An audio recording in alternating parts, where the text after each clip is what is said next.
Okay, I think we're live. Yeah, all that stuff is off. Cool.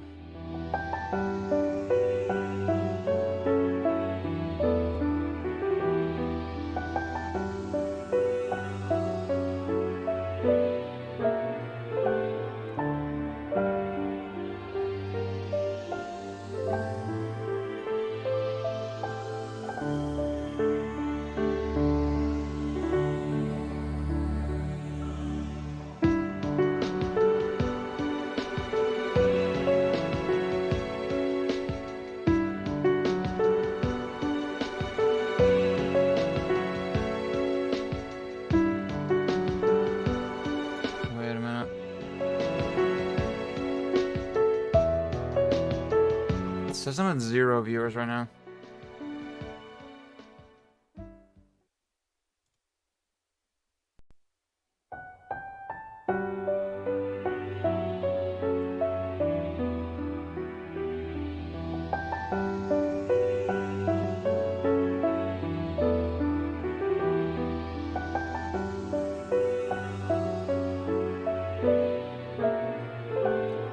What's up, MZ? What's up, Ralph? Okay, let me know if everything is in order. If everything looks and seems correct.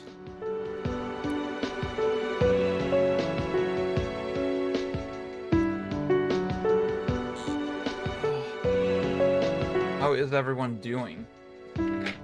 It is fucking hot today, Clone. What's up, Kevin?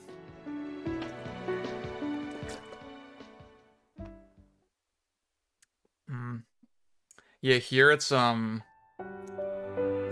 early evening where I live. It's still really bright out though.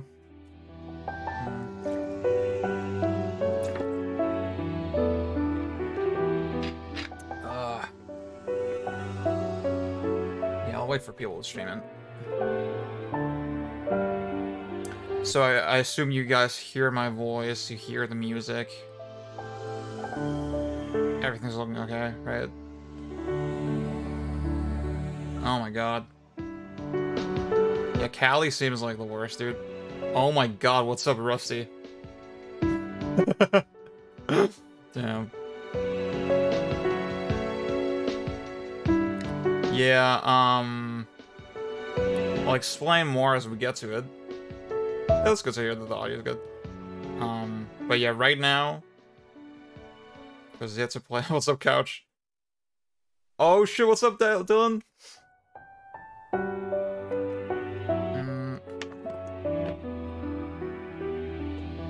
I'm gonna try to not be oh shit, what's up, Chewy? Damn. Alright. I see I attracted, like, the JRPG lovers today with this one. Yeah. Like I said, we'll be actually watching a video first for the first 20 minutes of the stream.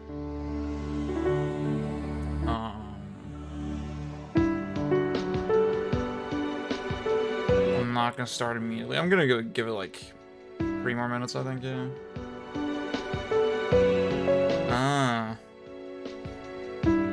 Dude, it's bad, the input delay. Okay, Kevin, actually, so I just said the input delay is bad. See, I haven't played the HD version at all yet, actually.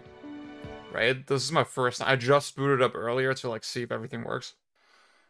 But I don't actually have experience with it. The thing is, there's one aspect about the game that I feel like is...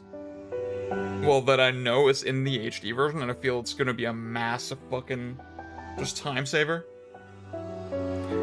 And to be honest with you, there's a little trick to the HD version, basically. The main point of contention, aside from just, you know, objective, like, technical issues, so, like, you know, there's input lag, there's some frame rate drops, whatever.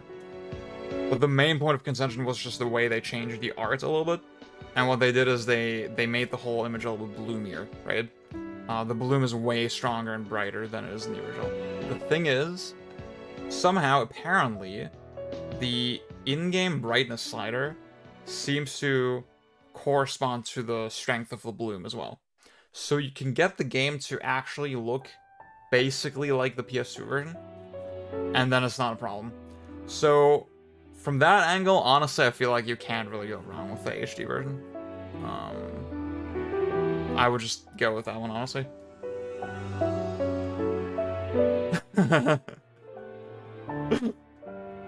Yeah, Kevin, like, so to be specific, I don't know your experience level with SMT, but, so a big part of these games is demon fusion. You select 2 demons, or more than 2 demons, to fuse together, and then you make a new demon out of that.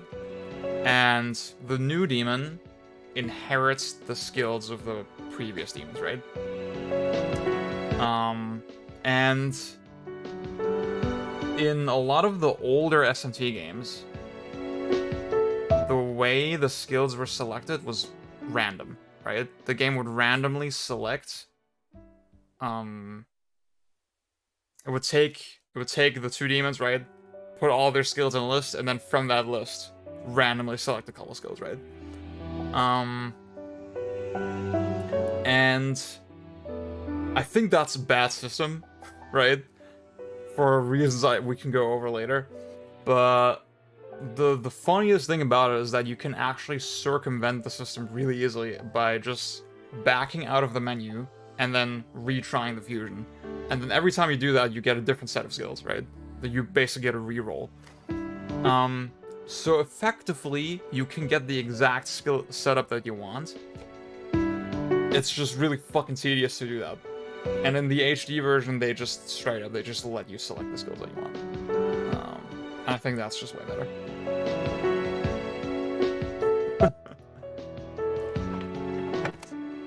Oh my god, JJ Dillo, that's the best username I've ever seen. Yeah, that's because SMT5 is like really boring. Has nothing going for itself. Playing dog was an absolute state. Yeah, that's like a very common thing. I guess, like, you know, the game has a lot of alpha effects and stuff. And once you bump up the resolution, it like disproportionately gets way heavier on the console. Random inheritance is weighted toward weaker skills. Yeah, I felt that too. The thing is, you can get theoretically any setup that you want, as far as I'm aware. It's theoretically possible. But it just takes a lot of fucking time, and I think that's just, it's just kind of dumb. See, now there's like, there's people that are gonna make the argument that, yeah, just stick with the first roll you get every time. I'm really skeptical that people actually play the game that way. I'm really skeptical that that's actually a real thing. Because for me, with the design of the game, that makes absolutely no sense.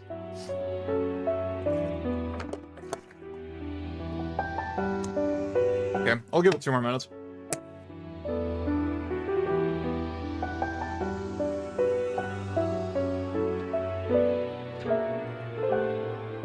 But yeah, so I played through Nocturne, the whole game, in 2015, I think, on the PS3, and I was not a big fan of it. Yeah, it's just that, coming into the series, right, that at that point was relatively recently for me. My main exposure to it was SMT4, which I loved, and then with how insanely hyped Nocturne was, it kind of confused me that I felt like a lot of its shortcomings weren't really discussed like that. And I feel like I was way more toxic than I needed to be about it, but I still do stand by all the stuff that I sort of felt about it at the time. But I wanted to see, maybe I'll feel differently about it this time, right? If I, and I mean, I got this version really cheap. Just giving it like an hour or two, you know? I'm kind of curious how receptive I am to the experience now. And again, like those couple quality of life things for me might make a pretty big difference, because I just found that shit so tedious in the original. What's up, Furman? I do not have any critiques. I don't even know what that is. Thank you, Chewy. Okay. Okay, we're at 10 minutes into the stream. Everything seems to be working. I haven't dropped any frames yet. Let's see. Okay. What's up, Bobs? Alrighty. Let me turn off the music. And switch over to desktop. Oh my god, there we are. Oh shit, Funky, thank you. Damn. So I already gotta extend the timer. By like an hour and a half, yeah. Actually, let me do that right now. Wait a sec.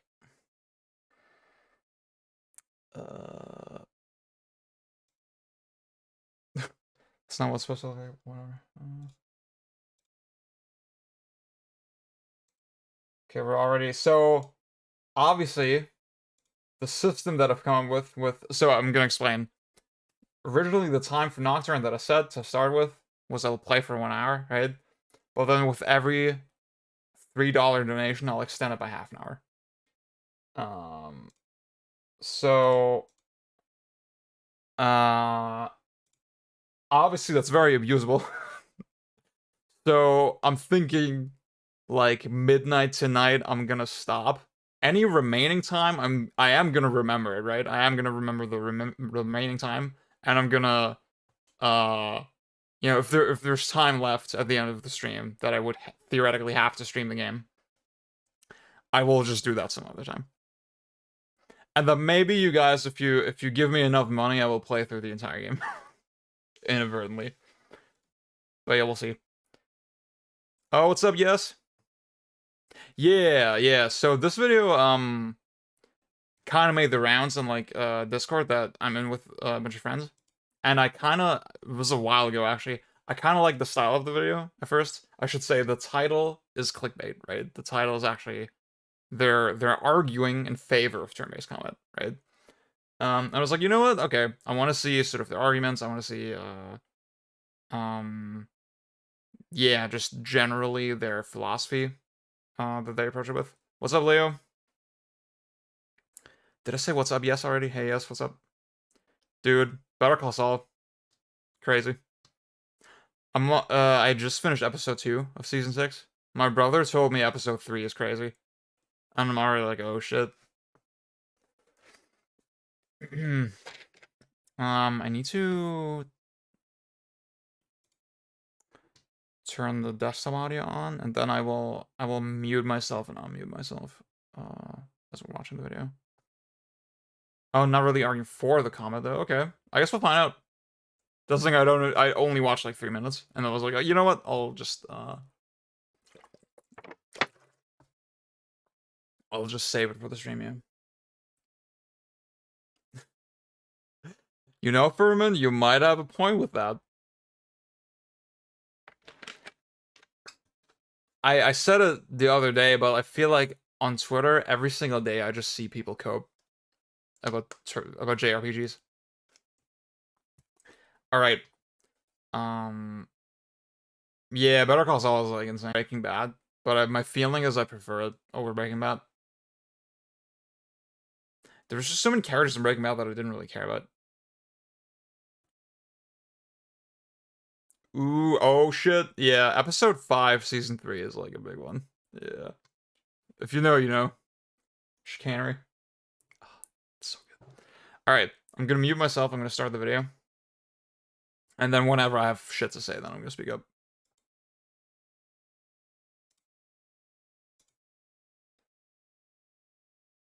Oh yeah, let me know if you can hear it, if you can hear the video, if that works. Oh wait, sorry, I didn't turn on audio monitoring. Did I? Yeah, I did. That's crazy. I don't know. Don't worry about it.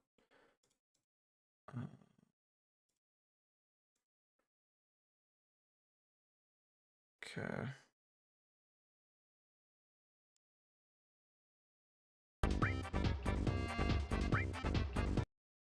What's up, Heather? uh,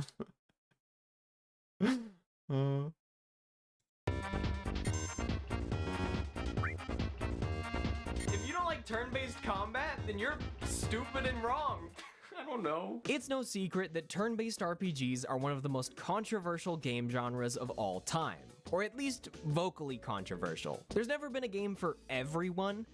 Maybe Wii Sports? But when it comes to turn-based combat, people really like it or they really don't. Before I let my extreme amounts of bias show, there are no doubt things to criticize turn-based games for, and I totally understand why some people avoid the genre. Fighting the same enemies over and over, or losing hours of progress since the last save point can be incredibly draining. Pressing buttons in menus doesn't always feel as cool as beating up a big boss directly. JRPGs are the games most commonly associated with turn-based combat, and while there are plenty of standouts, their stories have gained a reputation for being generically convoluted in a sense. It will remain a dream so long as I live.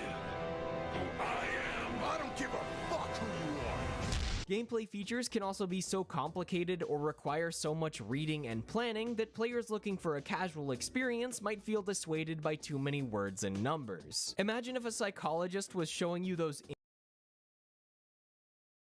So I have a couple things to say already.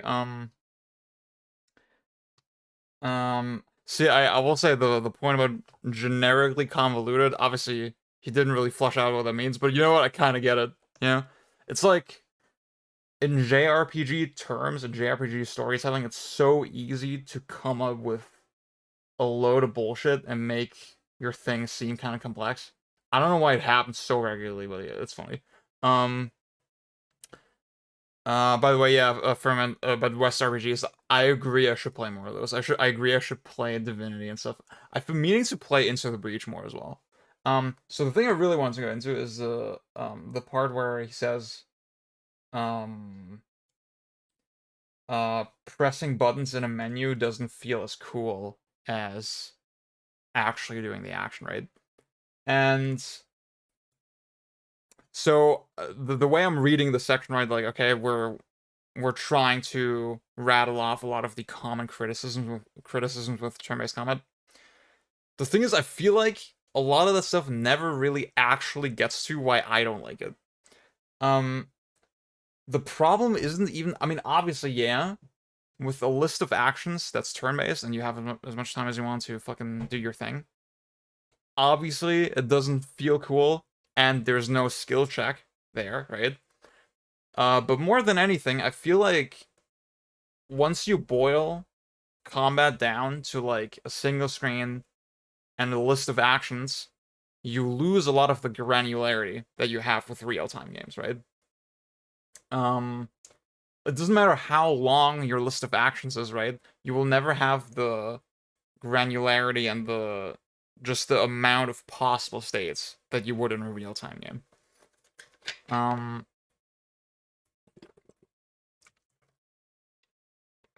I always use Resident Evil 4 as an easy example for interesting choices in games, right?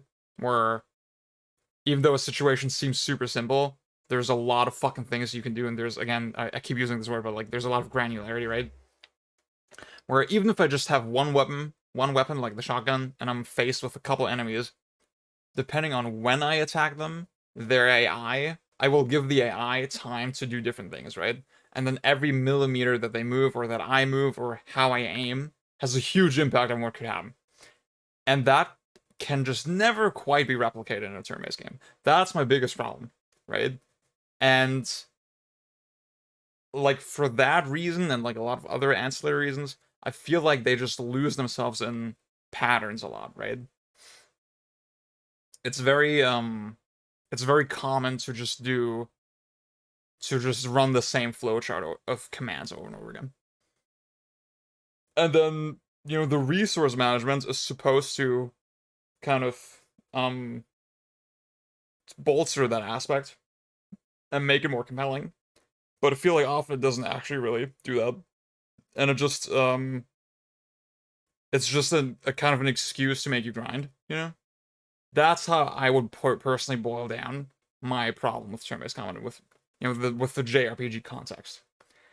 And I feel like the fact that this video already isn't really, it doesn't seem to, like, sort of read it from that angle, kind of makes me skeptical that we will find common ground, right?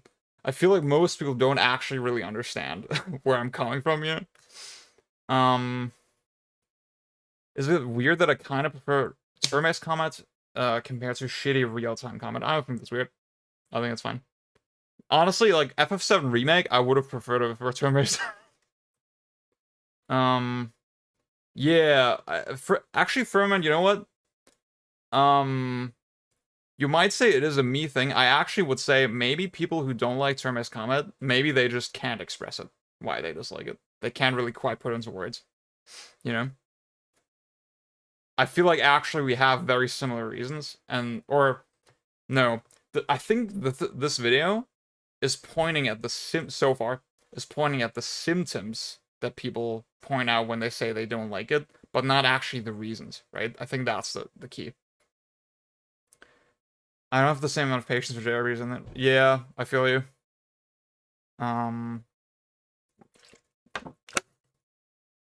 Raph, yeah, my experience is super limited to, like, mostly JRPGs. I think when I'm complaining about them, I should have way more of a disclaimer, like, yeah, it's about JRPGs. I don't really have much context for how it's done, like, other contexts, you know? I do feel like... See, okay, actually, 13 Sentinels came up in the video, right? I feel like 13 Sentinels is better than a lot of turn-based games in my experience. Because it's not, so... 13 Sentinels is really interesting, because a lot of your input does happen while the game is paused, right? The game is almost never, like, running in real time for more than 5 seconds at a time, right? You're constantly pausing it. The thing is, because it's still real time, like, under the hood, essentially, you still get that granularity, right? You still get units sort of driving off in various directions, and you get the displacement effects, right, where you can knock people in certain directions, and, like, it still has that sort of dynamic elements, even though so much of the gameplay is paused, right? It's not very challenging. It doesn't really have the skill check as much that I would like.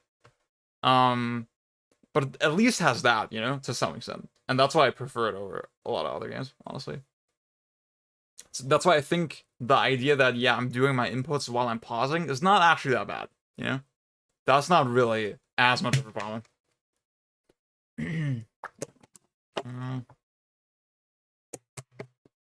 Yeah, people always praise the gameplay in Fates, so I'm kind of curious. I played Conquest, and I mean, that was before I went hard against JRPGs, right?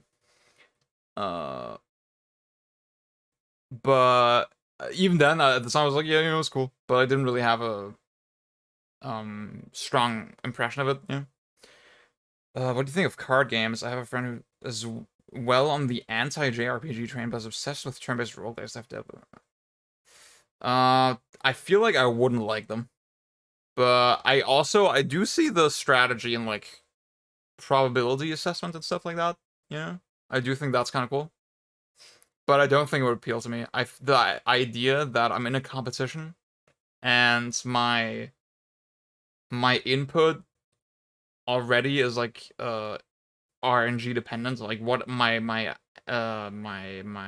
possibility says my actions are RNG dependent. I don't like that on a purely, like, gut subjective level, right?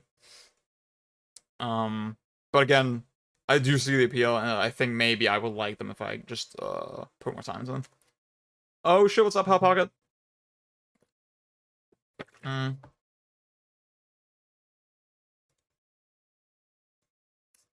Yeah. Yeah, that's the thing. Like, I feel like that's the thing in a lot of JRPG contexts, the granularity, you know, there's nothing to add it. But I'm not saying can't happen. Yeah, again, I think I haven't played Magic, but, like, I can see it. You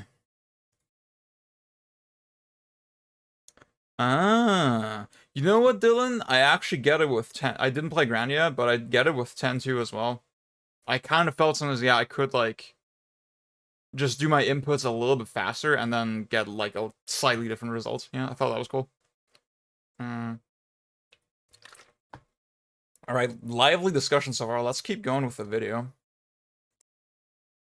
Menus doesn't always feel I don't give a fuck who you are. Gameplay features can also be so complicated or require so much reading and planning that players looking for a casual experience might feel dissuaded by too many words and numbers. Imagine if a psychologist was showing you those ink blot tests and then he goes, "How does this make you feel?"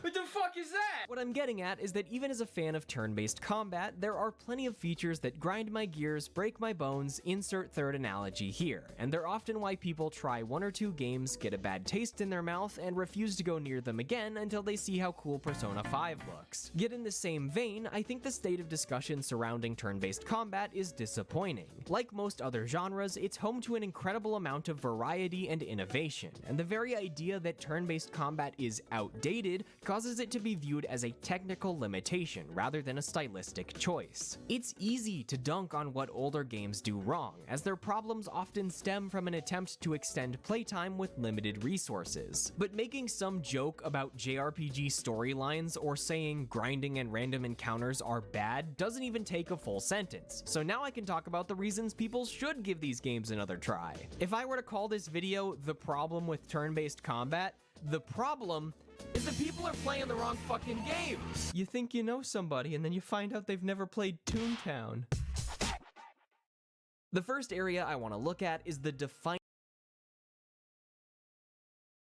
JJ Dilla, I last time I played FF13 was when I was like 13, ironically. So I can't really speak with confidence about it. Honestly, at the time I did think it was kind of boring. I did finish it, but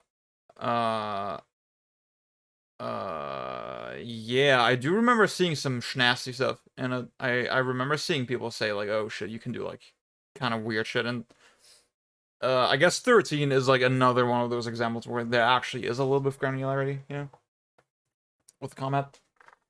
I remember really enjoying 13 too. I thought just a couple bits of streamlining they did in that game was actually really effective. There's something else I wanted to say. I forget what it was. Yeah, oh yeah, there was the point about, so we're very focused on the idea of it being outdated, right? I guess I can see what Raph is saying now about, the point of the video is more maybe that, you know, it's proving that, it's trying to prove that it's not just a technical limitation. I do think there's an argument to be made that generally when I see indie devs talk about turn-based stuff, usually they justify it by saying, yeah, it's just way easier in terms of a programming perspective than a real-time thing. So that does actually still happen. But obviously that doesn't disprove the point itself. I'm just, you know, throwing it in there. defining feature, so to speak. I don't mean this in a gimmicky way, a la Pokemon inventing a new button to press before forgetting it in the next entry, but rather a fundamental twist or complete overhaul of an existing system that makes combat engaging. You've got plenty of games that offer things like job changes and break systems, but I want to talk about mechanics that go a little farther than that. The innate simplicity of turn-based combat is what gives each game an opportunity to shine. The systems themselves are so rooted in the minds of most players that they can go in a million different directions, or in some cases, subvert your expectations about the genre entirely. Yes, I'm gonna mention Undertale, but it won't be my only example, I promise. Fire Emblem implements permadeath to recontextualize conventional battle strategies and difficulty. Many games in the series allow you to view various conversations between characters, with some entries including the option to have units get married and start a family. This narrative focus on giving a name and story to each soldier then challenges the way you approach each mission. Instead of speedrunning the game by sending nameless chess pieces to their certain demise, you have to consider how to keep as many allies alive as possible. If Lil Jimmy the tank driver gets blown up in Advance Wars, you can just replace him with his twin brother, but your anime wife? She's dead forever. How are you gonna give her pets on the touchscreen and blow into the mic to wake her up? Herman, that's pretty interesting. That's pretty interesting to know. Because I wasn't actually aware that that's like a discussion point. I was like, oh, probably permanent is the way to play them. Yeah, I did think, you know, in Awakening, what was the thing? Obviously you gain support points between characters in combat, right? And if you play on casual, yes, your characters don't die, but you lose all the support that you gained during battle. So it was still kind of better to just reset and try again. But obviously, honestly, the biggest boon with casual is just that you can do save points in battle. I'd say that's an even bigger difference actually than the existence of the removal of permadeath. Yeah, let's keep going.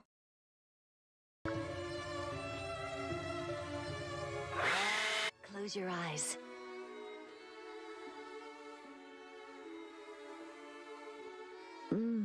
Okay, hold on. I thought I was talking about turn-based combat. And then there's Darkest Dungeon, which has permadeath and no kissing. Well, why would anyone play it then? Guiding a ragtag team of adventurers through ruins and caverns as they constantly whiff attacks and develop horrible illnesses while also trying to manage torchlight, food, ailments, stress, and inventory space generates more tension than some of the most intense action games I've ever played. It doesn't feel impossible, but it simultaneously makes every choice feel very deliberate while also challenging preconceptions about roguelikes. Even a successful run can result in setbacks, whether that be diseases and mental illnesses for your party or even the death of your best characters. While difficulty can be a great way to stand out from the rest, it certainly isn't the only option, and many of my favorite RPGs range from comfortably easy to very punishing, so let's take a look at some other gimmicks. Persona breaks up long stretches of dungeon crawling with its signature high school life mechanics, creating an entirely new form of turn-based gameplay where you have to spend your limited time in the real world wisely, just like you would with each turn in a battle. Who you choose to hang out with or the activities you pursue after class then end up having a direct impact on your strength and abilities when you get back to adventuring. There can also be a certain fatigue when it comes to using the same moves and strategies ad nauseam. So I guess like this section of the video, we're just gonna go through kind of examples of, yeah, JRPGs subverting or like maybe adding new features, right, to the mix. Which I guess is very like, but I guess not exactly what I was looking for in this video. Oh god, that's my water. You know, the Persona thing is interesting. I actually do agree that it's pretty effective. That you know, he didn't flesh out the point, I feel, but basically you don't want to waste too much time in the dungeons because it's going to eat into your social life, right? And that's obviously important, right? You want to have time to spend in the social sections, because not doing so, not having that will have you at a disadvantage in the dungeons, right?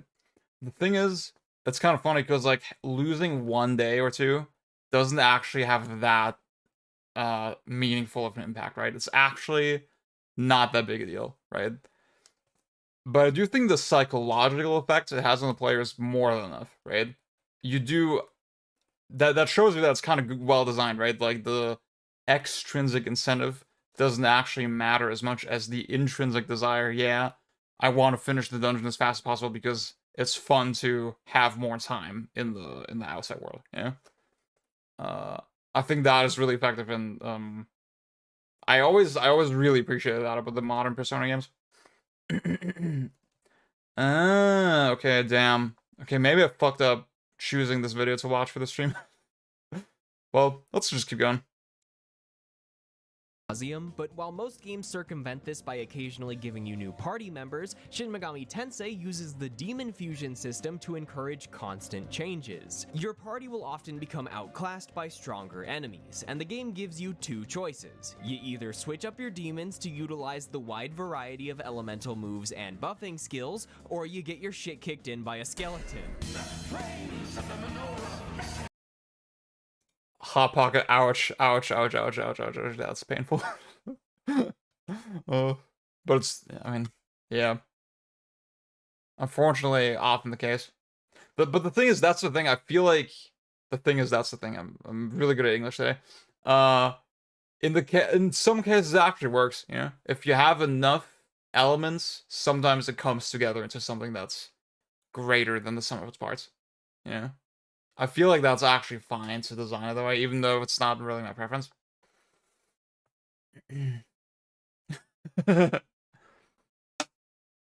My intrinsic incentive is that I'm bitchless. Honestly, that's based.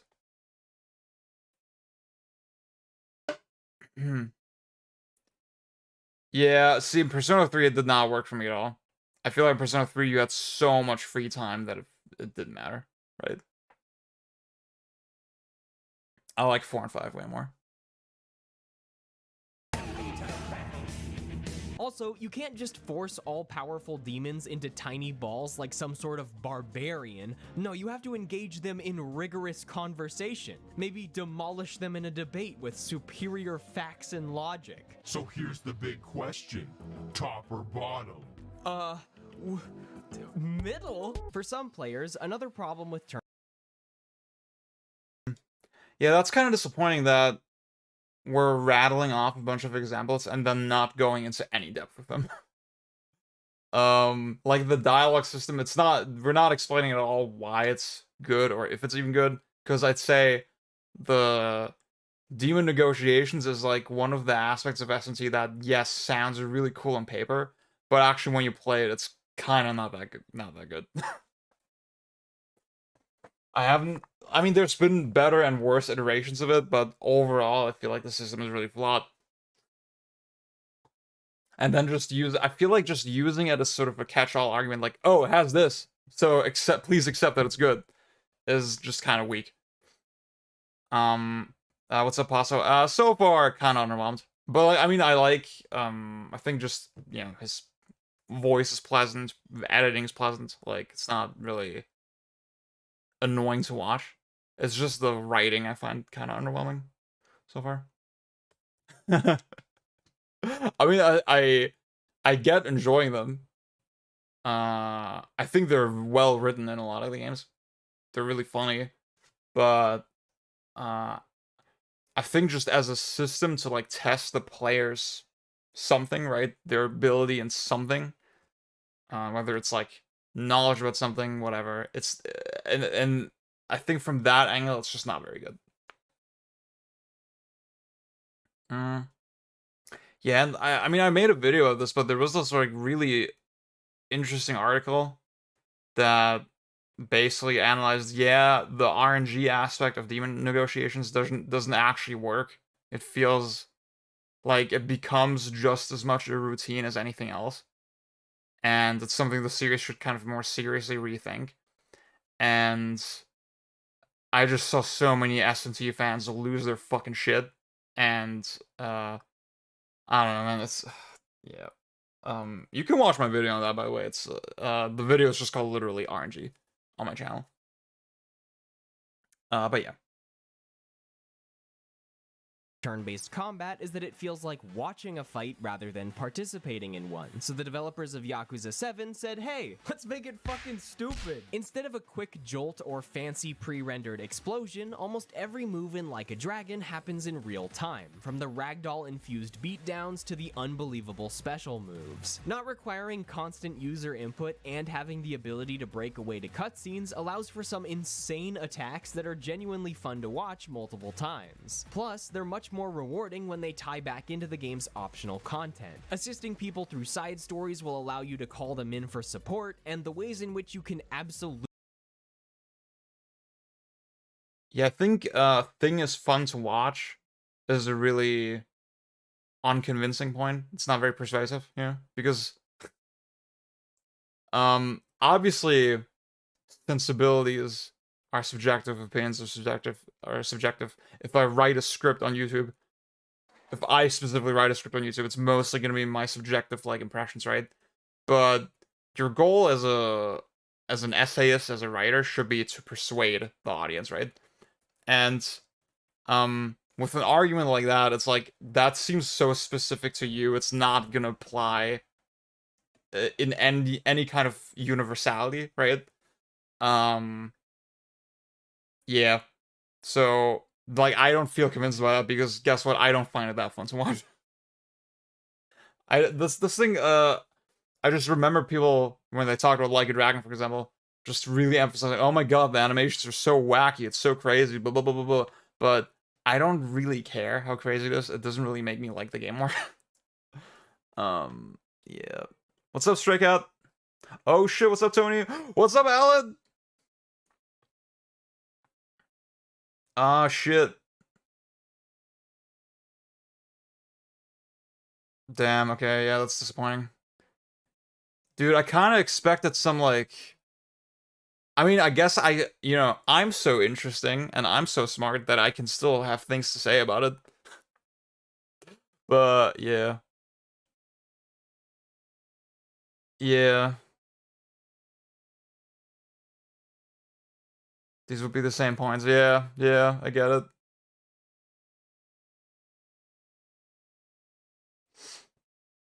Toward the end, okay. Thanks, Tony. To be honest, like, guys, would I like Yakuza 7? Because I see, it's interesting because I played the first hour of it or so on Game Pass, and you know what? With Yakuza, with every game, I think I'm done, right? I'm always fucking tired of them by the end, and every time I'm like, this is the last one. Like, I'm sick of this fucking series. Um, and then I tried 7 on Game Pass, and I was genuinely, once again, intrigued by the story, hooked by, like, the vibe of it. But I just knew if I stuck with it, I would just get annoyed at the grinding and all that, yeah. So, I'm gonna, Alan, I'm gonna stream Etrian Odyssey 2 eventually. I have it on the Wii U. I have it set up. Oh shit, what's up, John? So far, no. Hmm.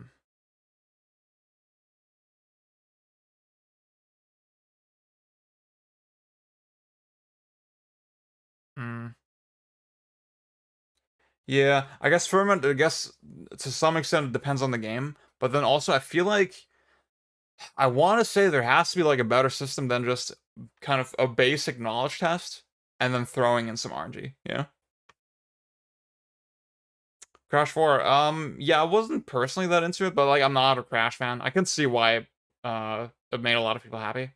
It's like definitely a quality game, but not really my thing. Yeah, I was told about the thing at the very end with Yakuza 7. See, you know what? The thing about, yeah, people like ragdoll and stuff, and depending on when you give the commands, it's kind of like Chrono Trigger where stuff can like overlap a little bit, you know? I thought that was kind of interesting, that I didn't really get that far in it, but, yeah. I'm kind of open to still playing it, you know? Damn. You don't even like the aesthetics or narrative in Nocturne? So, with the aesthetics, I feel like it has a lot of little moments that are really stand out, but then a lot of it is really fucking drab and repetitive, right? I feel like, and then the narrative is like, I feel like my impression was that the way it explores a lot of its themes is really basic, and I didn't really find it that thought provoking, and uh I just feel like there's a lot of holes in its approach, right? I feel like it doesn't really do a lot to get you invested in the story. That was my basic takeaway, but obviously that was 7 years ago, so I'm like, yeah, you know what? I'm willing to, um, maybe not like play through the whole game, right? But like see, um, how receptive I am to it now. Um, yeah. Hmm. Yeah, the like Judgment I finished and I was like, that ending was awesome, but also holy fuck, this game is boring. Like the way there was not good.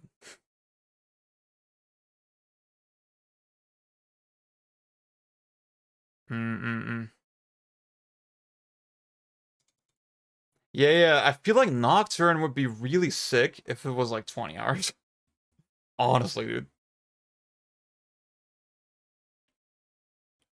I feel like I would actually really like a version of Nocturne that's 20 hours, yeah. Yeah, Chewy, I'm on this. I've been on that boat, yeah. I thought 6 for me was a really good ending, and I think I'm like good, like kind of leaving it there. Like the quality for me has just gotten so inconsistent. Okay. I'll move on with the video. Oh yeah, Devil Summoner. I had Soul Hackers booted up for like 10 minutes and thought, I'm just gonna say it, I thought it felt really ugly and slow. So I was like, yeah, I probably wouldn't like this. Literally, Alan, that is it. It's literally just Yakuza with some really shitty mini games thrown in. Raido, yeah. I want to play that eventually, yeah. Do want to try that. That is the most disappointing aspect of Judgment. It is literally just Yakuza.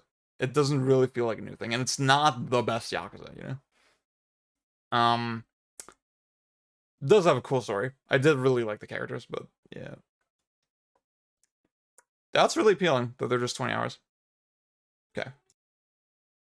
Absolutely obliterate your enemies are a little concerning, actually. Like, I didn't just punch and kick the final boss. I helped a young woman grow her failing business by hiring homeless people and children off the street to run a small confectionery, then bought some more property, ran some local commercials, apologized to the shareholders, took out some loans, hired a monkey after beating him up in an excavator, busted out the big money, and grew in the rankings until I became the #1 business in the city, which earned me a funny little button on my phone that calls down an orbital laser, which I used to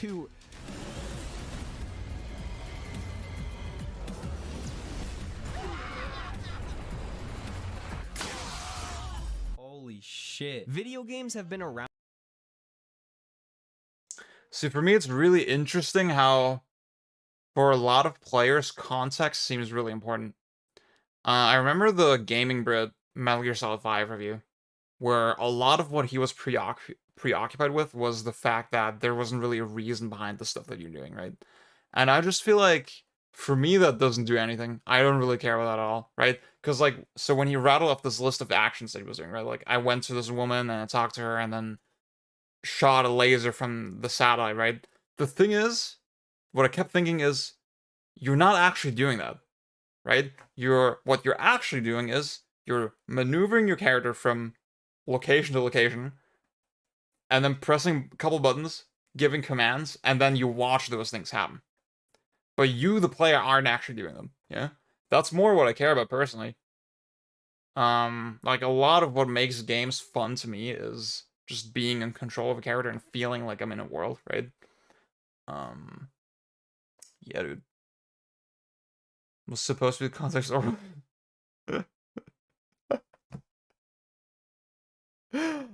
let's just assume it's a really precise orbital laser. Like a really precise one.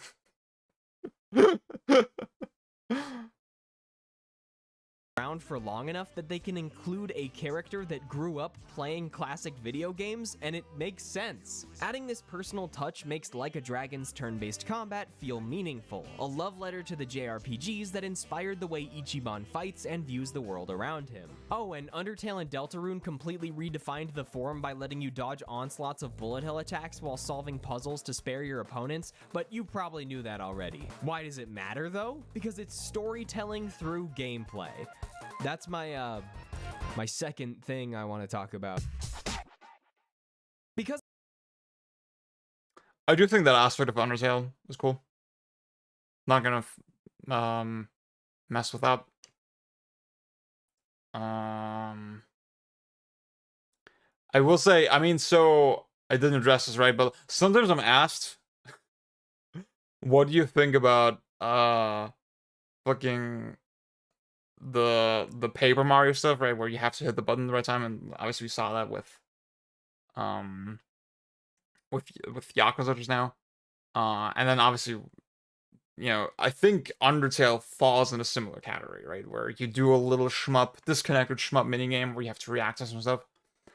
Like all that stuff, yes, it's a skill check, but it doesn't really make the game more granular or more dynamic, right?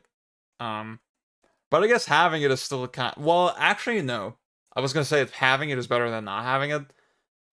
See if it becomes really redundant and from a challenge perspective, right?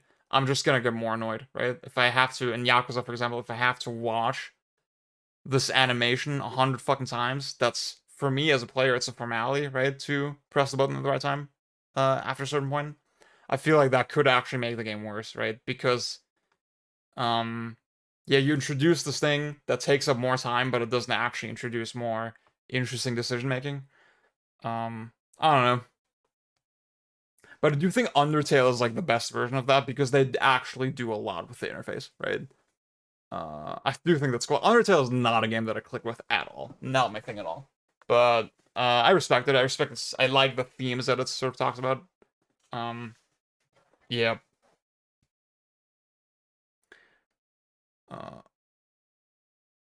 Literally requires to ignore the RPG.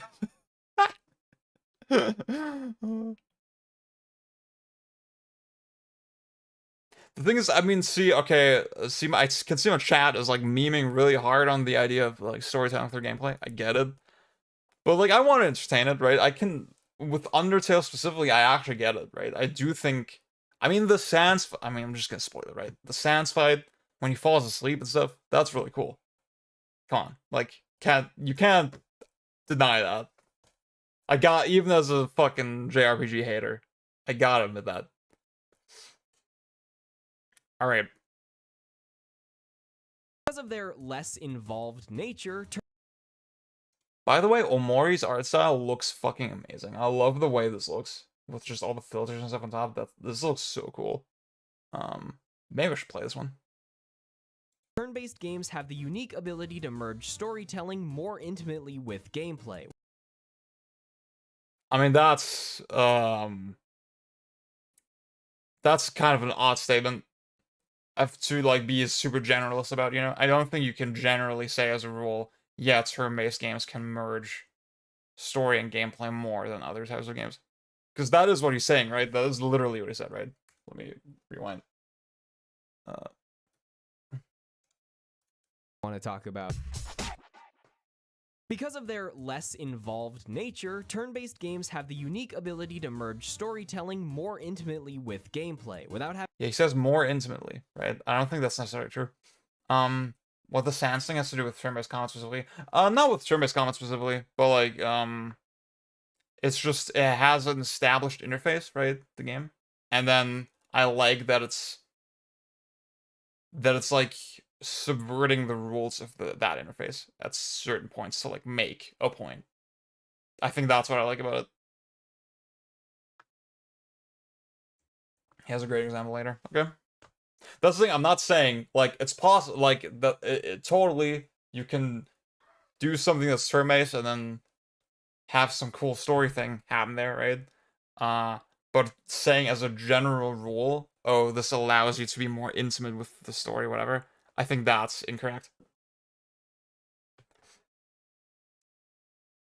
Having to worry about players missing important conversations or background details in the middle of a heated action sequence. Lines of dialogue and mini cutscenes can be inserted between turns without interrupting the flow of battle, which helps to keep things interconnected. Undertale fully utilizes this idea by making battles feel like conversations, especially since killing your opponent isn't the only option. Characters will express disappointment or anger if. But you said, that's the thing, like, I think he actually makes really good points. Like, those are unique features that you can have in a turn-based context. But that doesn't make it strictly better, right? It's just different. Because I agree with you that you can have more impactful story moments in a thing because it's real time, right? Also. Like, the vice versa is just as true. So yeah, I mean, but like, I think the points are good. The general points are good. if you attempt to fight back, and any range of emotions from happiness to utter confusion as you stubbornly search for ways to spare them. It's not an example of cutscene into gameplay into cutscene. The battles themselves are some of the most memorable set pieces in the entire game.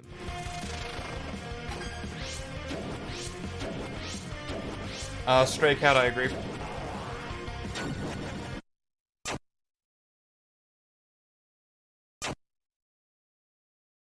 Oh, I fucking love video games. I apologize that this isn't the first nor the last time I will be mentioning Persona 5, but I have to mention Persona 5. However, to explain why I think turn-based games can tell a clearer story, I need to compare it to its canon spin-off Persona 5 Strikers. Persona is really good at building atmosphere during fights, and using the very nature of turn-based battles to put tremendous bosses on display, weave character dialogue into combat, and help the player take things at their own pace while still maintaining a signature style.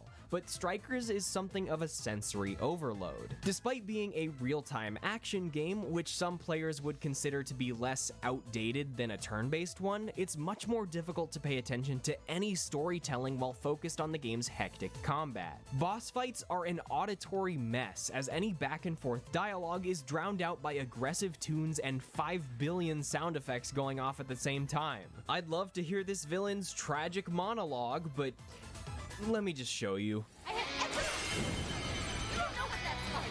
The further up the social ladder, the shittier they were to Not gonna lie, I can see what he means, but that seems... I mean... I just feel like picking one bad example, and then using that to, like, support your point feels like a weird equivalency. Because, like, in my experience, it actually seems just like an Omega Force problem in general.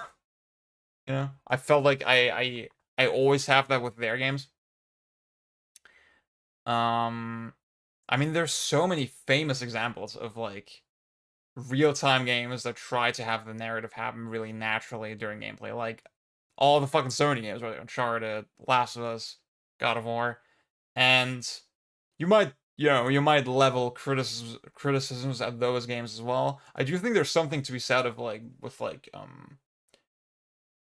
maintaining a consistent aesthetic, right? And never stripping the player of their mechanics, right?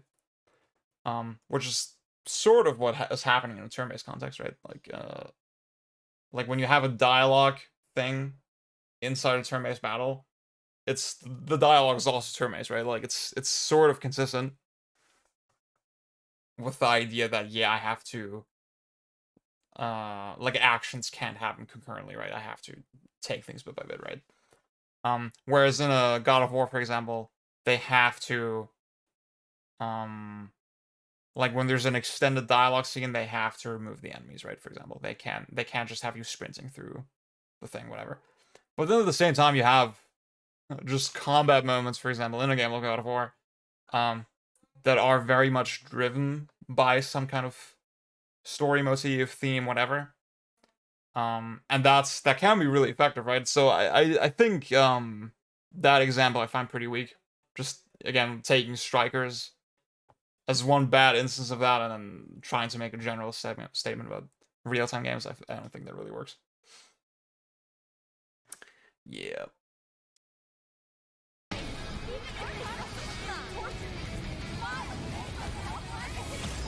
The back-and-forth nature of turn-based combat also contributes to unique storylines for each player outside of any overarching plot lines. To give credit where credit is due, this is the area where Pokemon shines. Forging a bond with the lovable characters in your party has always been a staple of the series' appeal, and fans who grew up with the games no doubt have countless memories of the silly names they gave to members of their team, or the stress associated with phases of the journey like Victory Road. As a kid, getting to choose a starter felt like receiving a partner that was truly mine, and designing a team of 6 from hundreds of options gave me a unique sense of freedom that other games didn't really have.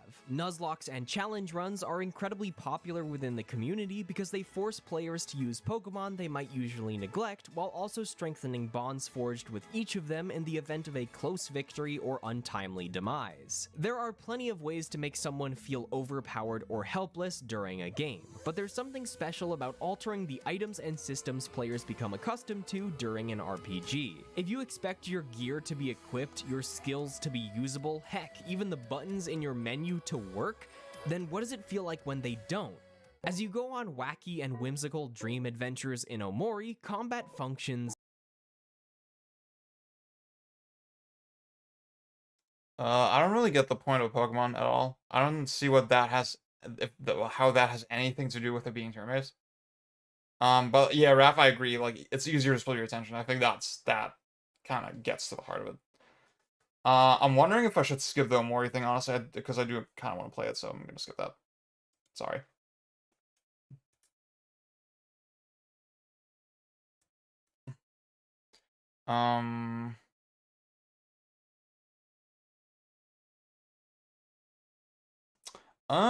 That is kind of cool, Dylan. You know what, Dylan? I remember what you said about, like, the idea of, like, growth.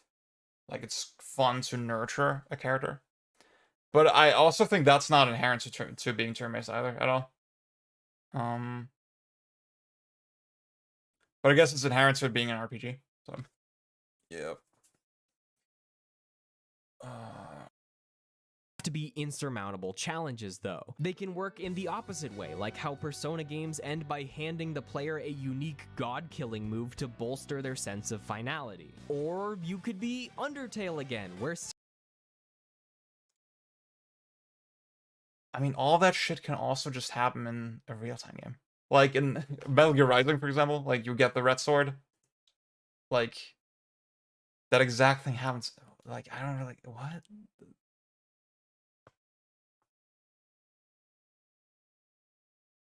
Sands can deal damage through the menu itself if you aren't efficient enough at navigating, challenging the comfort that comes with a less interactive genre. And since I was able to end this section on another tangent about Undertale, let's talk about interactivity. There are two types of interactivity that I consider integral to engaging turn-based design. Most games don't have both, but having neither can often lead to a dropped title far before the credits roll. The first is more direct, more mechanical. It's how it feels to menu. Just like how a car feels to drive or a weapon feels to wield, the efficiency of controlling a turn-based RPG is integral to immersing the player in the game's world. It's like the concept of using hotkeys in editing or increasing your words per minute on a keyboard. Getting closer to moving at the speed of thought is a feature that often goes unconsidered until you realize just how rewarding it feels to speed through memorized layouts and find exactly what you need. Or, on the flip side, how aggravating it can be to wait for long animations and sift through hundreds of items. This idea of menuing includes battle speed as well. There's nothing wrong with older games or smaller indie titles having moving PNGs or simple animations, but there's a reason Pokemon is again responsible for one of the most infamous examples of slow combat. Waiting for a Blissey's health bar to drain is physically painful, nor is it interactive in any sense of the word. Sit back, we're gonna be here for a little while. Play any good games recently? I've been playing Return of the Obra Dinn. That one's pretty cool. But you know what is interactive? Pressing buttons after you press the menu buttons. While many turn-based games often reward methodical decision-making and a comprehensive understanding of their mechanics, sometimes it's just fun to press more buttons. I know, plenty of them are just glorified QuickTime events, but they're good glorified QuickTime events. Some of the best. Hot Pocket, I think you might be onto something. I think you have an idea there. Best examples are found in Paper Mario and the Mario and Luigi series. Perfectly timing jumps, hammer swings, and combo attacks adds that sense of participation that many players are searching for when they play a video game. They aren't. I can't say it does that for me. Yeah. We talked about this before, but right, there seems to be some level of unawareness of the actual deeper problem with turn-based, or with this flavor of turn-based at least. Because yeah, you're pressing a button, but it doesn't actually make it more interactive. You know, it doesn't actually make it more dynamic or granular or whatever.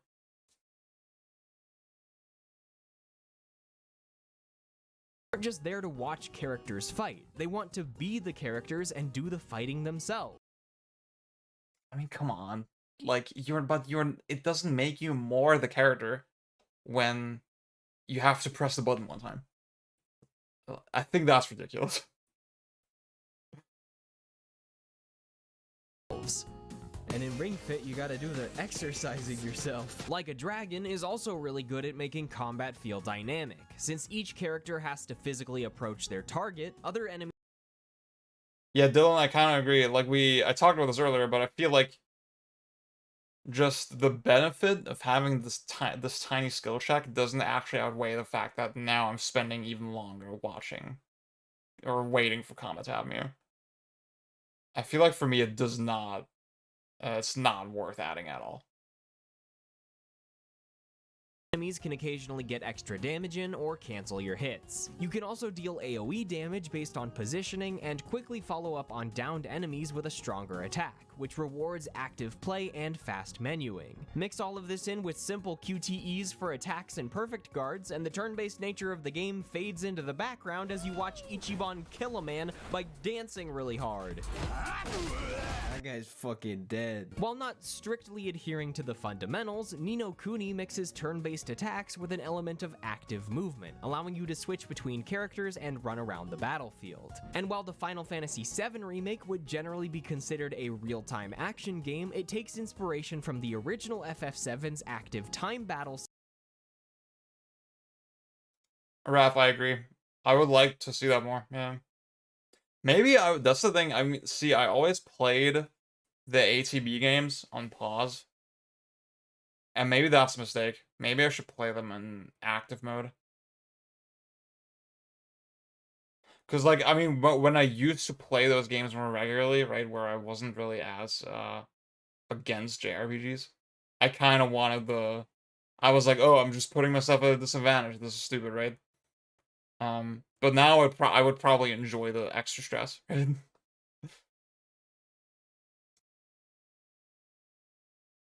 System to space out the use of powerful items and abilities. Undertale just says fuck it and adds mini games into its bullet hell system, which is already inside a turn-based RPG. Can we get an Undertale mentions counter?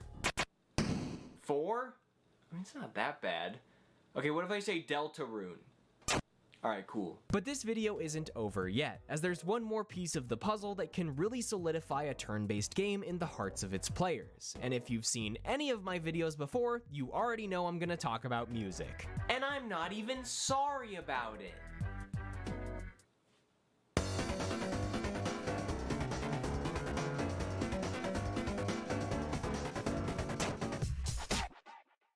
Whether you're on a vast adventure through the open plains, exploring dark caverns, or slashing through hundreds of demons, there are a lot of ways audio can come into play, from ambient music to voice lines to sound effects. In the case of competitive... Not gonna lie, this is kind of a petty note, but I hate this approach to, like, writing videos, where it's like... So we talk about music, right? And then we have to explain the concept of audio generally in games. Like, who needs to hear that, you know? It feels like, so obviously I know why he's doing it. I know he's doing it to have a nice intro into the topic, but I feel like if you can't find a better intro than that, then you're already fucking up. I feel like you can definitely take for granted that people understand what audio is in a video game context, right? I think you can just jump into the thing you actually want to talk about. Huge pet peeve, but yeah. Shooters or other multiplayer games, you might be consumed by voice chat or choose to listen to music outside of the game itself. But when it comes to turn-based RPGs, especially during intense moments where you're considering your next move or conducting impressive amounts of menuing, there isn't much else going on in terms of audio. Music takes center stage. You need themes that are repeatable, loopable, and don't make me want to blow my brains out after hearing the first 5 seconds for the 500th time. And damn do these games deliver. You've got incredible symphonic rock,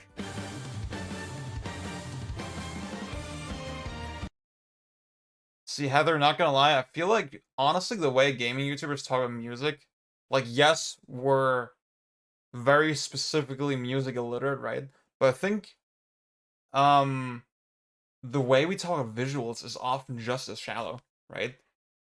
Like, I feel visuals of music, people can't describe them in terms other than it's good or it's bad, right? It's insane how common that is, right? If all you can say about the visuals or music is that it's good or it's bad, then just don't say it. Like, I don't think it's worth having a sidebar on that, yeah. Hmm. Oh, yeah, Dylan, okay, interesting. Yeah, maybe I should, yeah, 10-2 is maybe one that I never actually finished that one. Yeah. So.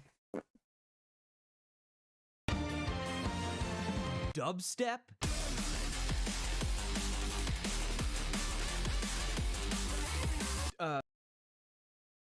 Does that count as dubstep? I'm really out of the loop with dubstep, but like it didn't really sound like dubstep. That's not how I would describe it. Toho?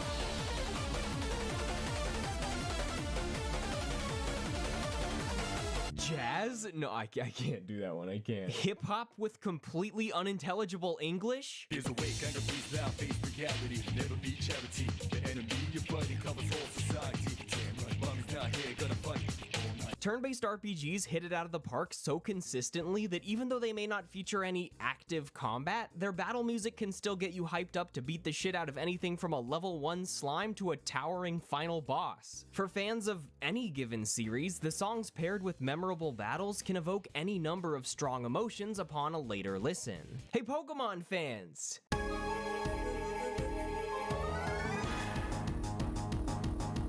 Unfortunately, not every game is perfect, and not every battle in a turn-based RPG is created equal. Boss fights can have me on the edge of my seat, but even in many of my favorite titles, I might just be fishing for a teeny bit more XP or finishing up a low-level side quest. That's why music is so important. Quiet, dynamic soundscapes and sweeping orchestral tunes can work for exploration-oriented experiences, but the only way to improve turn-based combat from a music standpoint is to make a track go so hard that simply pressing the attack button in the menu becomes a challenge. Then I won't even notice I'm not actually a teenager piloting a giant mech.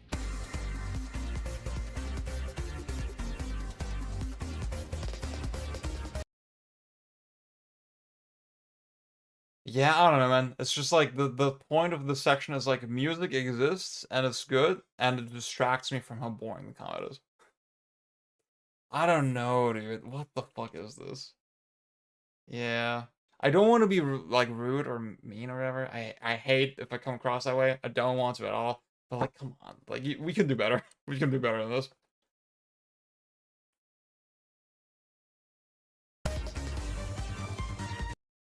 Also, Stray Cat, that's really hilarious. I promise you, no music is getting me hyped up for level 1 slime.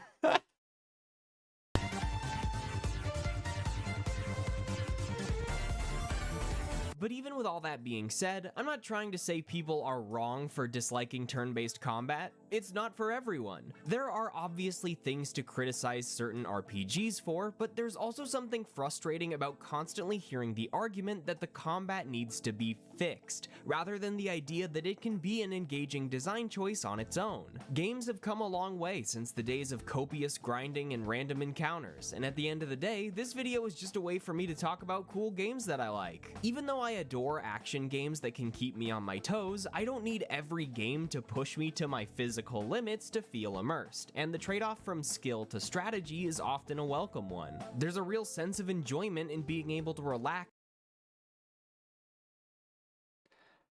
Huge pet peeve, right? But like, goddamn, the strategy thing really annoys me, dude.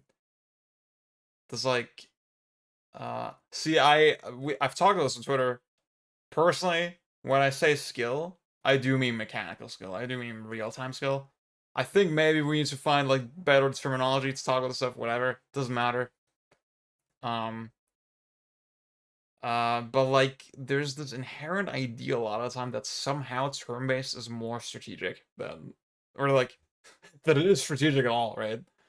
And I feel like this video, it doesn't really acknowledge at all that so much of these combat systems are like, yeah, hit the fucking right color with the other right color. I don't know. Execution is good, yeah.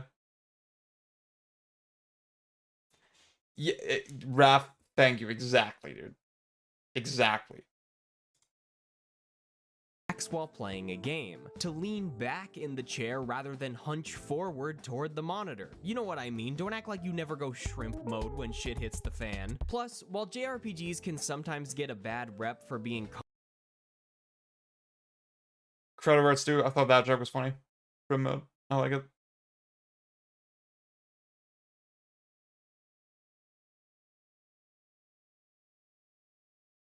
Yeah, I think, see, honestly, Hot Pocket, this is like such a pet peeve. I have so many people that I talk to where whenever sort of like it feels like they don't want to accept my viewpoint, right? Where they eventually come down to is like, well, I guess it's just not for you. Maybe you should just admit it's not for you. And it's like, oh, I feel like it should be obvious why that's not a good way to talk about it.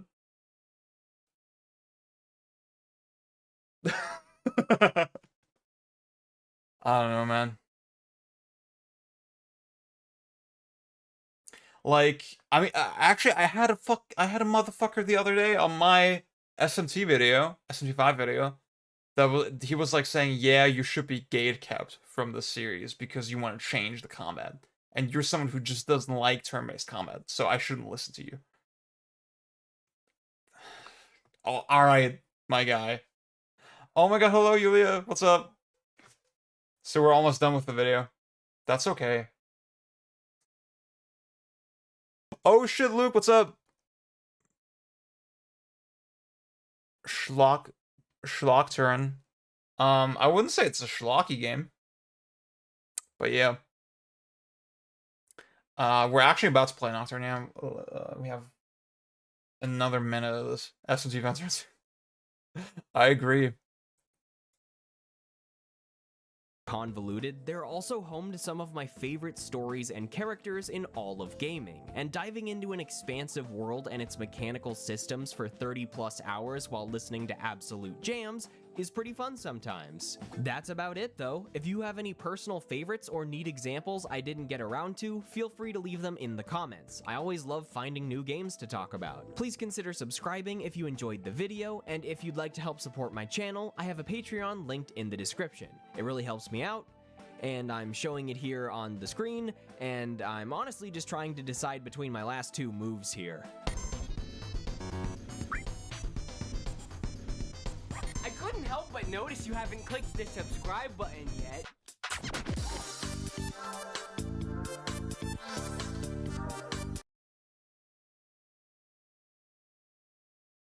All right, that's the video.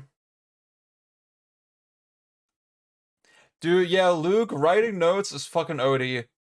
It's insane. It's crazy that we as a society only just came up with that concept. Do I subscribe? I don't know, dude. I wasn't that into this video. I'll definitely I'll dig into his other videos eventually. Yeah, I don't know. I just didn't find it persuasive at all, and I feel like the arguments just again, like, we reiterated this in chat 100 times, but like this video is not how turn-based combat is good. It's like how you can distract from turn-based combat being so boring. And it didn't go into any of the meaningful criticisms with, or like any of the arguments as to why it might be outdated at all, right? So yeah, I thought it was pretty disappointing. But like I like the the presentation style of it. I did think that was really solid. It was likable, fun to watch. Yeah, I don't know. Like I've seen way worse, so whatever. Okay, I'm gonna go to the bathroom, and I'm gonna do my Duolingo really quick because I forgot about that. So I'm gonna be like 5 minutes, and then we're gonna start playing Nocturne. Okay, let me put some music on for you guys.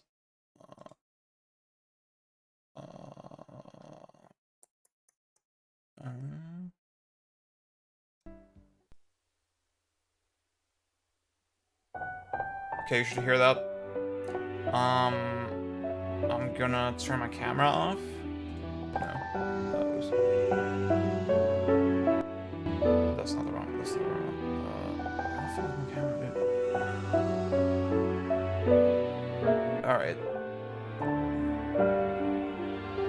Oh, RE1 for the first time. Dude, enjoy it. That's a good game.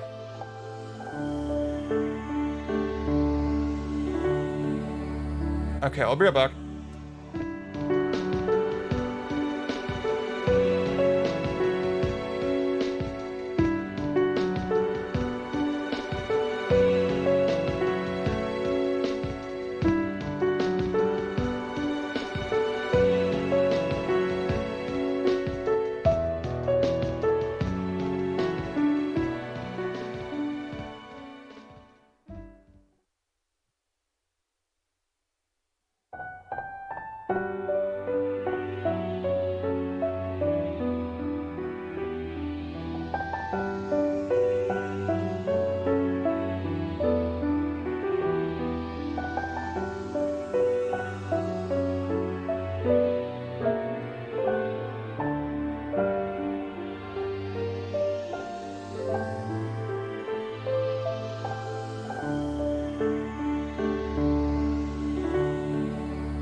Oh my god, I'm back.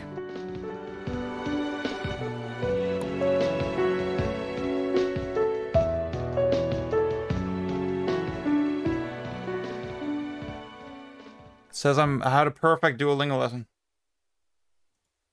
Are you guys proud of me?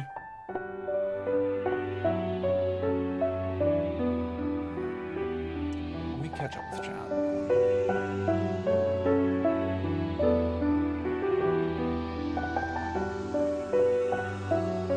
Yeah, the PS1 version of Remake, or even the Saturn version, or you know, RE1 has like merit over Remake still. Wait, I said the PS1 version of Remake. No, RE1. Yeah, has merit over Remake in some ways still. I feel like the PS1 games are just a little bit faster paced than GameCube Remake.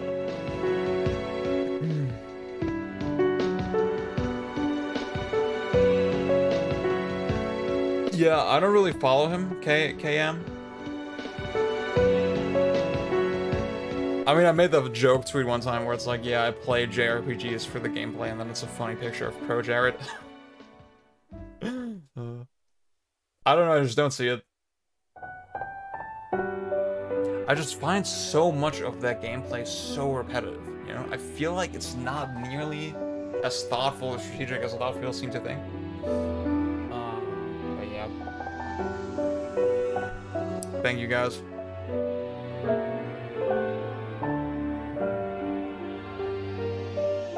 Yeah, Hot Pocket, yeah, that's probably it. I mean, I would be, if he hit me up, then I would be up. That's so interesting, Dylan, that out of the three, like, out of the trilogy, the one you've played is RE2. Actually, no, actually makes perfect sense, because, like, 3 is kind of not that popular, and RE1 has obviously is the remake, so I'm assuming you probably have played the remake, right? Okay.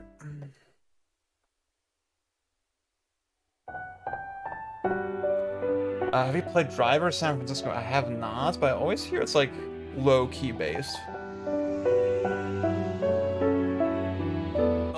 Okay. Let me switch over. Oh, wait, I need to...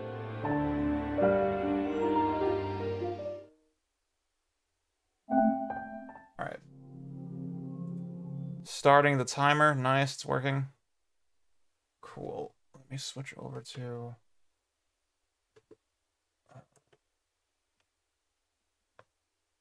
Oh. Alright. Okay.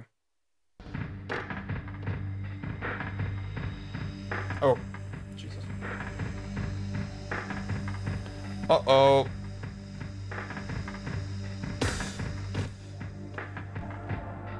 Nice. Okay, we're back.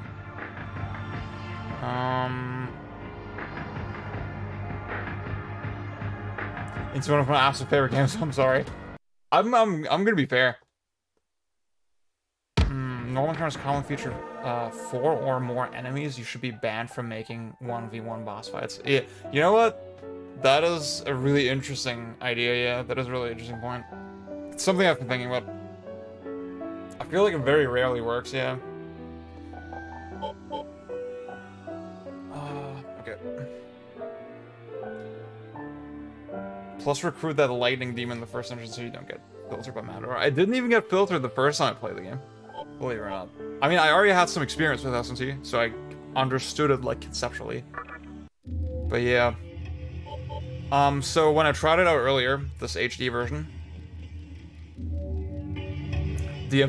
I get the meme with DMC1 being an RE game, but they are very different. DMC1 is definitely an action game, you know, it's definitely a very different appeal.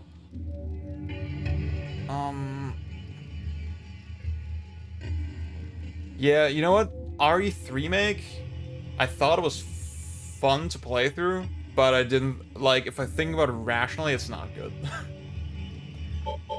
So yeah, when you get into this game, you can't use the options menu, actually, for, like, the first, like, until you turn into Demi-Fiend, basically. So that made me think, yeah, I should adjust all my stuff now. So yeah, what I saw is that, what I explained earlier, is if you... Oh yeah, wait, I should make a tweet, actually.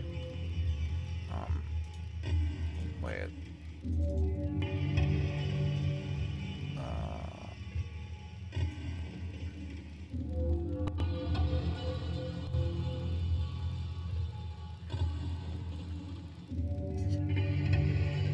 Starting Nocturne now. Okay. So as I said earlier, the brightness slider, for some fucking reason, also seems to affect the bloom in the game. And if you want something that looks closer to the PS2 version, you have to turn it down by like 3 or 4 notches. This looks kind of dark on my end, but like not bad. So yeah. Oh, you can't change the camera speed. That's pretty annoying. So the one thing I'm skeptical about is like voices. Do you guys want to hear the voice acting? Yes or no? Because honestly, I'm leaning no.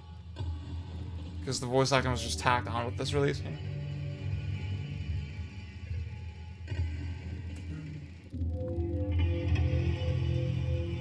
Yeah, no, Luke, I wasn't suggesting that you're serious. I was just thinking about it. That's kind of a funny point.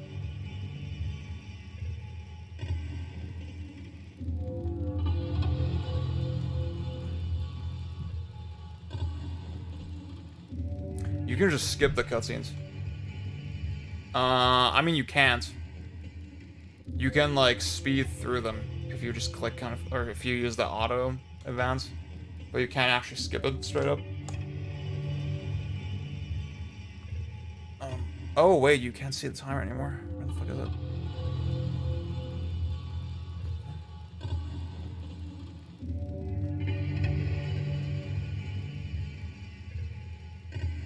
If I was playing, I would turn voices off. Hang on 1 second.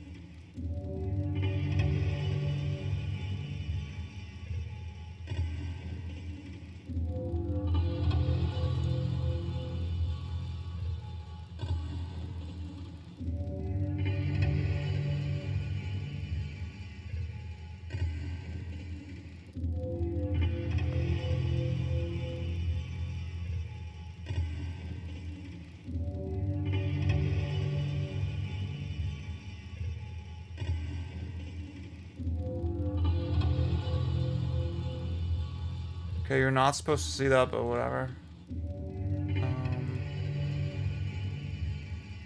So why is the timer not showing anymore? That's so fucking weird.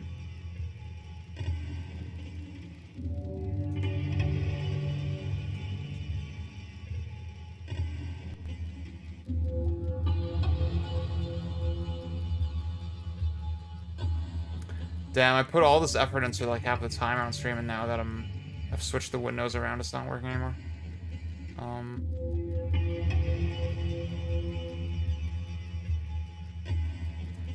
But they definitely make cutscenes longer. You know what? I mean, I'm not playing the game to like, experience it like fully. So I'm leaning. Let's just leave it off. Oops.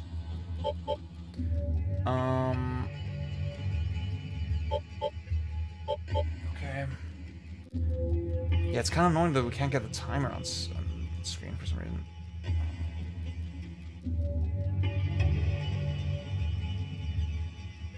Wait, let me try that again.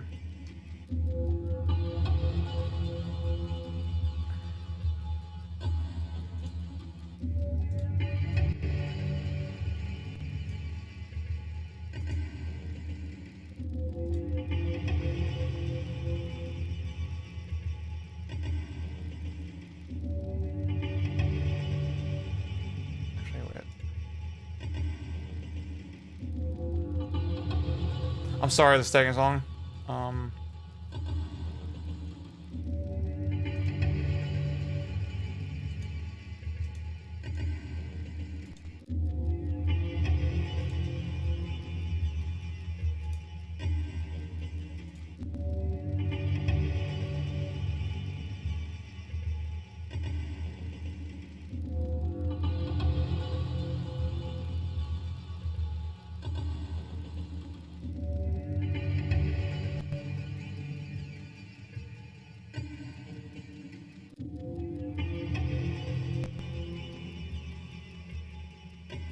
It's still not fucking working, dude. That is so weird. Okay, you know what? I'll just start on my phone. Fuck it.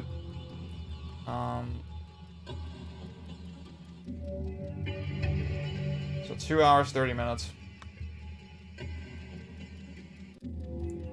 I'll just, if you ask for the time, I'll show you. Obviously it's mirrored, but like, whatever.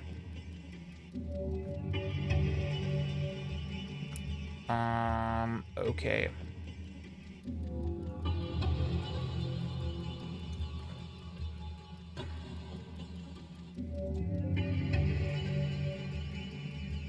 Just OBS is a piece of shit. Alright, let's get into the game. Look. Playing on normal mode.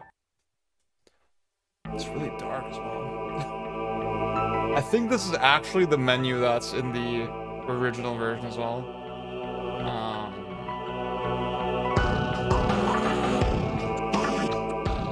But it does look uniquely shitty.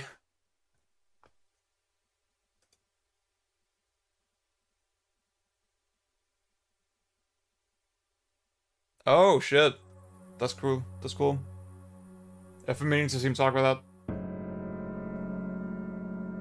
I'm not gonna read the text. Oh, or I'm not gonna read it out loud. Yeah.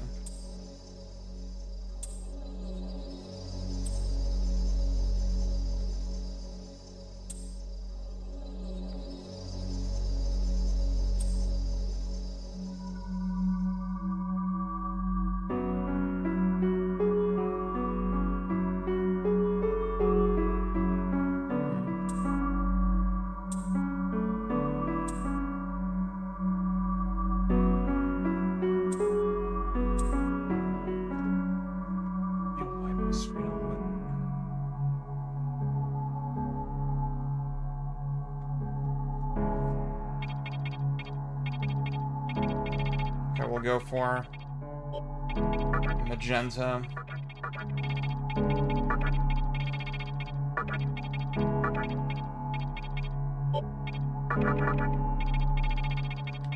Z. Yeah.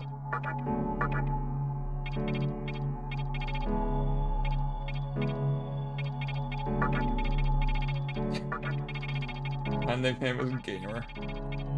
That's the funniest thing I can come up with. Z Alien Soldier. I played like about 12 hours of SMT1, and I thought thematically and sort of in terms of its presentation it was very interesting, but gameplay wise, like in terms of combat mechanics and all that, I did not enjoy it at all. And I did quit the game eventually. I did think it was, I respect SMT1, I think it's cool, but like I don't enjoy playing it. Absent Eagle. Ziad Magenta. Your will to live shall sustain you, that's what she said. Believe it and it's survive. I don't understand. I bet she says the same thing, regardless of what you pick. It's like cleverly written because it does fit, right? But, just once you know this kind of shit, once you start thinking about it, it's really hard not to be kind of annoyed by it.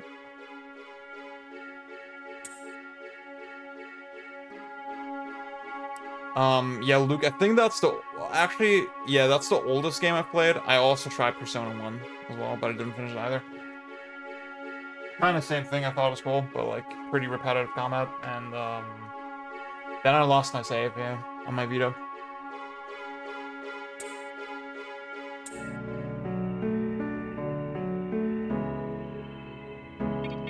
I'm not gonna give her a funny name, whatever, I'm just gonna go.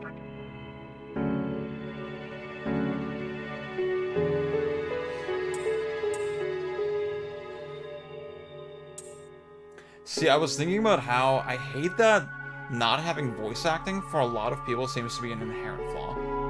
I don't get that at all. I think that's so stupid.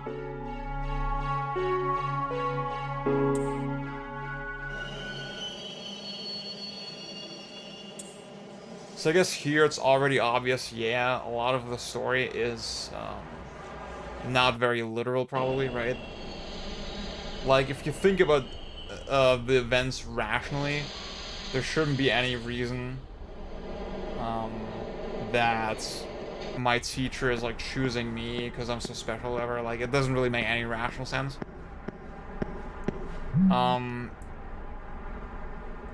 it is pretty clearly meant to be more taken symbolically, right? Which I think is okay. Time is wasting.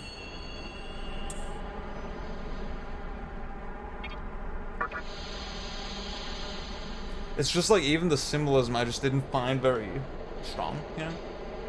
I didn't really draw much out of it.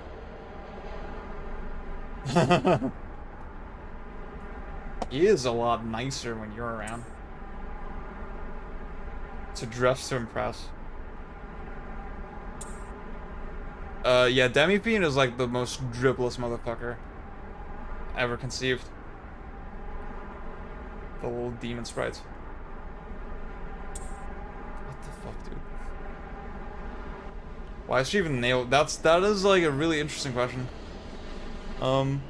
With JRPGs, that used to be so common that you could just name every fucking character.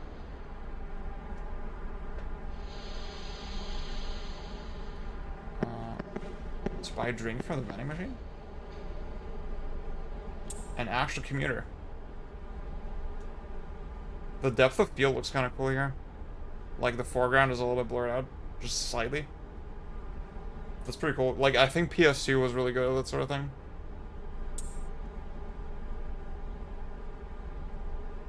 Looky Loo after it. Look, the script is not bad.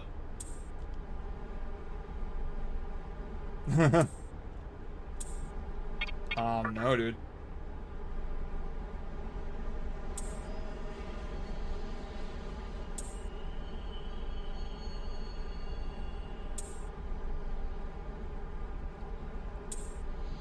Cool.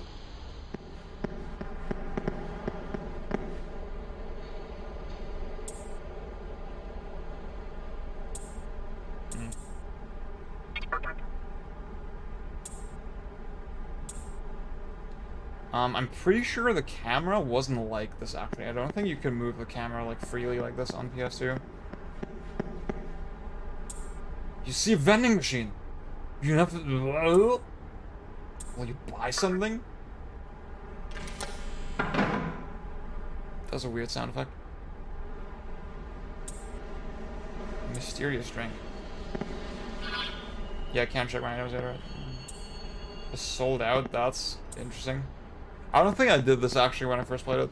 I don't know what this does. What's up, Antelope? Persona 3 is Persona 3 without the heart. See, my favorite, the way I played the PS2 version is like I'll hold circle, and then I just do this. Yeah. I used to do this all the time. That's how I used to play the game. Another vending machine in the hospital. Oh shit. Okay. So we're at 2 hours, 20 minutes.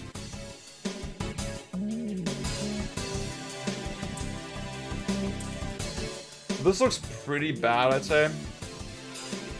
Well, artistically, it's still cool, right? But, like, obviously, in terms of the resolution, the AI upscaling, it's not very good. It's not as good as it could be.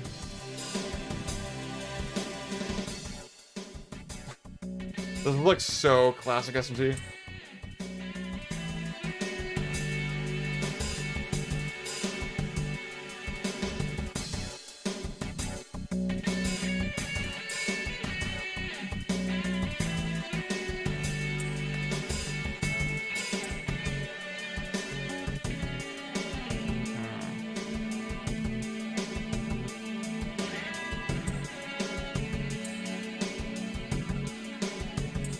How could this be happening here? Glad it doesn't involve me.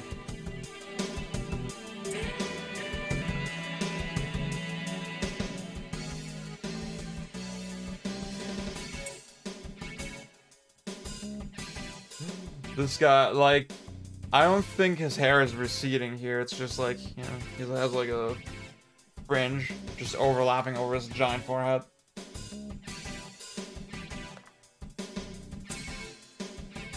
Hikawa. Top executive?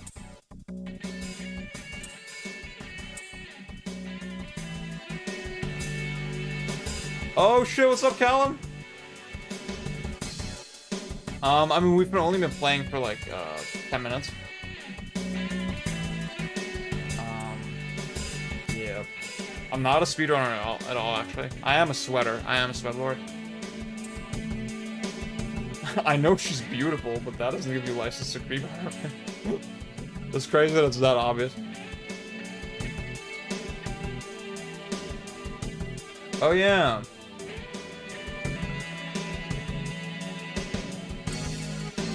That is kind of interesting. I didn't even know that. That like, yeah, Raito is like missing completely.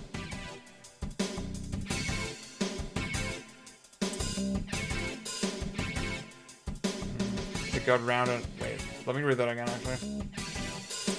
That's like foreshadowing, right, for what's gonna happen. See, Callum, I've played through Nocturne a couple years ago, actually. The whole thing on the PS3 version. And I was not that big of a fan of it. But I was kind of interested to, like, just check it out now. Yeah. Everywhere you look, everything is round. The world itself is round. I know the world is round, but it got round in a different way. Okay. So this guy had a dream about what's gonna happen. I guess, like, you know, in Nocturne, there's some idea of, like, collective consciousness, you know? A greater will, like, people are all kind of connected. You know? Maybe it's sort of trying to suggest that idea a little bit. Just need some high school girls. So don't tell me, I already know you think he goes super hot.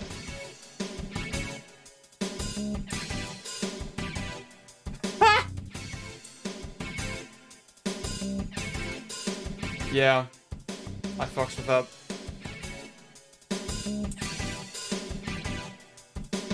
Like, being a little bit problematic makes you about 100 times more attractive.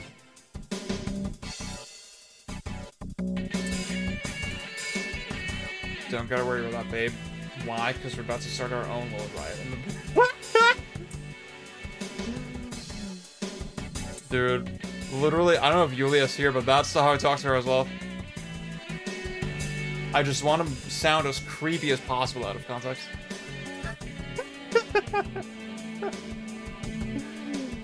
Yeesh, kids these days. Dude, Chewy, honestly, yeah. I feel like I don't remember the localization being this funny in the original. I don't remember being this good. So honestly, at this point, I would just recommend, yeah, just go with the remaster. Like, it looks close enough to the PS2 version. Long-haired yuppie. Talking about that one guy. That guy, yeah.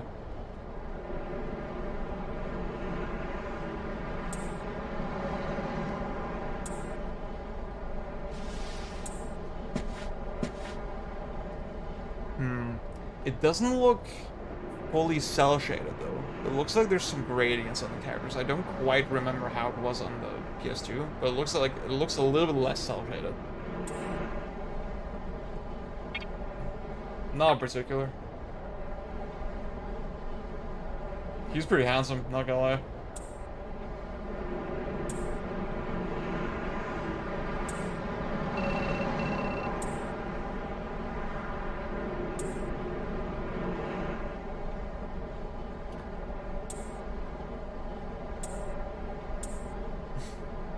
I feel like just with no voice acting, you get a unique sense of atmosphere that you wouldn't otherwise. Obviously, a lot of the time, not having voice acting or having voice acting is a budget decision rather than a stylistic choice, but like, I don't know, man. I just don't see it as an inherent negative. Running footage of Nocturne outside of battles, oh, that's crazy. Well, get your premiere today.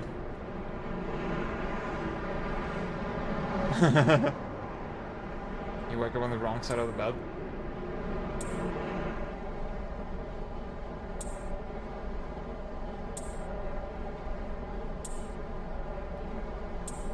Cabeça.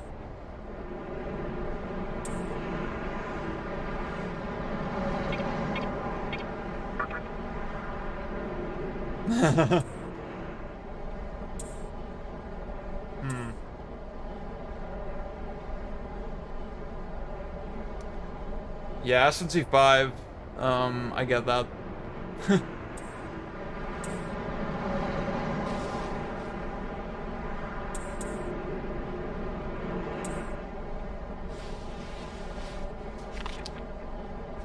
Because because they have voice acting. Yeah, I've never tried an audiobook, but I feel like I wouldn't like it. I feel like I want to go at my own pace.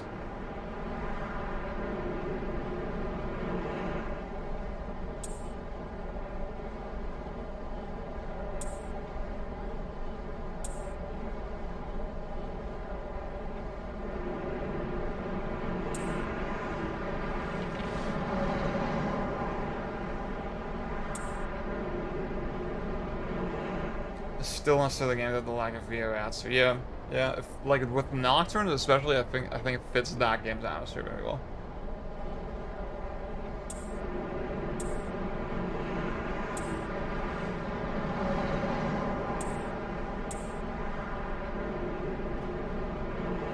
I don't know how you like my article. Cool.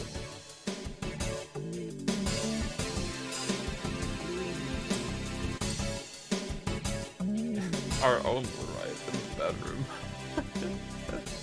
Oh shit, that's cool, Dylan.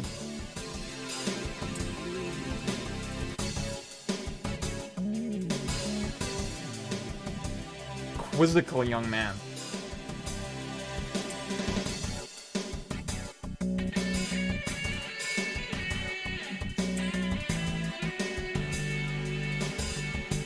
Oh, he's talking about Rido. That's crazy.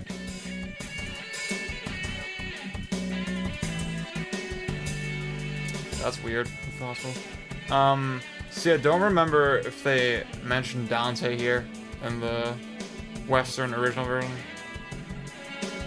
I guess also how it works, so that's one. Yeah, that's cool. Yeah, I get that. I totally get the point of it. I just feel like I'm not saying audiobooks are bad at all. I just feel like I wouldn't like it.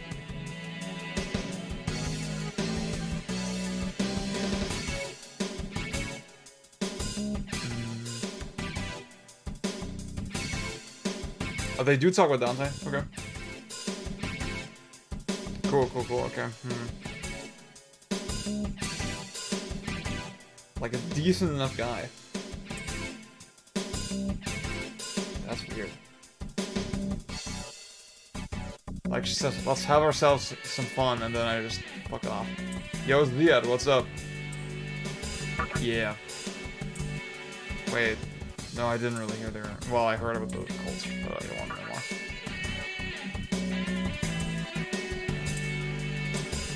Well, it's just rumor. Can I look at the screen? No, I can't. Okay, cool. There's a note on the door. The entrance to the annex is closed. Please use the entrance to the main building.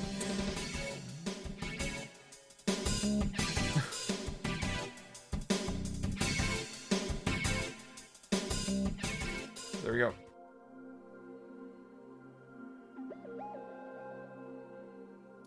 Yeah, honestly, I think this looks... I mean, again, the cell shading looks definitely a little bit different.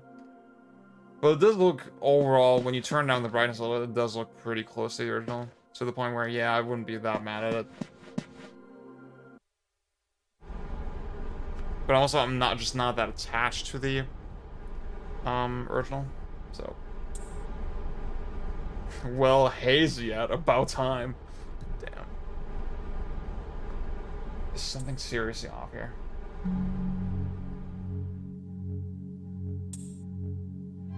It's good that they question what's going on. I feel like I don't really remember it being like that. Even if, you know, even if we accept the story as like mostly like symbolic and like not to be taken super literally. Yeah.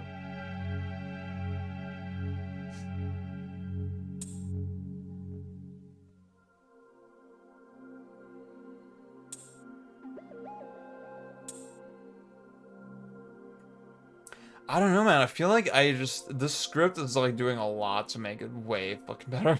Like, I'm actually kind of shocked at the difference.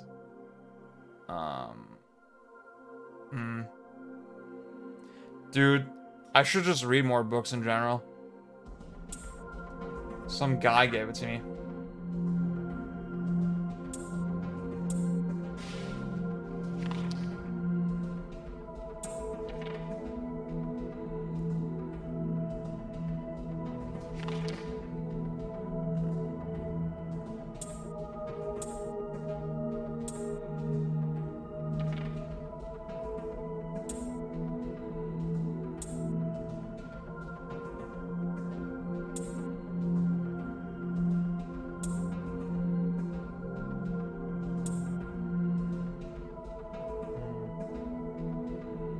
Alrighty.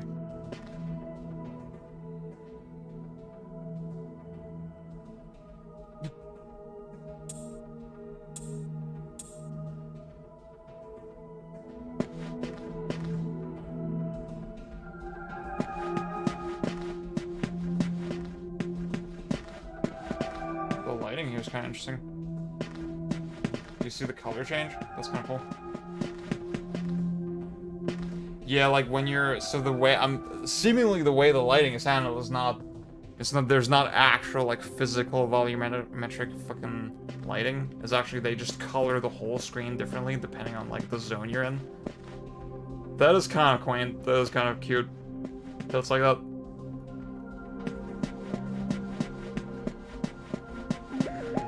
But yeah, I just felt like when I played the original, again, this might be my perception bias, maybe I'm remembering a lot of things wrong. It's just with the original script, a lot of things felt very unspecific and didn't really invest me in the world. Yeah.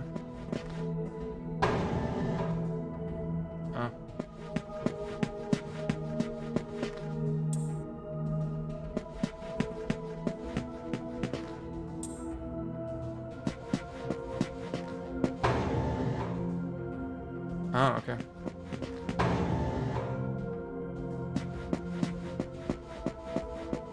Yeah, you know, I feel like that's the thing. I would have maybe going for true ending, true demon would have sort of addressed a lot of my gripes with like the theming of the game, whatever, with the story. But then I just didn't want to do all that shit. Yeah.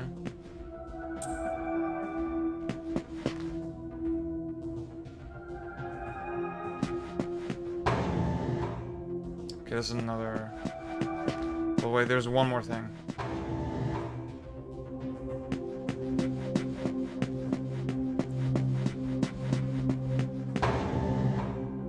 Yeah.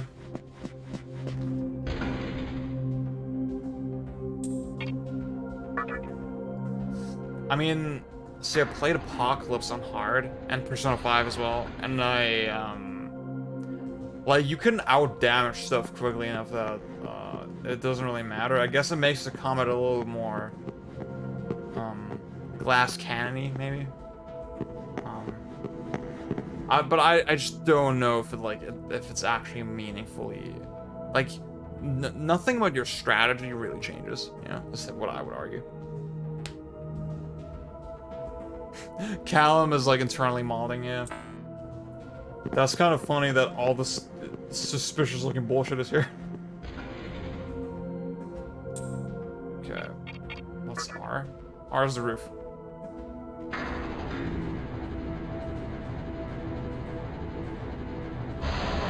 Or faster, yeah. Yeah, maybe I should play, if I play P5R, maybe I should do it on Merciless.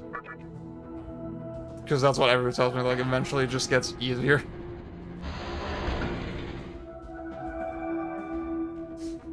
Okay.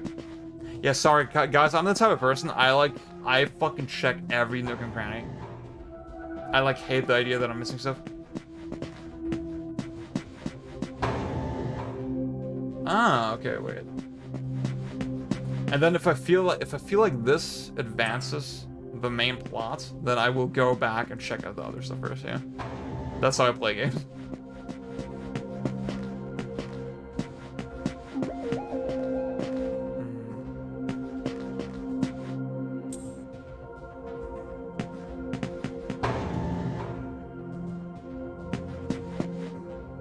Oh, there's the other vending machine.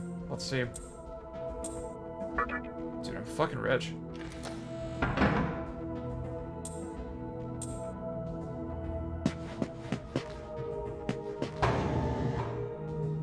Wait, where the fuck am I? Oh, I should look at the map. I'm full.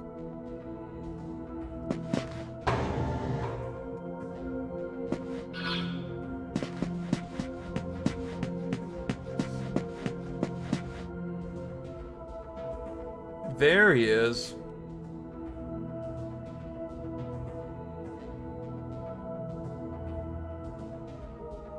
Yeah, I mentioned this earlier, but I think this looks relatively faithful to the original. This HD version. Again, you need to turn down the brightness by a couple notches. But then it looks pretty good, I'd say. And then with the revised script and the quality of life stuff, I'm like, alright, this is just like, this is the one to recommend, honestly. See, I feel like having, so you will see empty rooms like that a lot in Nocturne, right? And generally, I'm not against that, and you know, on principle, just having some empty rooms that don't really contribute to the gameplay, because they can still contribute atmosphere, right? But then when they're copy-pasted kind of aggressively, I think that's a problem. Yeah, I love this game's art style, right? I think just the art style, the way it's the technical art of it, you know, you might say, I feel is really well done. I just feel like so much of this game is tunneled and copy-pasted and stuff, and that was one of my biggest problems with it back in the day. Does Alan say that about the HD version? Because does Alan know about the trick where you can turn down the brightness? Because I feel like once you do that, they look super similar. Uh-oh. In the other room? So not this room. Maybe I'll stream... I'll play the PS2 version a little bit, as a point of comparison. Eventually. Oh shit, what did you say? I wasn't looking. Man, you scared the crap out of me. Dude, his shoes. Oh my god, look at this fucking hipster. Look at his clothes. It's like so funny.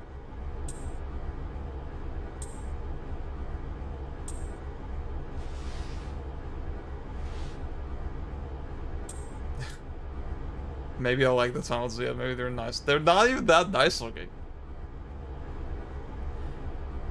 Yeah, I couldn't do, dude, CRT seems like it for this game, definitely. You know what? Like, you could get away with this drip. You could get away with this look, with this fit. In 2022. I think it still works.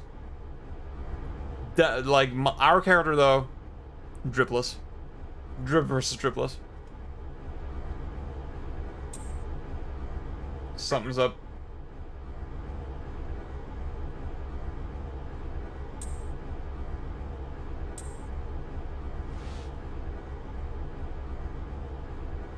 Yeah, just the art style is amazing. Like, it definitely looks really fucking cool. You cannot deny that. I think we should just call it. I mean, the world's gonna end anyway, so it doesn't really matter. Actually, it's better to stay so that you survive, yeah. If you think about it, like, long term, yeah. Yeah, see, Callum, my biggest problem is, like, they did that, but then, the older games didn't actually feel as tedious because they were tile-based, right? And then the risk of running into a random counter was with every tile, right? You made consistent progress. Whereas here, it's like, I fucking breathe on the analog stick, and that could trigger an encounter, yeah. I just feel like the movement was faster paced when it was tile-based. It made more sense for random counters, yeah. I won't do True Demon ending, but I will play through that amount of the game, yeah. So I was explaining earlier, for today, I'll probably play until midnight, max. But like, I will remember, I will note down the time that I didn't play. And I will try to make good on that in a future stream. Yeah.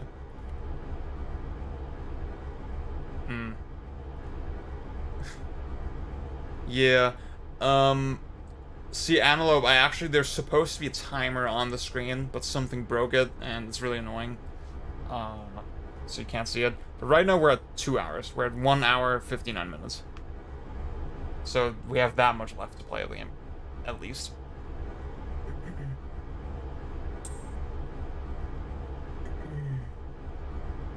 It ain't easy pleasing a princess. Like it just sounds, yeah, that's how I played it, but like it's still not quite the same, you know. I believe this is the shit song. This script is really good. Gotta give it to that. You know what? So far, if this were the whole game, right? If this experience was the whole game, then I would be so into it, dude. Like, what if they just made a horror game, like a survival horror game that's kind of like this, with this kind of vibe?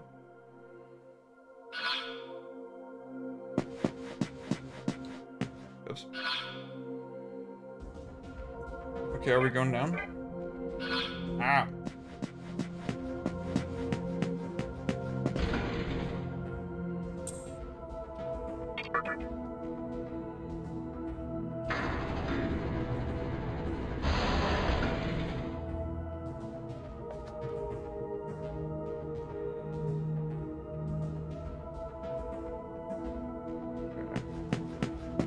Or jorts.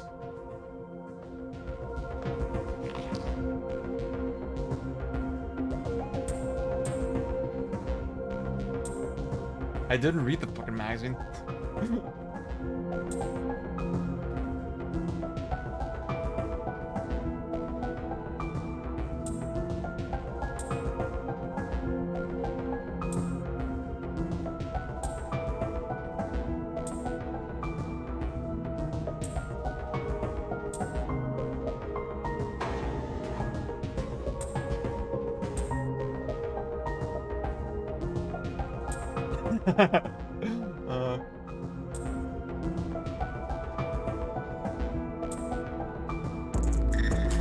Oh shit!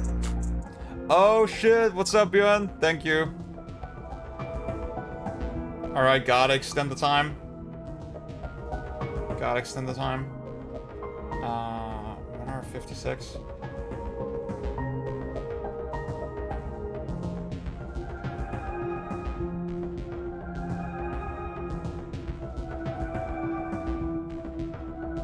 Okay. We are now at 2 hours 26 minutes.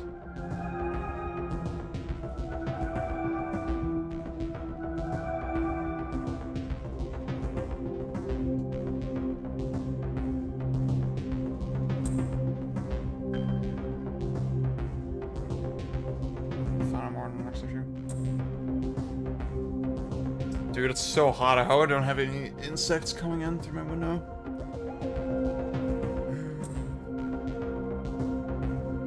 Real spooky shit out of this place.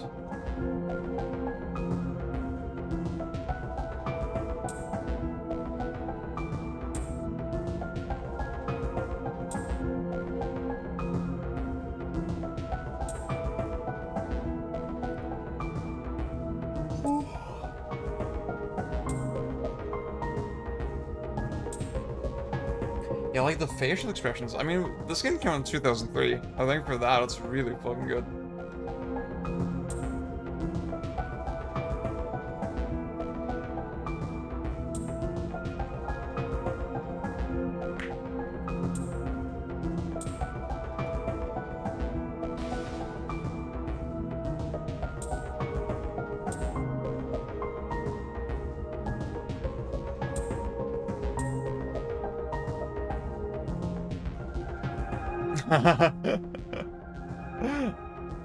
I get it, man.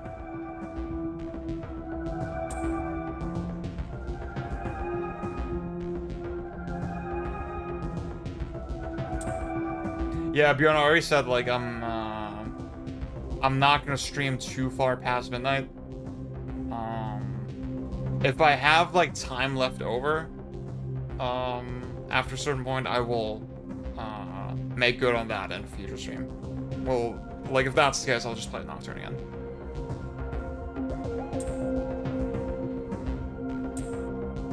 I would hope we get to the gameplay today.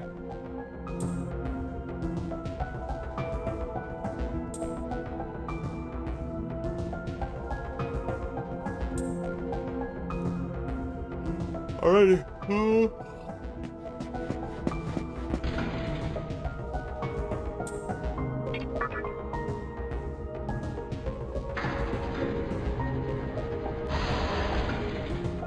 Dude, those shoes are so fucking ugly. Like, those are the most dripless shoes I've ever seen. And the fucking shorts, dude. Like, come on, bro.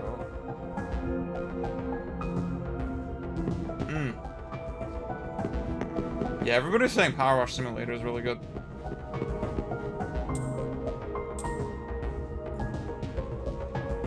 I haven't really been playing that many games lately. Just mostly, my free time, mostly been watching Better Call Saul. Been playing some... Whoa.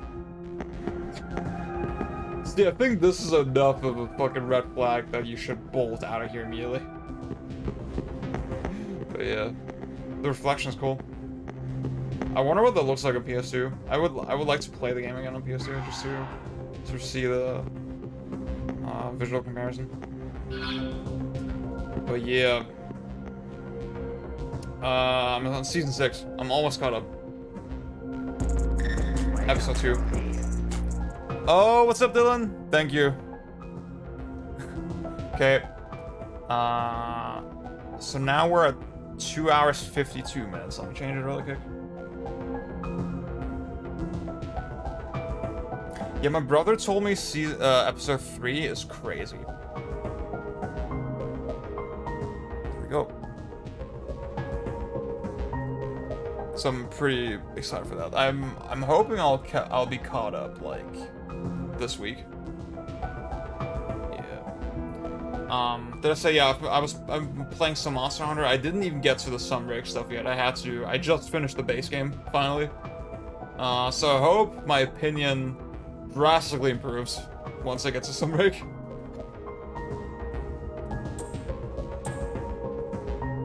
Wait, no, not yet.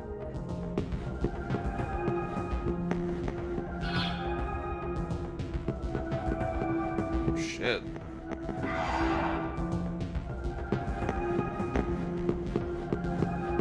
Yeah, I think it's fucking fantastic, dude. With Better Call Saul, I think the first episode is like very much like an establishing moment, right? I was like, okay, this is cool. From the second episode, I was so fucking hooked, and it has not let up so far. I did think season 4 was a little bit weaker than season 3, but yeah, it's better, but it's still 5th gen Monster Hunter. Okay. Yeah. I feel like, see, Hot Pocket, I think you prefer Rise over World, right? I feel like I would prefer World, honestly.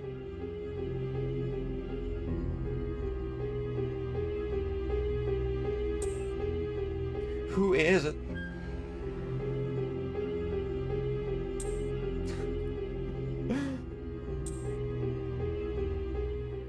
Not gonna lie, the suit, I could see Saul Goodman wear that. Saul Goodman here. Did you know that you have rights? Constitution says you do. A well-known poet once said, April is the cruelest month. Have you any inclination as to why? Because it is then one awakens from a long sleep and faces the barren world. Okay, interesting.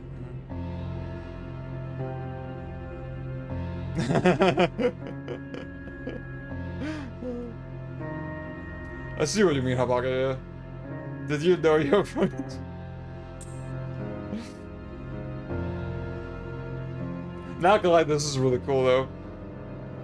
Just the idea of like, I walk in with this guy and then he gives me like this monologue.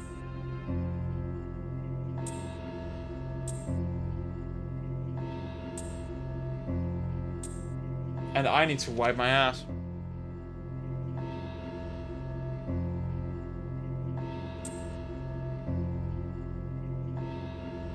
This is really poetic. This is really, the writing is really cool. I love just like, you know, when stuff is so descriptive and visual, you know? Will sink like a setting sun and the new world will rise in its place. What the fuck are you talking about?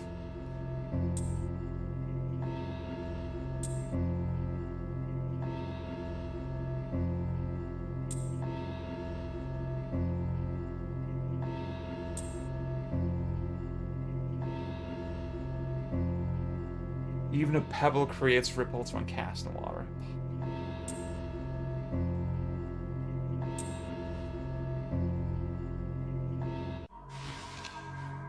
Oh shit.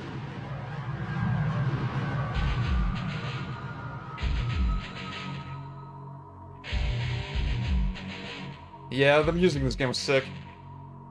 Can't lie.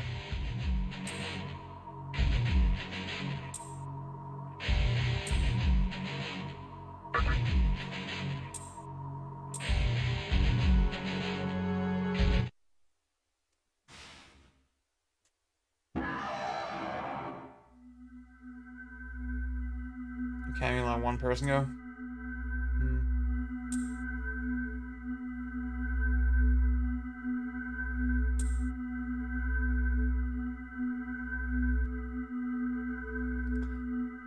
Shui, was the music, is it the same as the PS2 version or is it worse?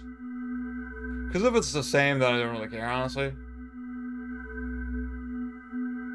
Yeah, Light, I get you. I mean, often, you know, with voice acting, it's like, it often does sound better than you think. But still not something I would prefer. It's 1-to-1, okay. I mean, then I don't really mind, honestly. It's like, whatever.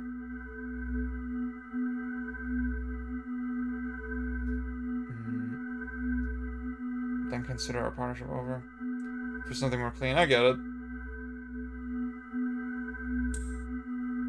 Such a troublesome maiden. See, the fact that it's like, that's the thing. You wouldn't get this from the voice acting, right? The fact that it was capitalized sort of suggests that it's a title, right? The maiden. That she has a certain role, right? He doesn't just say maiden like as a way to like, talk down to her or something. Like, no, she is the maiden in this operation, right? And that tells you something. And you wouldn't really get that from just voice acting. I think that's kind of cool. I'll leave the teaching to the teacher.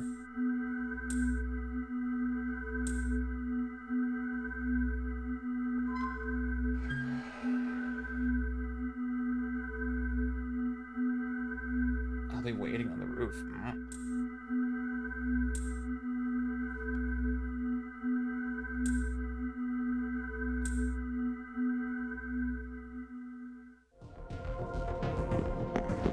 I guess, like, you know, if we're thinking of the story symbolically, right?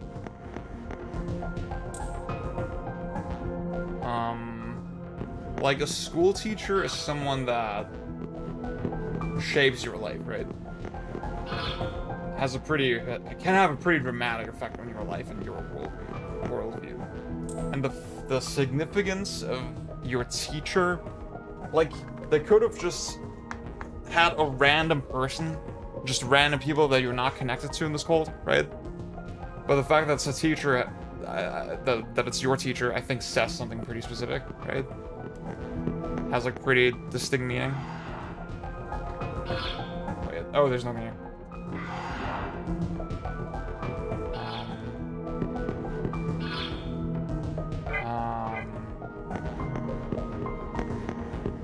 Yeah, I don't know exactly what it means, right? I don't really have a working theory in my brain right now, but I do think it's interesting. It's just the kind of thing, honestly, when I played this the first time, I didn't really think about super actively.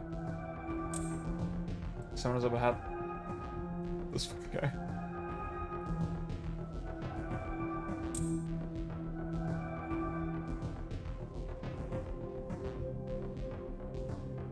Oh yeah, you know, I thought it was really interesting that, so this is Lucifer, obviously. When Lucifer is in his child form, he has the woman talk for him, but whenever he's, you know, this old man, then he talks to himself. Again, not sure exactly what that's trying to say, but it's kind of interesting.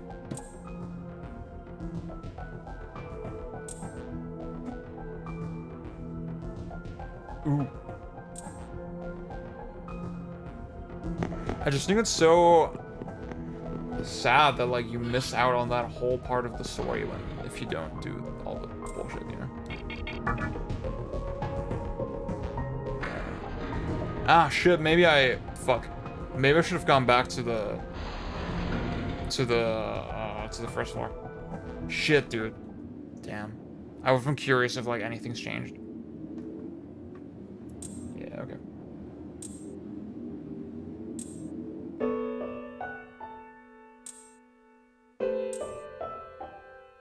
The conception.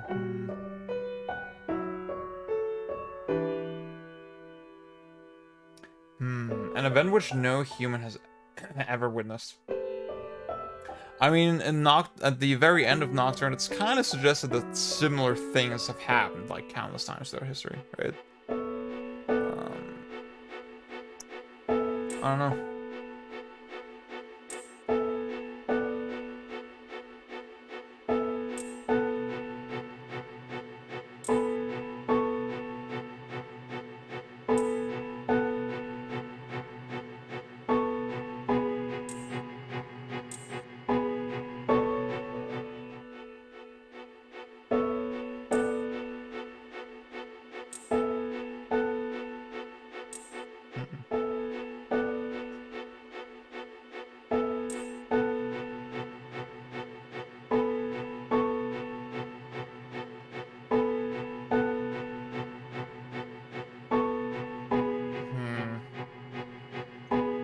That's a fair point.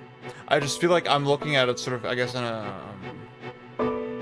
if I try to sort of see the meaning of every line, right? If she says, no human has ever witnessed this event, I'm trying to think, does this mean anything? Like, I guess maybe she's just incorrect, right? About that. But then why would she say that in the first place? You know, from a writing perspective, like, what does that tell us? Again, it's like, you know, it's kind of a rhetorical question. It's just interesting to think about.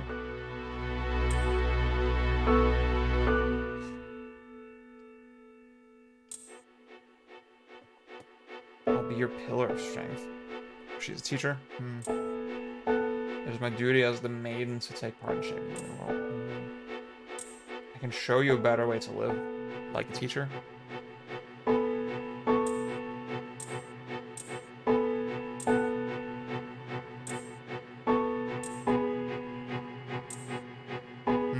See, I mean, the way I remember those, once you meet her, it doesn't really feel all that revelatory.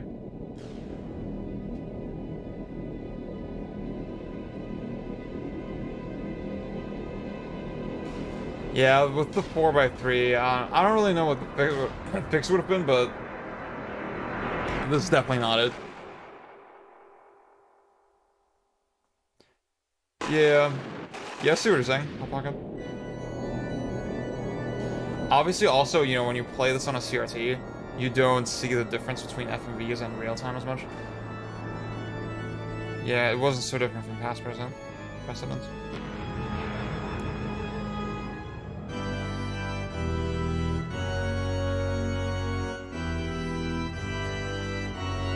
Obviously, again, we've already established the story is not to be taken super literally, right?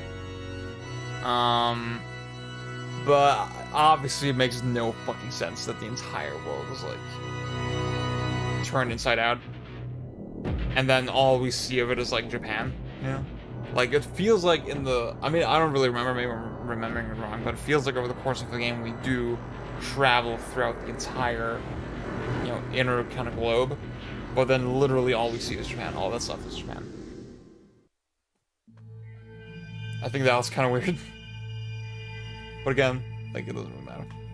I guess that's one thing I do... I guess I kind of like that SMT4, for example, is a more literal game, right? The story is a lot more literal. It does feel like it tries to make sense in a way, right?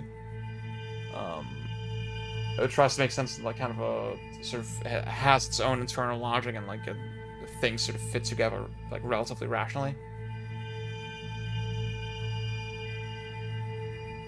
Reveal your heart to me. You have nothing staring within you, not even a hint of a reason. Not even a hint of reason.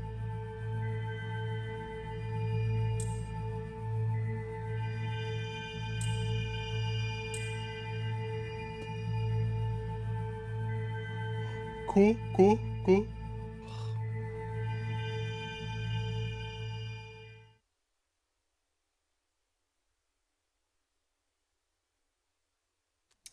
Okay, we're about to start playing the video game.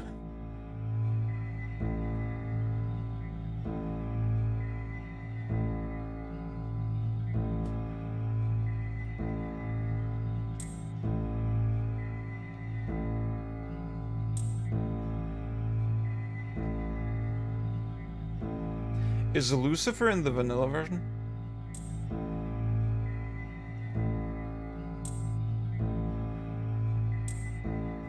Like, does this happen in the vanilla version? How do you turn into Demi-Fiend if Lucifer isn't there?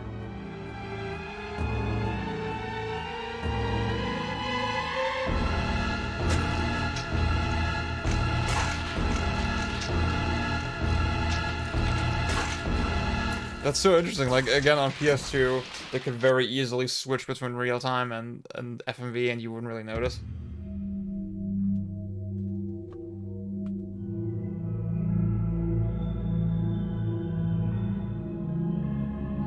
This is a pretty cool shot, not gonna lie.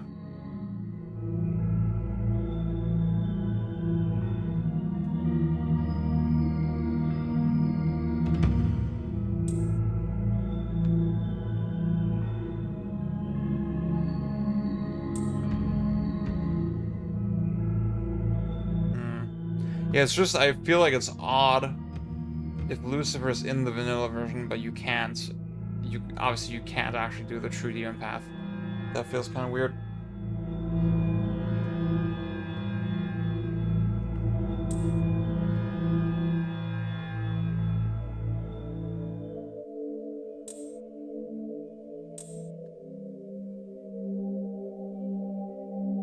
Alright, let's fucking go.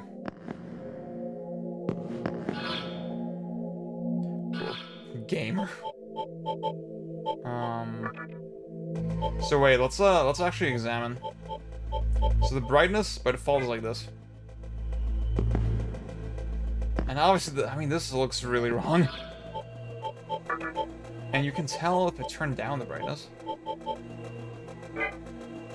Like the bloom, like Demi-Fiends is not sort of glowing anymore like it was before, you know? So clearly the brightness is also controlling the bloom to some level. It's very strange. But if you set it like this, like I just did, it looks a lot like the PS2 version. So yeah. Doesn't have ominous segments at all. Takes place here in the hospital, you get ambushed in the elevator. Cool, okay. This is kind of cool the way it glows when...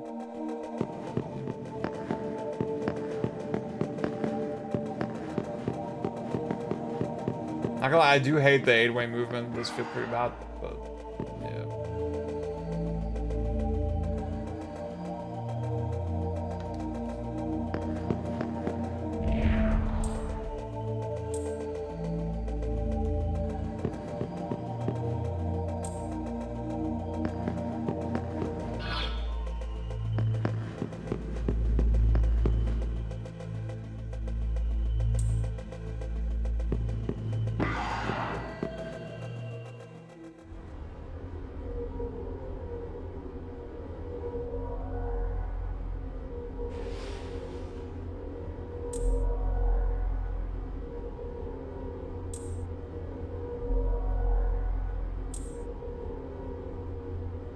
I'm not sure myself.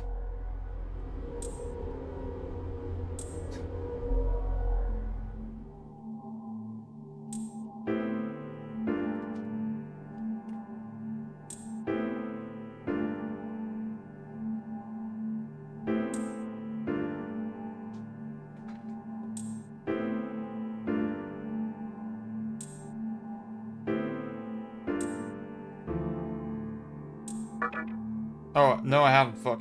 Damn.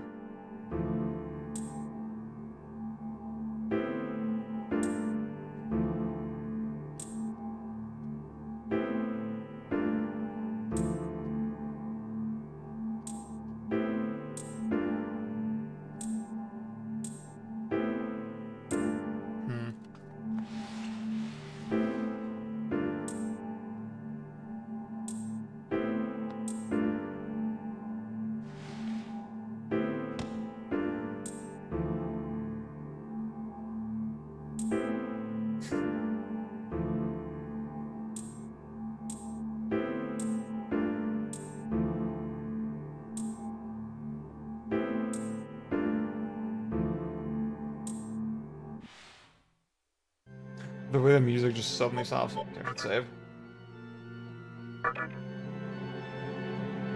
Dude, that took fucking forever, I feel like. Yeah, that took an hour. Crazy. I thought, honestly, I thought it was engaging. I thought, you know, the story so far was really engaging. So it's not bad, but, like, I'm kind of surprised it takes that long.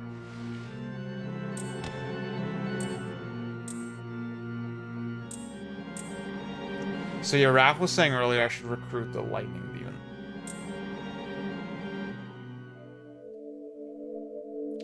See, yeah, okay.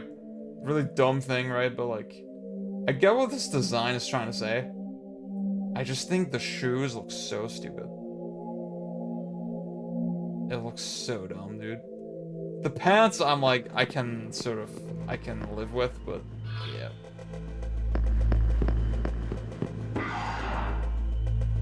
Just dripless. Oops. Oh shit. So don't eat me, please. Not necessarily, just get better shoes, dude. I think this is like interesting, you know, this guy is still sort of under the assumption, yeah, I'm a human and you could eat me. Even though he's dead and he's a ghost. And like somehow he has the ability to heal you. Again, I'm not sure if that means anything, but like, it's just kind of interesting to think about.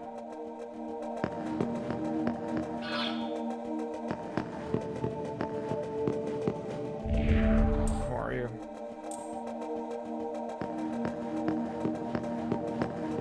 I guess like with the ghosts and Nocturne, there's a very strange mix of like awareness and unawareness.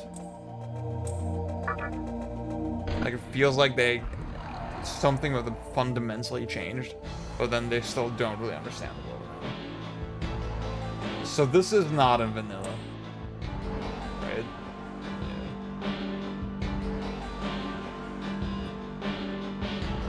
Yeah. There he is.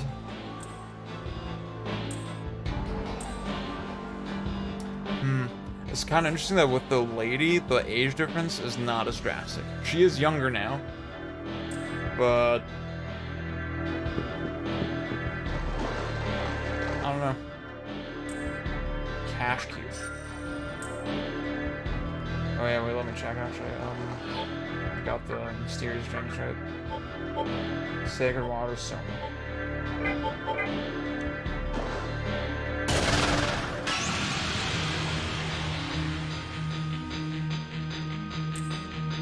I want eat.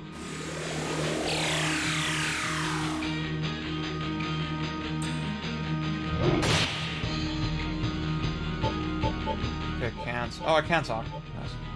But like, I probably can't talk to them, right?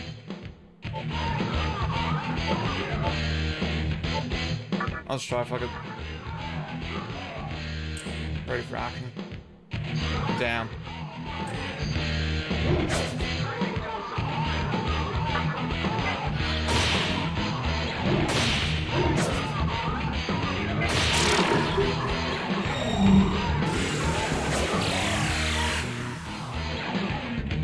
This is amazing, stupid hard.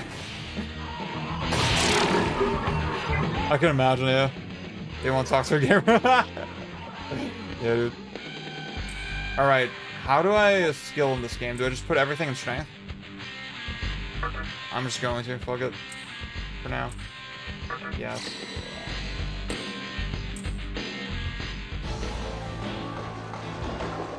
What's up, Overcross?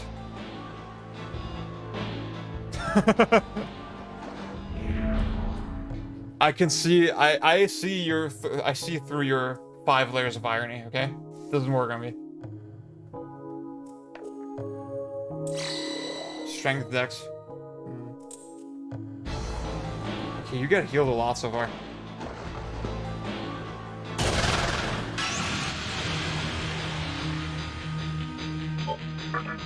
I probably can't talk to this guy either, but I'm gonna try. If I remember correctly. Yeah. Oh my god. Damn, oh man, if I just pressed the button slightly differently, then maybe I would not have missed. Oh man. There's so much I can do in this fight. It's like so dependent on my fucking skill the way it goes. It's crazy, bro.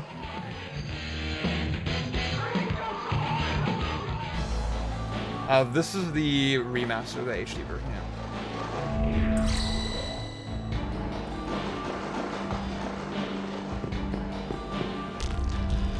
Ziad, you're so bad at JRPGs. Don't you see all the fucking shit you can do here?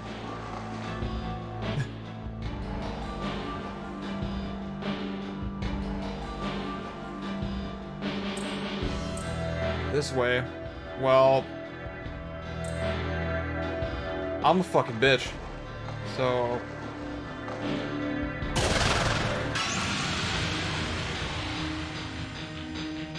Okay, the guy on the left, though, I feel like I might be able to talk to him. Yeah. No, I can't.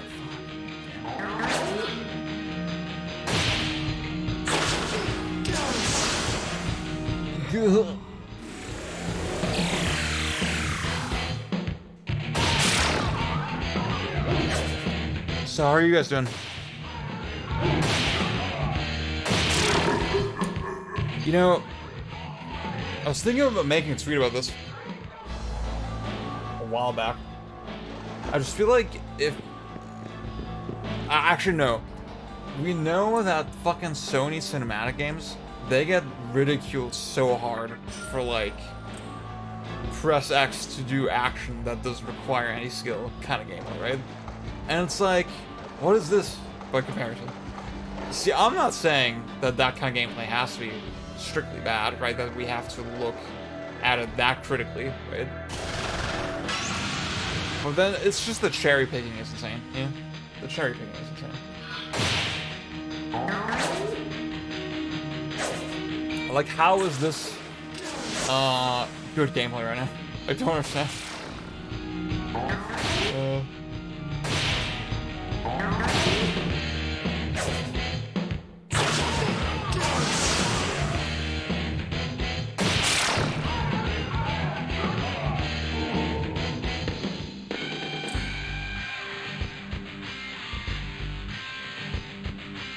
So agility is dex, right? I should upgrade agility as well. I'm gonna keep focusing on strength for now. Oh my god, I got lunge, dude.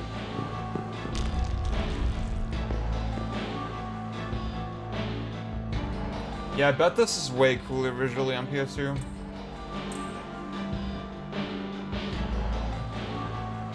It's kind of cool what he's doing with the thing.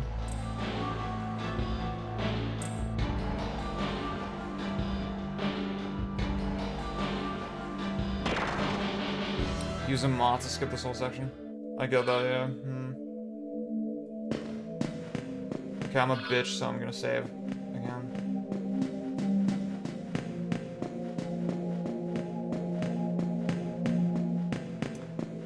Okay, Callum, but how is that good gameplay? If I die based on random chance. Oh my god, Michael Jordan is watching?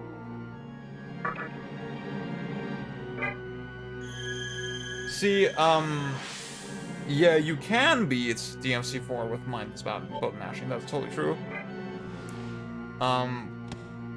What I'm suggesting is that the button mashing is actually fun. It's more fun than mashing through a menu.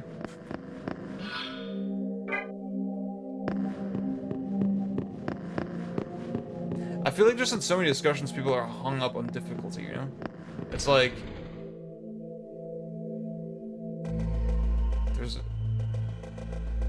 Yeah, okay.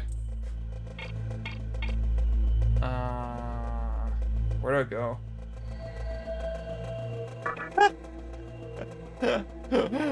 What's up, yes? I know, it's fucking exciting, right? Oh no, the door is caved in, dude. Yes.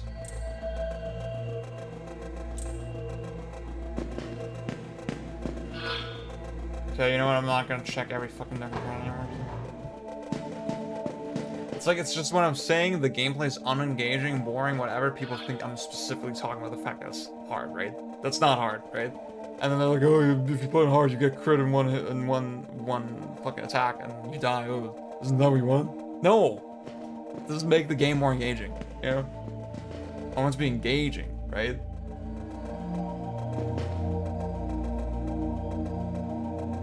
That's kind of weird how this doesn't look different at all. This is really what nature considers good.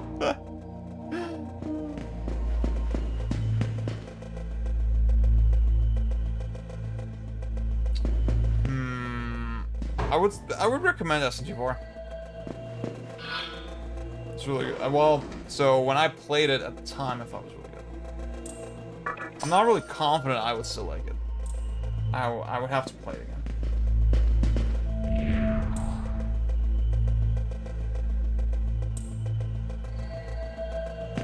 Flesh, bones, and all.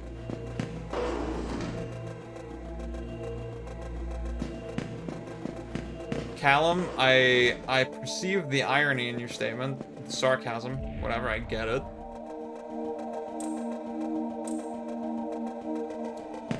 But some people actually think that way. Yeah? And that's scary.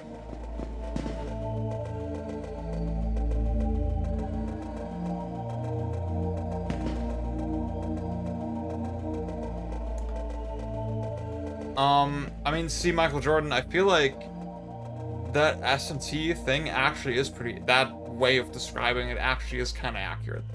That is kind of accurate of a lot of the experience, yeah. I feel like it's disingenuous to say that a lot of the combat isn't just autopiloting, yeah. Whereas like a game like DMC, we've talked about this, but like it has like a kind of granularity that I think just makes it more intrinsically enjoyable, yeah? It's just like roguelikes, dude. Don't get me started on roguelikes, dude. Ah.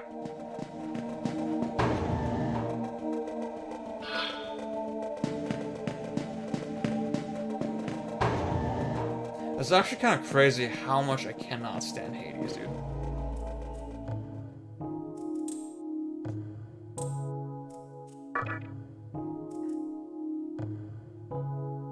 Yeah.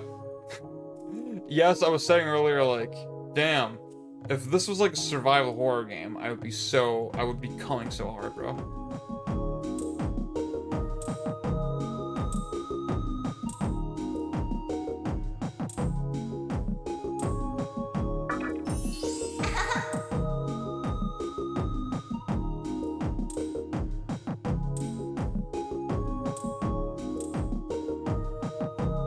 PS2 Crust looks probably, yeah. There's like I do think this remaster looks pretty similar, right? Pretty faithful. But there was already a couple spots where I was like, yeah, this probably looks way better on the PS2.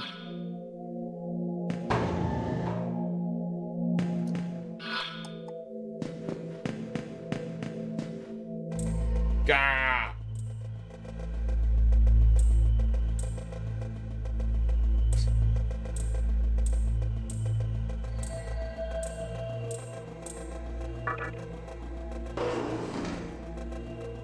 Yeah, it's just with Hades, I felt really cheated out of my time by the end, you know? I think that's my thing with it.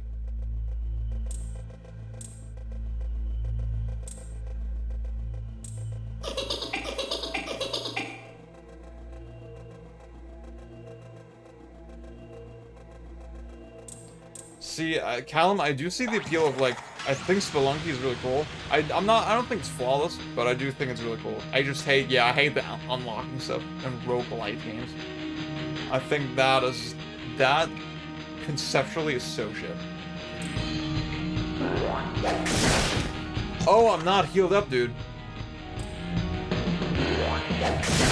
Oh god. That's kind of bad, actually. Well, should I do... Well, fucking reball.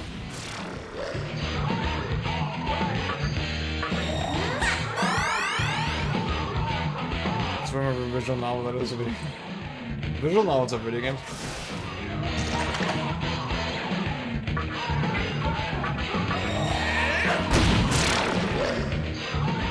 You know what? Underrated thing on Nocturne? All the stuff, all the actions are just in one thing. Like, it's not sort of... Actually, it's the same in other SP games.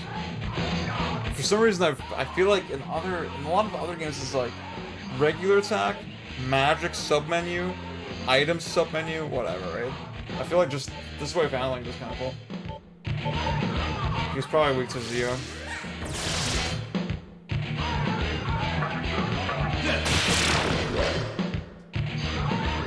Oh, isn't this gameplay so crazy though? Didn't I like strategize really hard just now, dude?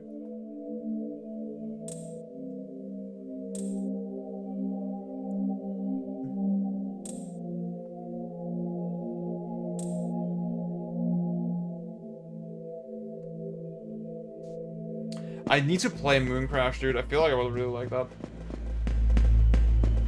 Also, yeah, Super Metroid Super Randomizer. I never really got into that. And I feel like I should. I feel like I would really like that. Also, I really want to play, Project Base. Metroid. Super Metroid.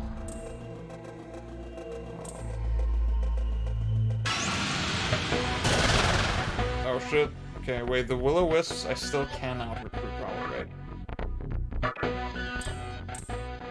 Oh. I can.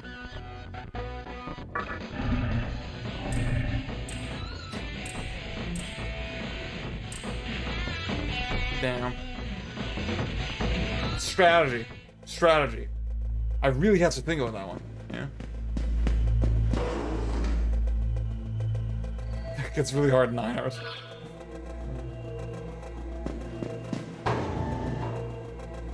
See, here's the thing, right? I'm being kind of an asshole right now, right?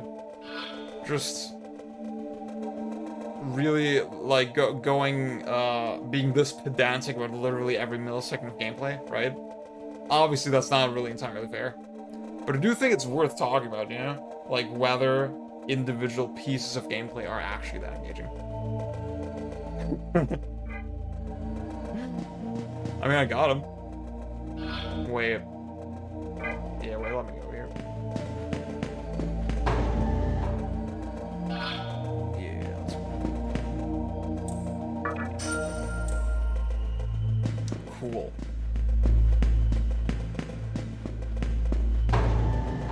I'm getting kind of hungry, dude.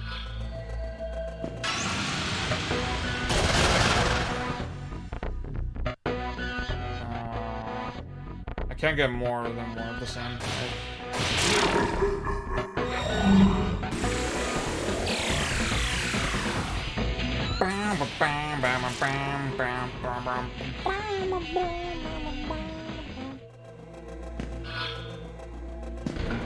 Encounter rate so far does not seem that bad.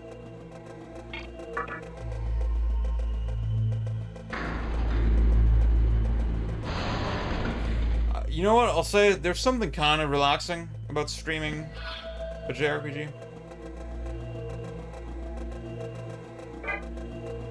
Like it's turn-based RPG.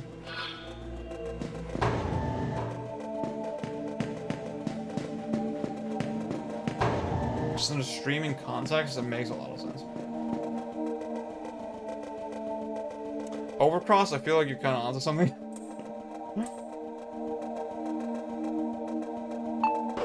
Kingdom Hearts 2. Oh man, I should play some Kingdom Hearts 2, dude. Oh, that's a game. That's a game, boys. Nice knowing ya.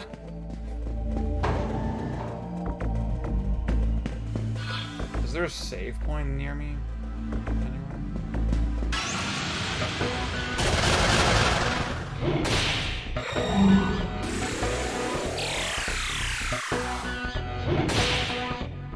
I should probably lunge.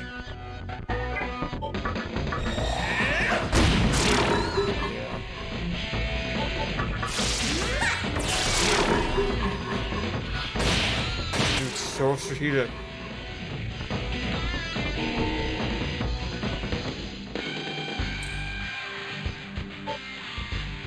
Actually, yeah.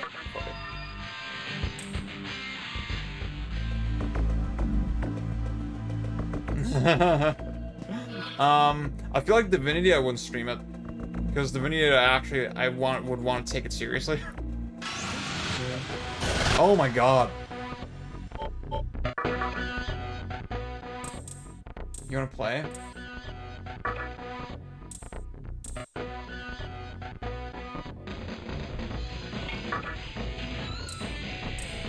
Oh, fuck you. I didn't have a lifestone, right?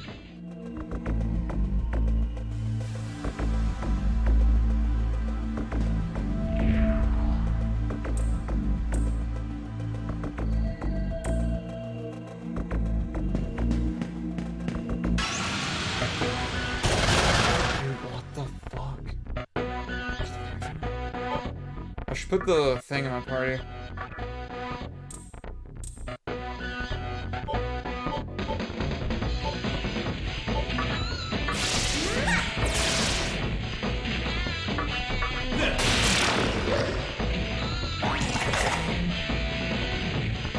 Well, this one.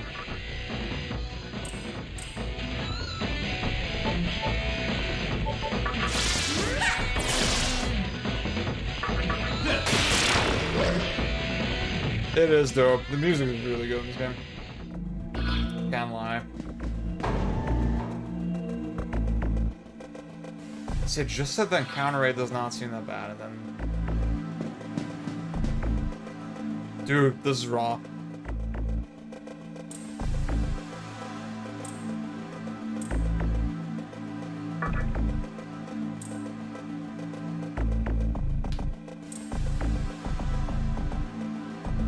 Full of attacking.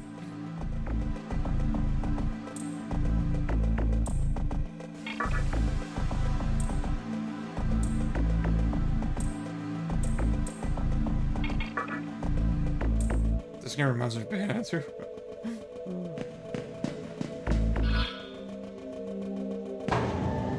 Yeah, oh yeah, sorry. Yeah, I need to start Disco properly.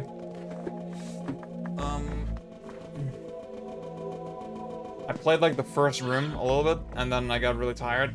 I was like, yeah, I was already in bed. And then I haven't touched it. I didn't touch it since. I need to give it like a serious shot.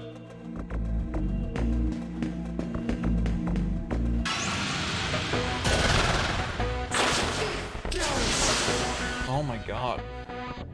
That's crazy.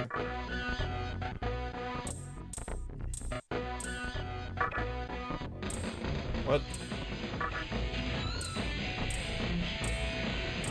Do I have life stones? It doesn't say.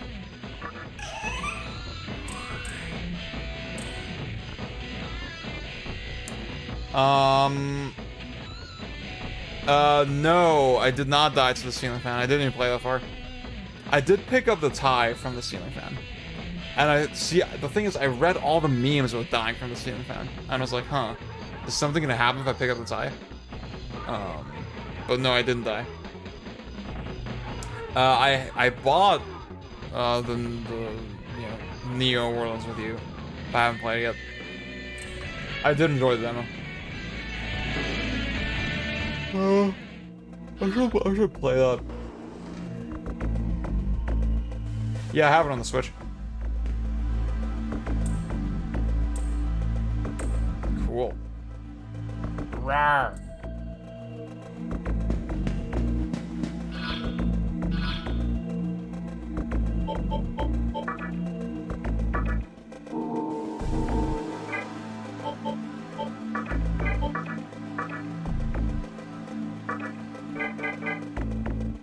Not gonna sake.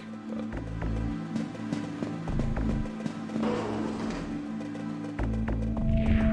Hey, you there. You're a demon too. Oh shit. Okay.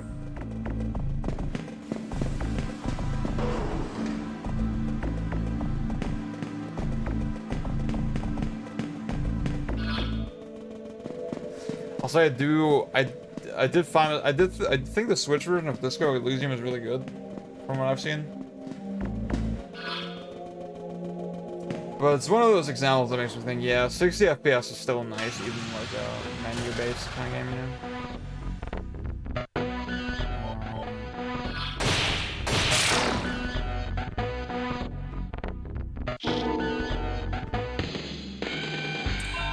Oh my god, let's fucking go.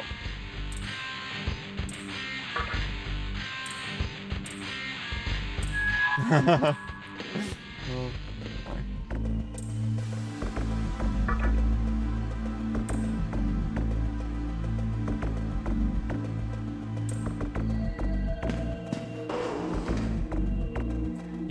yeah. That's why I bought it after the patch.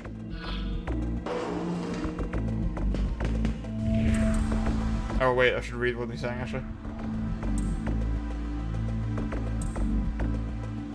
Dude, there's something really eerie about just these ghosts don't even fucking know that they're dead. It's so interesting thematically. Oh, it's kind of cool that you can see the other ghosts from here.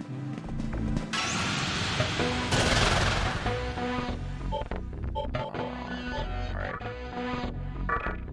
Oh, with the square you can pass. Ah, fuck, that was the wrong button.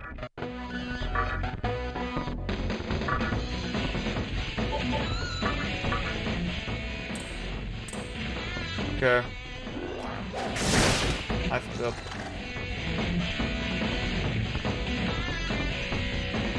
Yeah, Third and Sentinels is really cool. It's worth it. I wasn't like, I didn't think it was like this life-changing ass game. But I did think it was pretty cool. Really enjoyed it.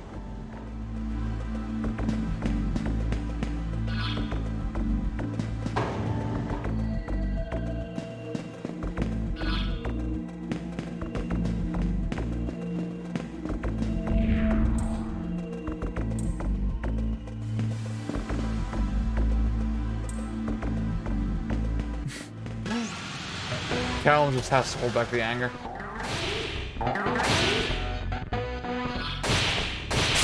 Dude, this gameplay is just so crazy. I've never had to make like decisions like that.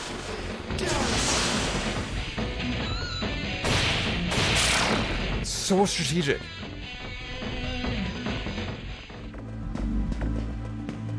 That's a good question, Ralph, actually. See, I mean, my last experience with the Zero Escape games is like a really long time ago, so I don't feel confident in anything I would say if I were to say about them. But I do feel like I just feel like the thing about Virtue's Last Reward, that to progress you actually have to like take information from one timeline and then actually physically use it like in sort of puzzles and stuff as a player in other timelines. I thought that was really clever, yeah. And Third and Sentinels is it's more impressive that the story is so open-ended and yet it still kind of makes sense the way they structure the information, yeah. And that it makes sense without them repeating anything. Like, I'm kind of impressed that the game that Third and Sentinels treats you with so much intelligence. Like, they don't spoon-feed you exposition at all. I thought that was really cool. I think with Third and Sentinels, I find the thematic point of it in the end way more interesting. I feel like the Zero Escape games, they are more sort of about just about the twisty nature of the story. The story is enjoyable to follow. But I feel like there isn't that deep of like a message to glean from in the end. Huh. Yeah, I feel like I would like Neo too if I just wasn't a bitch mentally. So yeah, I agree with you. I have to do that.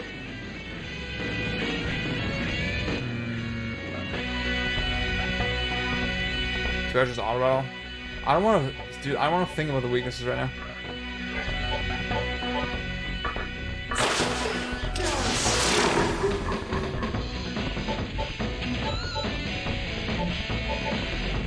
PS5 D-pad.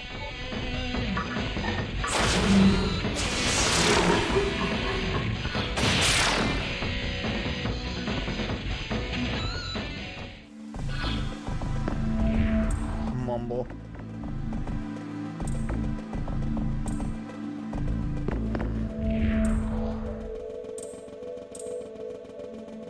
Is there?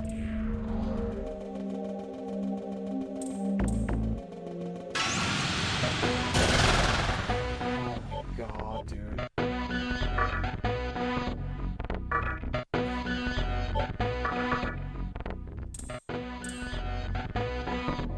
Alright, fuck you.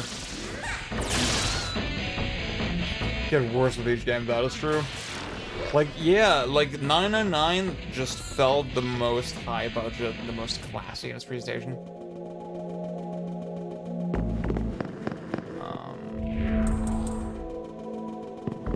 And I just did think, like, 999 is the best overall package.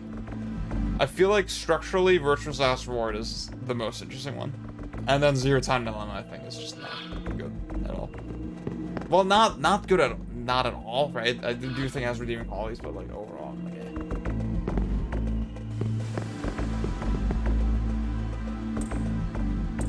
I might like Etrian Odyssey 3. I should play that. I don't think VLR looks that bad, honestly.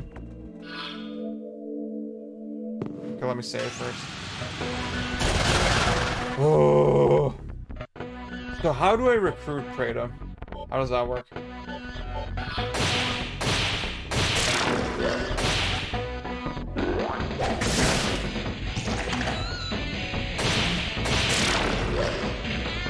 See, Hot Pocket was trying to be nice to it, but like, I mean, yeah, I don't think it's very good.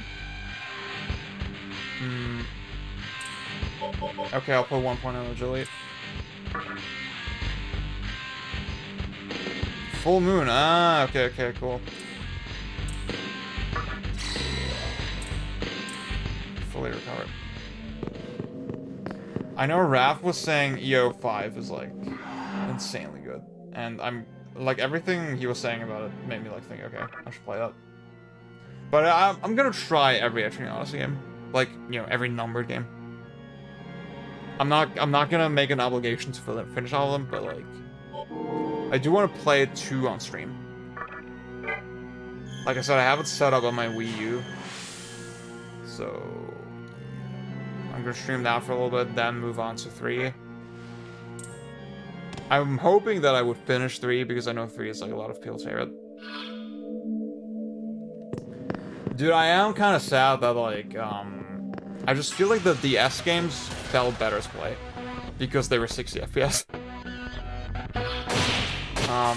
I'm kind of sad that the 3DS games are all 30. So that's one thing. I know it's a stupid thing to care about, but yeah. What's this?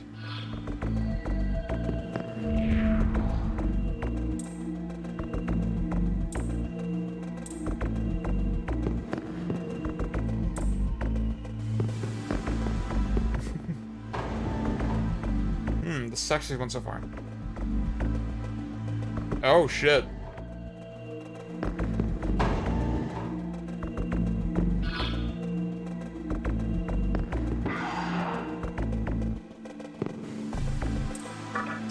I feel like Etrian Odyssey is like probably it. I probably would still like those games. But even, that's the thing, even in Etrian Odyssey 1, which is the one that I finished, the DS version, even in that game, you do just do a lot of kind of mindless combat, you know? I think that's something you just kind of have to accept. Like, I'm kind of skeptical, would a JRPG where every fight takes, like, your entire fucking brain, would that even be that appealing? Yeah. Maybe that would be too exhausting to play. With the kinds of mechanics that they tend to use, right?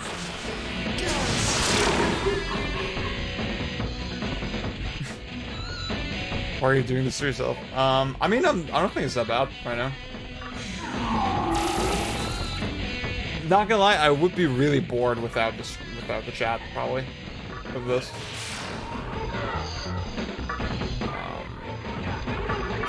But yeah.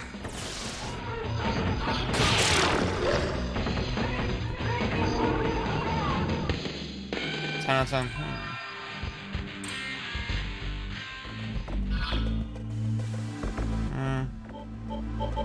Let me heal my guy.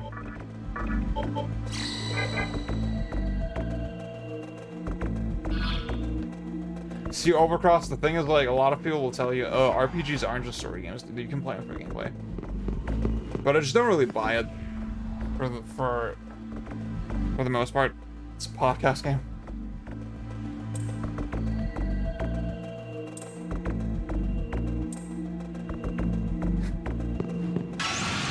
Oh my god, FF7R, tell me more. That's my favorite game.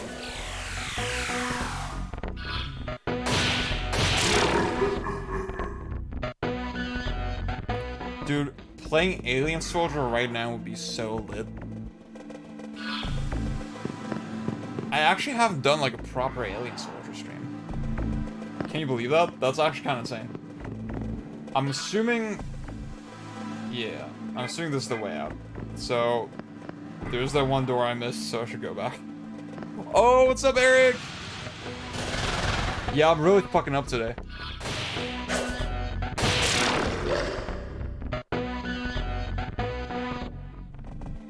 Dude, Xenoblade, I'm just gonna say it. It seems like Stockholm Syndrome. It feels like people convinced themselves that they like that series and now they're forever forced to care about it.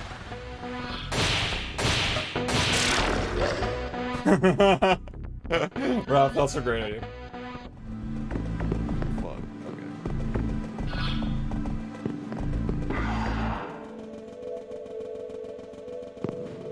Oh, Callum, I'm so sorry to hear that.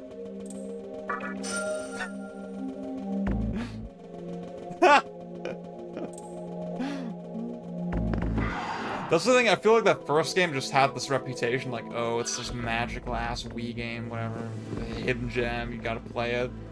And then the series just went full fucking anime later. And now it's just too late to stop. Already pre-ordered. Wait, is this the way out? What the fuck, where is this? Where's the ladder leading to? Yeah. Oh. I should go back to this guy there. I need to replay Dragon's Dogma. Oh. I want her. I feel like I would enjoy Xeno X, to be honest with you. I still need to play that.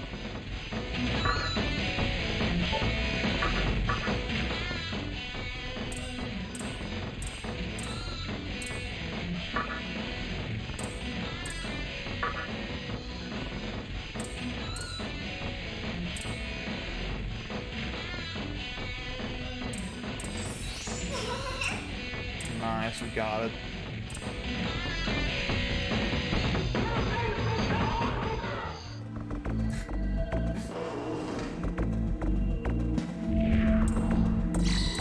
Oh shit, free heal. Sick, bro. Dragon's Dogma is so good, dude. It is the best. See, I'm like, I don't know how I would feel with all the RPG stuff in it, but then people always tell me that, they're like, yeah, it's mostly gear dependent anyway. There's not actually that much grinding in it. So, like, damn.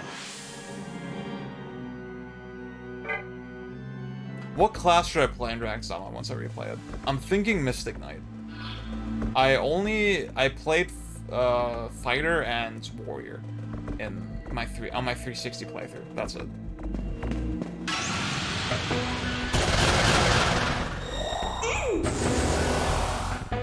Oh my god, that seems so annoying right now. This fight. You can get super overpowered super quick. I think I'm gonna retreat, dude. I'm not fucking up for this. Signet is the parry king. I just feel like I feel like I would like that, you know, I would like a melee focused class, but there's a little bit of spice to it. Okay, fuck, dude, I need to go back. I want to see what the ladder is. Unless you guys tell me the ladder is not worth it, then, or I should just go back later. Well, I'm just gonna go. Fuck it. Also, Raph, which one was the lightning demon that we were talking about that I need to recruit?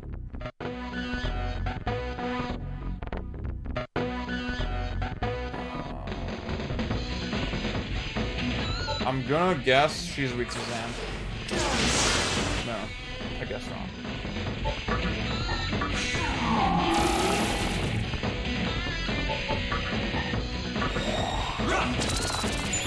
Paper Dragon. Interesting, okay. Okay, that makes sense that she's weak to ice, but... Oh my god.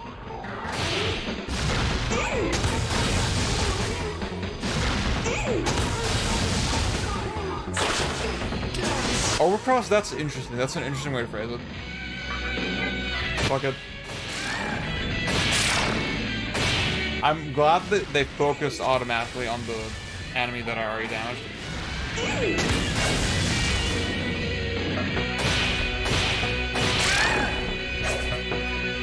Guys, this is so strategic. It's like, here's the thing, right? I could play this more optimally, but it's so tedious. I know exactly what to do, right? It's not hard at all to select slightly more optimal skills. Oh god, like, goddamn, dude. Yes, babe.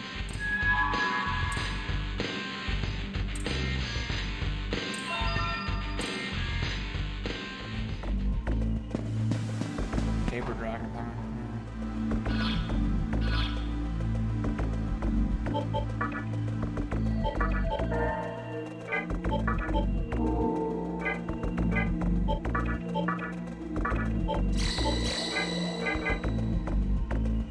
Is this common enjoyable for you? No. Yulia, does it look that boring? I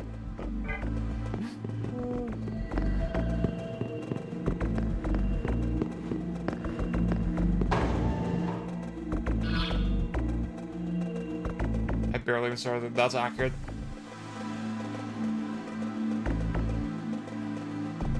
Shikigami, okay, cool. Hot Pocket, are you talking about FF12? Because, like, dude, yeah. The thing is, I'm super intrigued by FF12 for that exact reason. Because I'm like, damn, they realize that actually inputting the commands is the most boring fucking part. So instead, you just make all your choices in advance, and then the game plays itself. That sounds extremely Giga Brain to me. I feel like FF12 might be it. FF12 might be the one. Okay, let's see what this fucking ladder is.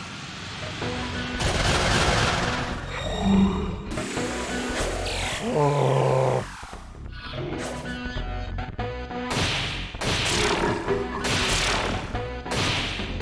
Oh my god, Nocturne is just the sickest game, dude. It's so challenging, bro. I'm so challenged right now.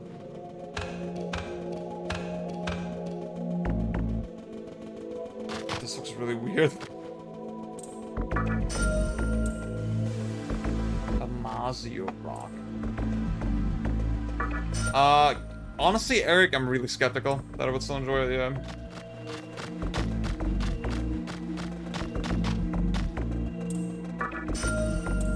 I think conceptually there's a lot of stuff that I'm like, yeah, this, I would still consider this the best executed one, yeah. I just don't know if I would still actually go for it. It's really hard to say. Eventually I will have to play it and just find out. SMT4 is like the one where I'm just the most curious, yeah. I feel like SMT4 is so fast-paced that like, and you can overpower yourself so quickly in that game, that I feel like, I'm still gonna be okay with it, you know? And then I can just enjoy it for like the customization and the world, fucking whatever, all that.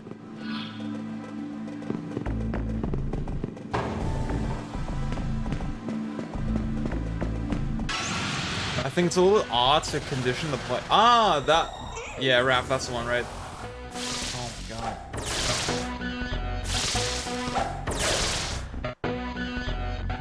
See, Callum, you say that, and yet you always try to defend it when I shit on it.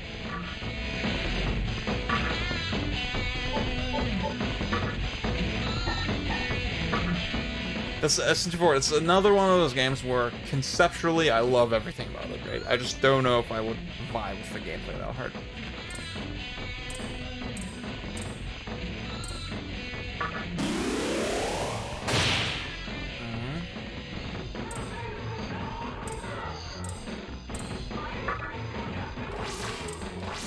Grr, very well.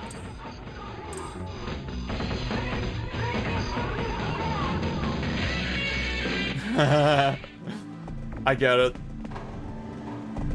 Ninja Gaiden is just a game for people who like good games.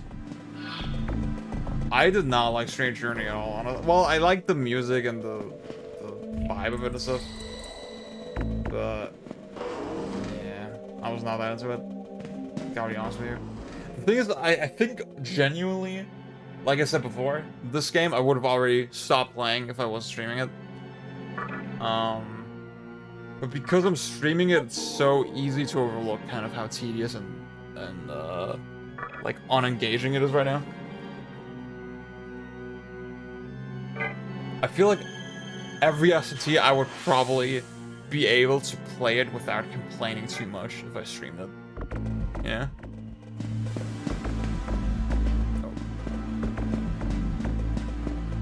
Yeah, the bosses are definitely the weak points in the NG games. They do, I mean, they make the boss a little better because, like, in, on hard mode, they actually add more enemies to the arenas. And that kind of addresses your previous point, Hot Pocket, yeah? Where, like, yeah, that actually makes the boss more interesting because then it focuses on what the game is kind of good at. You could have had 2 against. That is true. Doesn't that tell you everything you need to know? See, I've been meaning to write like a review or something about this. But like, I meme Alien Soldier so hard, but like it legit changed my perspective on these kinds of games, or on games in general. Because like, when a game can be that deep and interesting in like a 40-minute runtime and have absolutely no fat, then most other games have no excuse, right? And I should write like a more long-form piece about that, I feel like. Hey, punk. I don't like your face. That's a good one, yeah. You wanna die. I have a habit of butchering anyone who disrespects me. Time to die.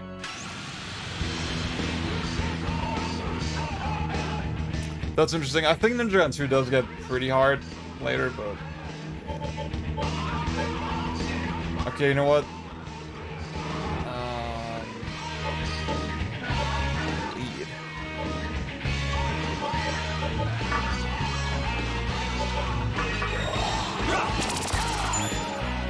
What? Are you serious, man?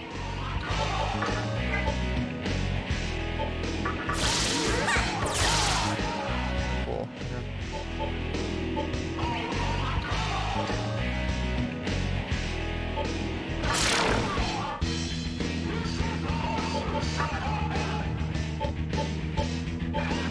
So okay, one thing I really hated about the PS2 version that hasn't been addressed.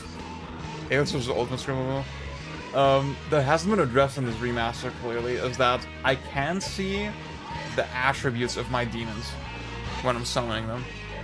I feel like that is so annoying that you have to remember that.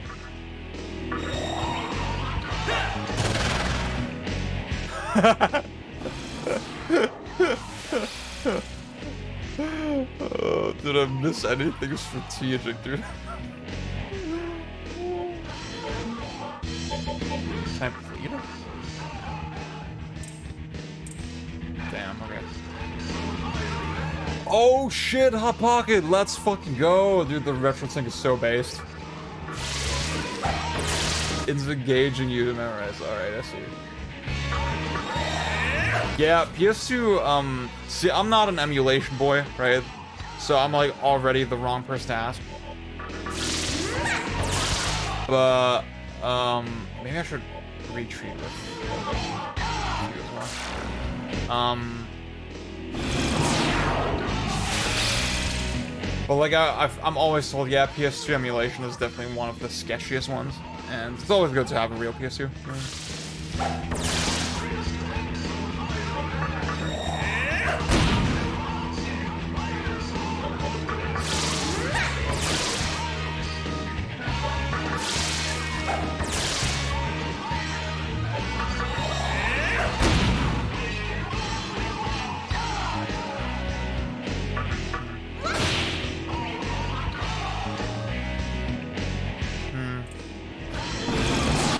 I need to keep playing the Ace Combat games. I really enjoyed 4 and 3, and yeah, those were the ones I played.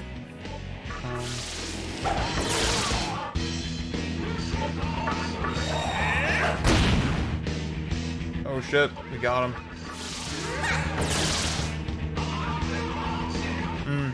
Yeah, here's something like that. That's got a little better lately.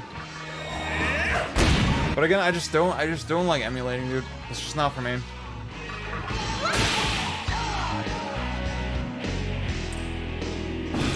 Just give up already. That's why.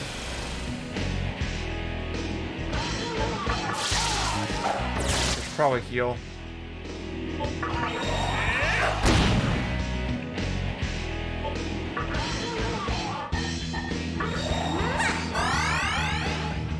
Dude, so strategic. Isn't this crit? Like, here's the thing, right? I feel like legit people will play through this kind of fight and see that sometimes they're close to death, and then something in their brain tells them this is challenging, right? Even though it's not actually. Even the thing you're doing is really boring and uninteresting.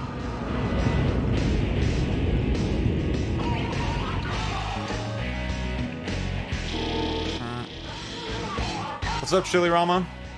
Yeah, Halo 3, that would be good right now. Let me do another one in agility, because I actually missed a couple times.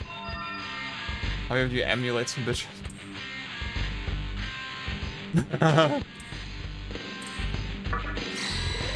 Yeah, PS2, I like a PS2 is not expensive at all. It's one of the cheaper consoles. I need to go back and get that guy's money. And you don't even need a RetroTink to like plug into a HD TV, right? There's cheaper solutions. So it's really worth it. I do need to see, on that note, I need to play Gradius 5 eventually. Because it's treasure, baby.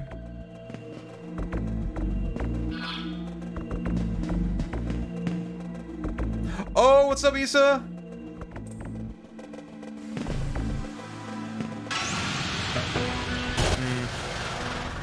Yeah, you know me, I'm like, what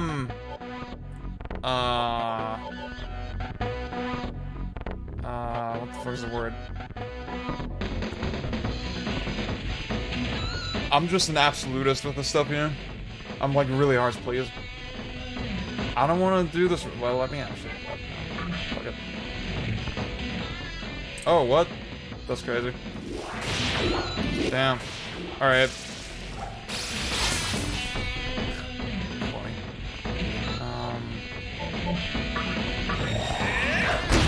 Alright, fuck you.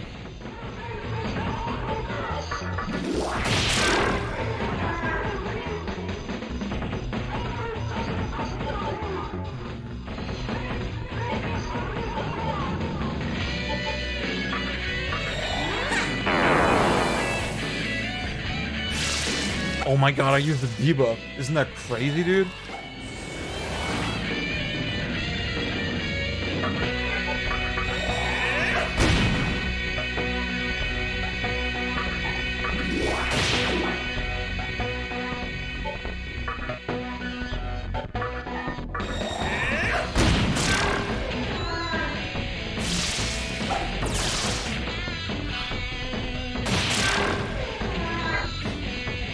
That was a crazy fight. That was insane, bruh. Oh my god, DMC could never. Damn. Alright. Yeah, I want to talk to that guy. Oh, wait. Fuck, I'm stupid.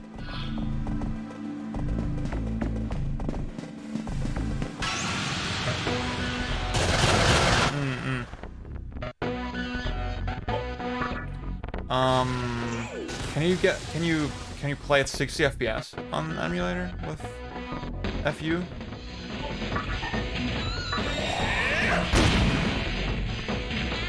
And also, of course, you can play online, right? I think that's probably a big reason to prefer emulator.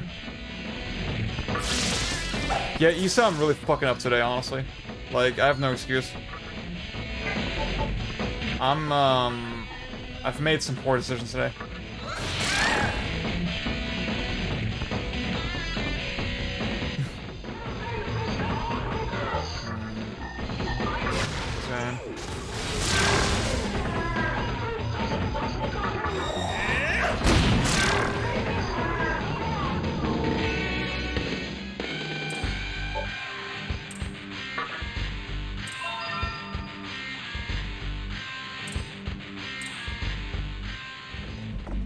Yeah, I'll play Disco Elysium eventually, like really soon. That's the next one I'm gonna try. That's like one of the next games like on my agenda. DM seek some bitches, no strategy. The strategy meme, I think. We need to make that a meme, dude. The word strategy.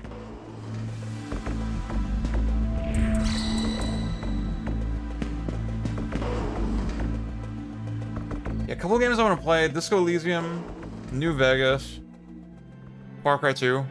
Obviously not a Western RPG, but like, yeah. Can you guys believe that this is like 2 hours now? Damn. Wait. We got like an hour 30 minutes still left on the clock, dude. That's crazy. God. Yeah, for those who don't know, for those who just joined, there's a timer that unfortunately you can't see on screen. Because, like, OBS is being a piece of shit. But I have it on my phone. Every time somebody donates at least $3, I extend it by half an hour. So I have to play Nocturne for 90 more minutes. I actually did play New Vegas back in the day. Oh, wait, it was this guy, right? Yeah. You really beat him. Dang. Nice. Gambit system, okay, cool. Yeah, I played New Vegas back in the day, but I feel like I was just too stupid to be, like, receptive to it. Yeah, I did actually put, like, a good amount of time into it, but, like... yeah, I have nothing interesting to say about it. So I'm basically coming into it fresh. Okay, yeah, that, Pillars of Eternity, I'll have to play that as well, eventually. I think I would go for FF12 first, though. Okay. Yeah, the Divinity games have been recommended to me as well.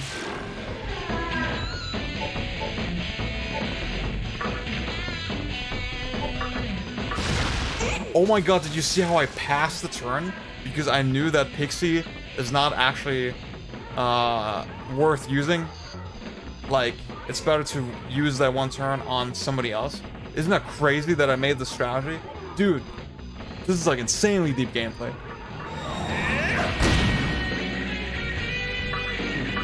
Again, I'm being a shithead when I say this, but at the same time, that is like the deepest it gets, it feels like, you know? That's like the deepest decision you'll make in combat. To like sometimes pass so that somebody else can take the turn. Because they're, you know, this is gonna be more effective.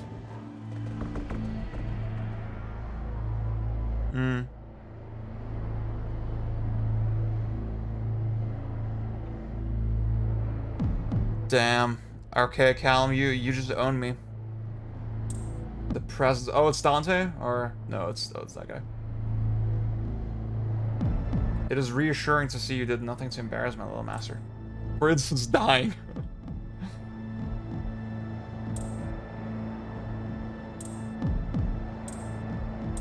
Look above you. Did you play Outer Wilds? It has not been asked a lot, actually. I started playing it, and then I started playing it a couple times actually, and then I fell off both times. Not because of anything to do with the game. It was just like circumstances, yeah. I really want to play that actually. I really want to play Outer Wilds. I feel like I would like it.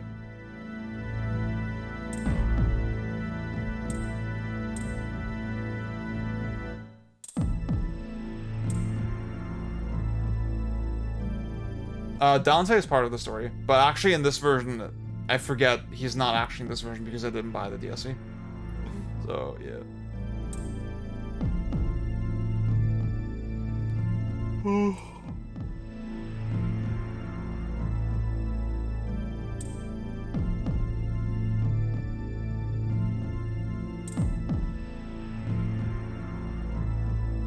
Yeah, this would definitely look way better on the PS2.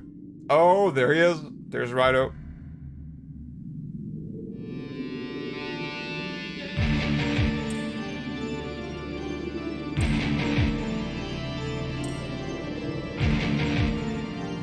This music's pretty epic, I'm not gonna lie.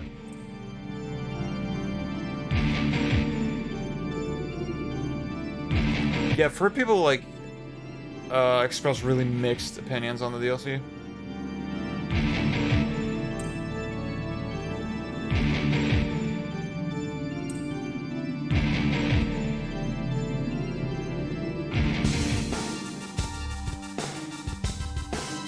Not gonna lie, this is a tune.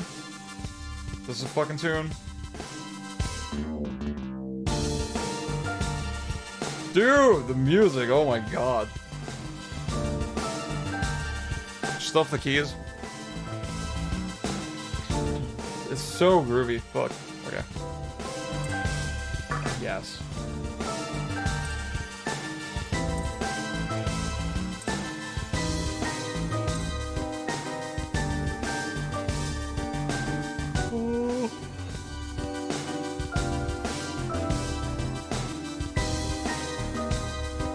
I hate exploring with random counters, dude.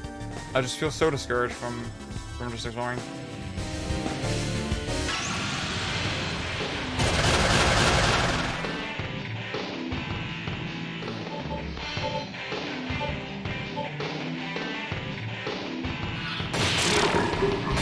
Oh my god, thank you for dying one hit.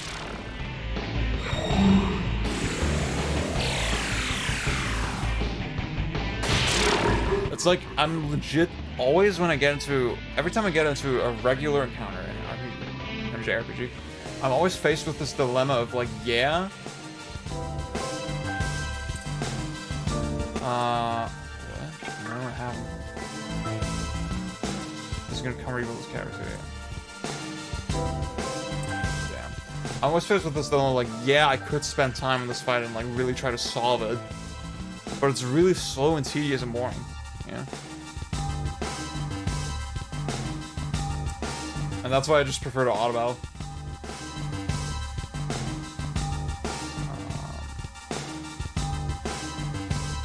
Yeah, I don't need every game to be deep either.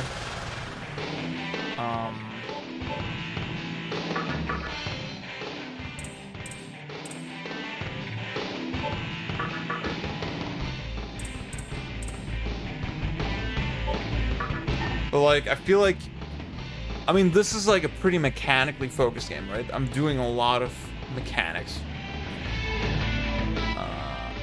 The only boss fights. That would not be bad.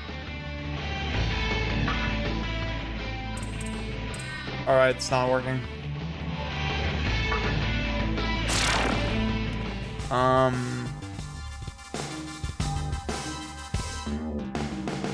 And I feel like if you're that mechanically focused, if there's such a density of mechanics, then the mechanics should be engaging, right? The experience in general should be engaging, at least. And I'm not engaged.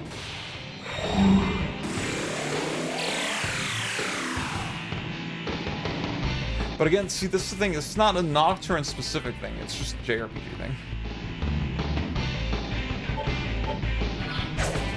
Oh! So it's like, okay, I missed, right? I missed. That was RNG, right? But like, all that's really happening is that, yeah, the fight is gonna take slightly longer. I just still press triangle, and the fight just plays itself out. Again.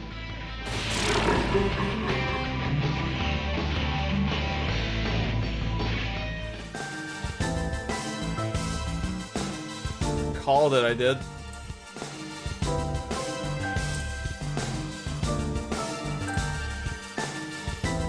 This little nugget of mine.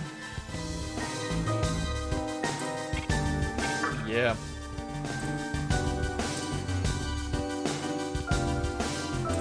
What?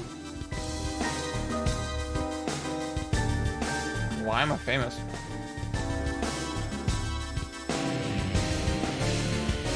Oh, wait.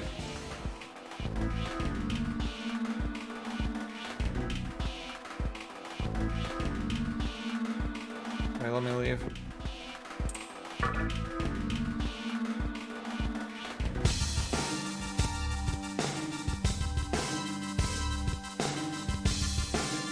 Overcross, I kind of agree. Wait. Ah, fuck. You gotta look at Yogi Park.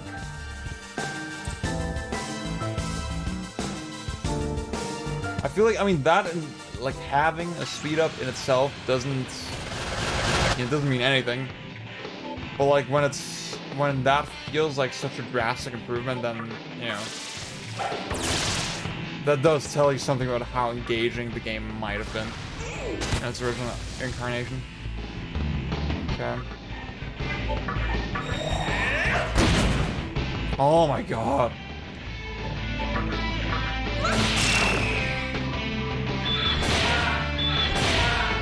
Guys, this is so cool. This is such good gameplay right now.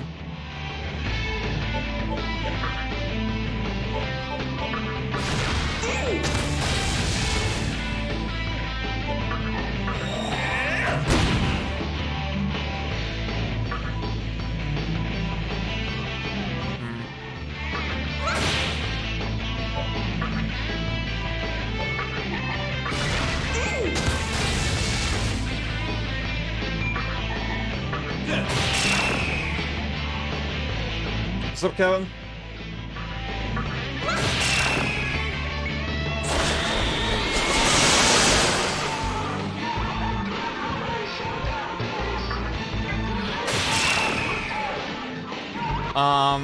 We have an hour and 25 minutes left. Still a long time.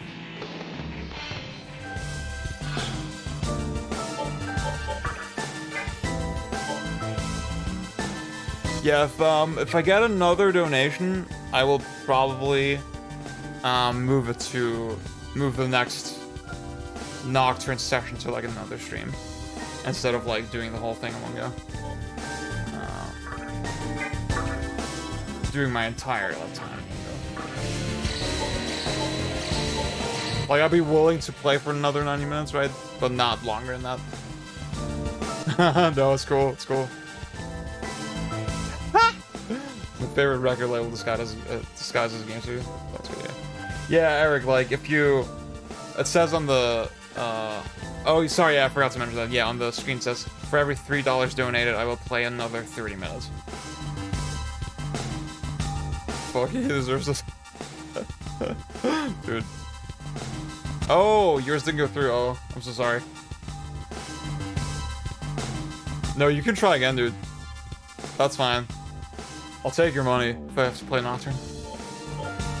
Well, that's, like, think about it. I'm basically working for $6 an hour. That's, like, drastically below minimum wage. That's the streamer life. I'm joking before anyone says anything. It's a joke. It's a little joke. It's a little jest.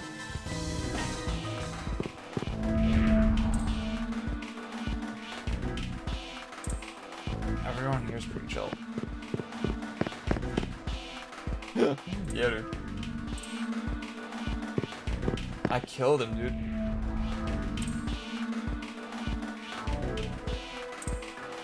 Wait, what?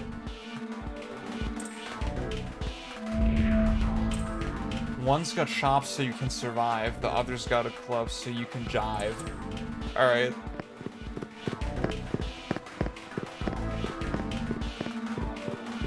Yeah, this does not look great in the HD version, not gonna lie. Left one's rubbing off.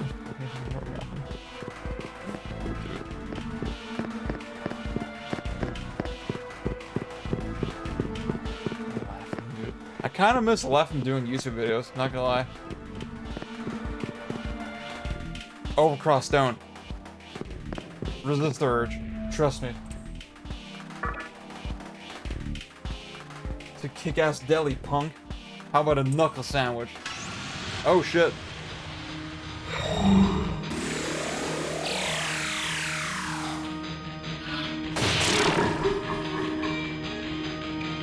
Alright. Oh my god, that was storytelling through gameplay, guys. It's really deep.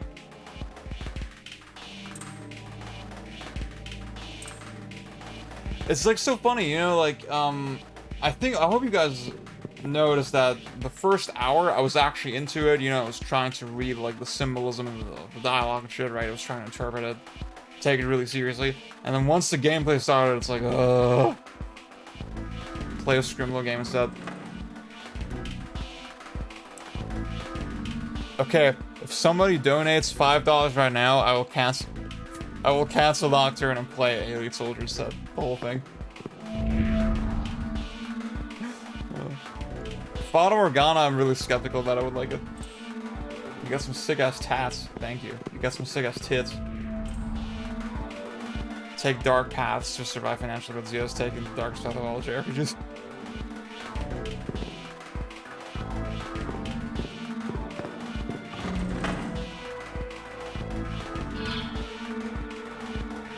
How's a fatty, Morgan?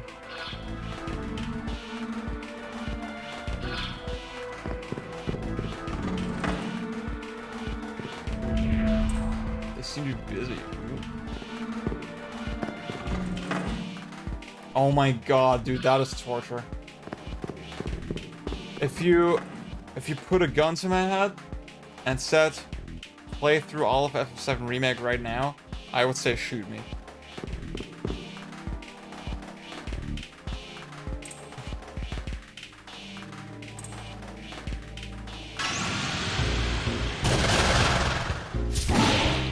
Jam, dude.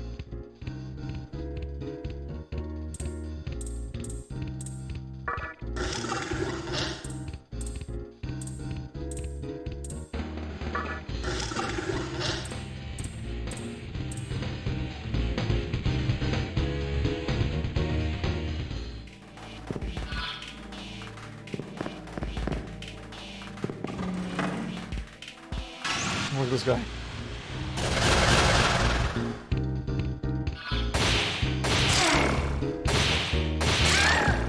That could work as a charity stream. Oh my god, dude, Issa, that's a terrible question. Not gonna lie, I feel like if I played SMT5 on easy mode, I could get through it like pretty fast. Right? Probably, right? So, and yeah, I can just skip through cutscenes and stuff. FF7 Remake has like all those walking sections and like it's like has like a pretty forced length. So I think I would prefer SMT5 actually, yeah.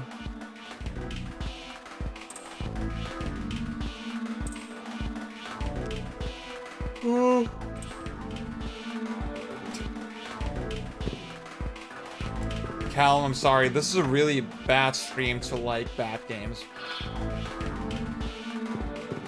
Really bad chat to like bad games in.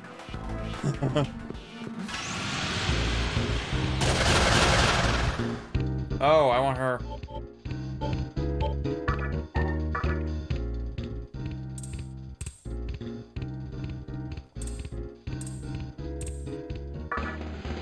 I have so much money, dude. That's crazy.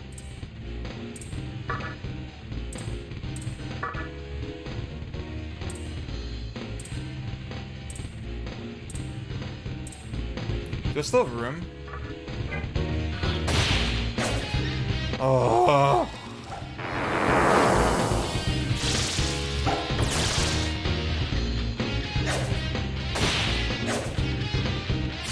Guys, this is so fun. This is so fun, this combat, dude.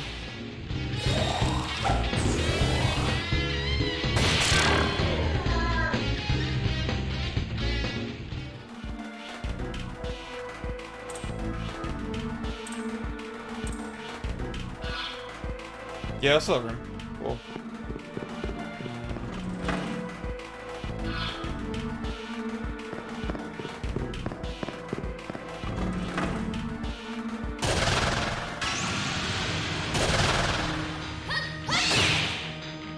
Oh, I want her.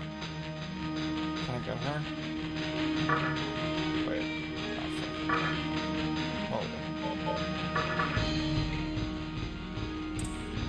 Oh, okay.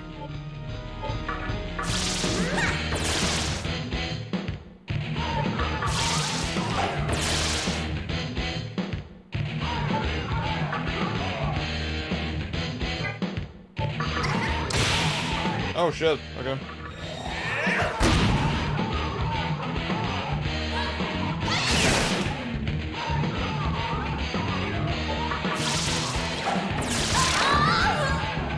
Oh my god, gameplay, dude. Insane.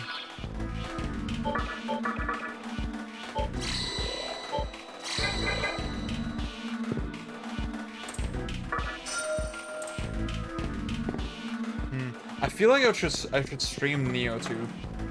I feel like Neo 2 would be a good stream game. I feel like I would have an easier time concentrating on like the RPG stuff, you know, and not like drifting off.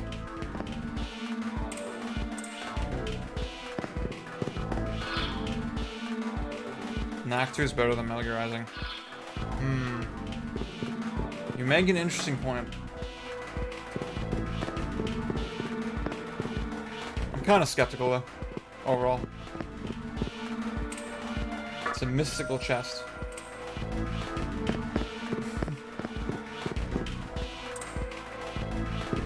Because I do want to play it, you know? I do want to give it its fair shot. I do respect it.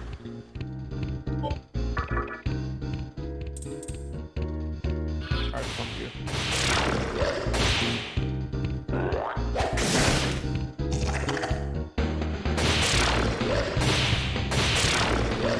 It's just, I don't understand how anyone could say that this is like such a lit-ass gameplay. I don't get it, dude.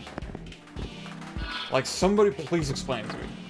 How like 2 hours in I'm like doing this. And like, I know I'm gonna be doing this for like another 40 hours, right? At least. Doesn't look like you can understand. Oh, you know what? That's an interesting idea. I have not considered that, actually.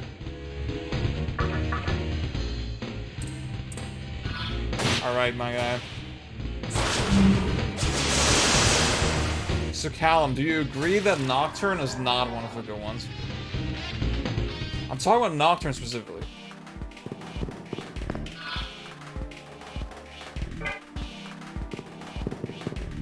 Like, how do people cape for this game?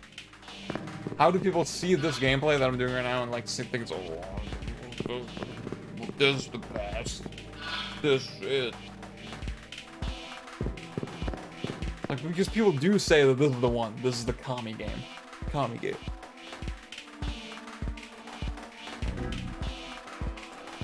I love JRPG events equate difficulty with team.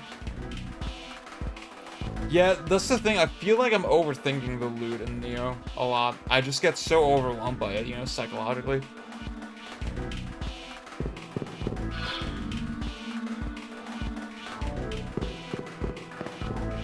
There's something about like just the upgrading your stats in Souls games that feels a little bit more intuitive. I'm not sure. I can't put my finger on quite what it is.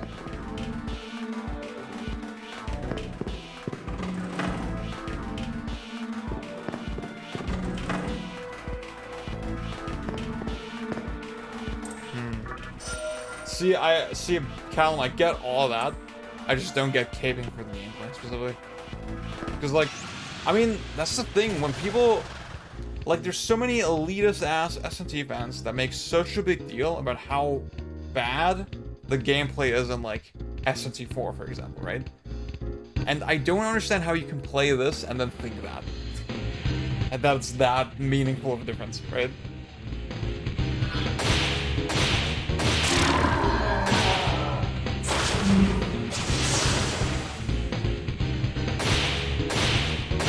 I feel like when there's like a significant volume of gameplay that is this, that's a problem, right? Even if there's good boss fights later, right?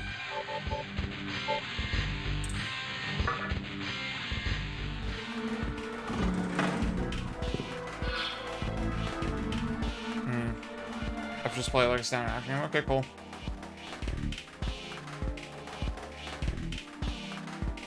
Okay. Yeah, I think in Neo I'm just overthinking it, honestly. I can totally see that that's on me. But I do just wish the game didn't have that shit, you know? I wish I just didn't have to worry about it at all. Like, even conceptually. Well, yeah. You could talk about Smirk, for example, right? I can see why there's problems with it. I just don't think, in terms of engagement, it's that crazy of a difference. Like, what people were saying on SMT4 is like, oh my god, it's so easy. It's like, such an easy-ass game. It's for babies. They dumbed it down. And that is silly to me. Yeah, Eric, I'm really funny like that. Would defend the amount of random encounters with well. It's impressive world teams are constantly trying to attack you, but so many trying to play as him. Yeah, exactly. Like, Raph made a really good point on Twitter, where it's like, people are trying so hard to like find meaning in mechanics sometimes, where there's so many games with mid combat, right? The combat in Assassin's Creed being mid doesn't make you like reflect on the value of human life or some shit, you know? It's just mid. And at some point we have to like understand, yeah, we may say this contributes to the feeling of the game, but then we have to analyze, does it actually do that? And I think in this case it did. Yeah, that makes me really optimistic about the new Team Ninja game. Hearing that. From what I understand, it's still gonna be very much Neo styled, Neo inspired. Yo, homie. But still, like, I think that's good. That's good news. I would prefer, like, I want a game. I think, Issa, you mentioned something on the Discord, like, on DBHQ the other day, where, like, the other game that they're, like, prototyping or in pre-production for is, like, this is going to be more action-based. It's going to be more like a Metroidvania or something. I just want them to make a game with the jump button again, dude. That's what I want. It was weird you couldn't do cool shit in mini cutscenes during well. Yeah.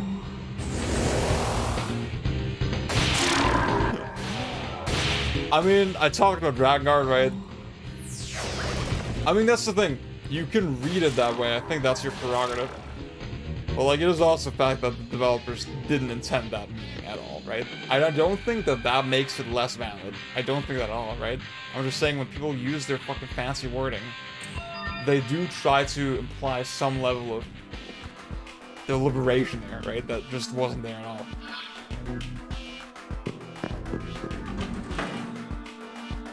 They expressed the desire to do it. I think Halo 3 is really good. I played through it like a couple months ago, yeah.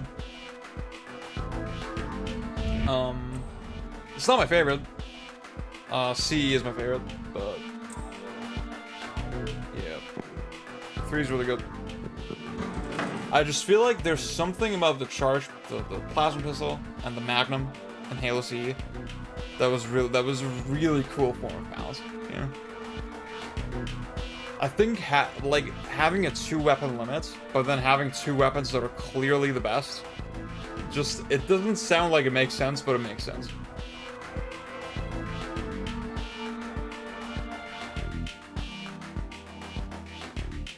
Then Elden Ring, oh, Eric, you have no idea, dude.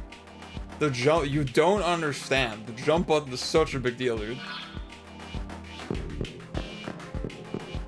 Like, it just makes, like, the jump button by itself in any game makes it feel so much more loose and so much more like, oh, I feel like I'm free, you know, I can do stuff.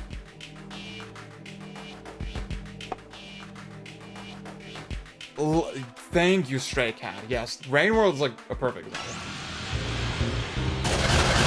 Because like it has deep mechanics that are inherently engaging, inherently interesting to interact with. But they also make you feel the thing, you know? They make you feel the game's themes, whatever. It's cool. Oh my god. Okay, I might play this fight. Because I don't want to do that. Fuck it. There's a jump button in Wolong? No fucking way, dude. Are you serious right now? I am gonna come so fucking hard. That is literally the best news I got all day. The repeating. I don't like. I mean, Halo CE is DMC4, but that just means it's the best in its series. If you think about it. Yeah, that's exactly it, dude. Like in the second half with the blood, there's so much shit that doesn't repeat itself at all, you know? And that actually still feels really standout within that series. Like when the Flood and the Covenant fight each other, it's so good. Yeah. Like I'm not saying games like Neo or God Hand are worse for not having a jump button. Obviously they're designed around it in really interesting ways. Yeah, I agree. Sekiro was like a little bit underwhelming. It's just like, I hate that I don't know their weaknesses, you know? If I wanted to play more optimally, I would have to remember all the shit.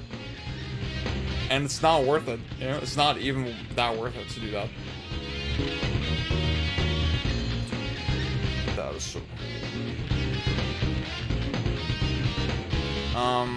But yes, something about jump buttons inherently makes a lot of games feel just a little freer, yeah. And I really do like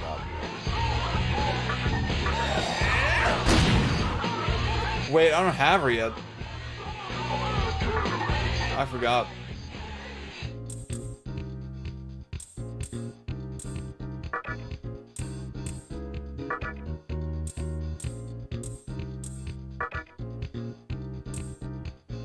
It's okay to enjoy yourself at the expense of others? Yeah, why not?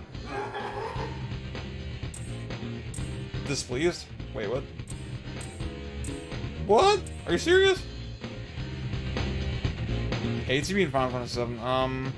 I don't really have a fleshed out opinion on it. I feel like I never explored it deeply enough to like really say. I feel like in my experience, the ATB doesn't actually make that crazy of a difference compared to like regular turn-based.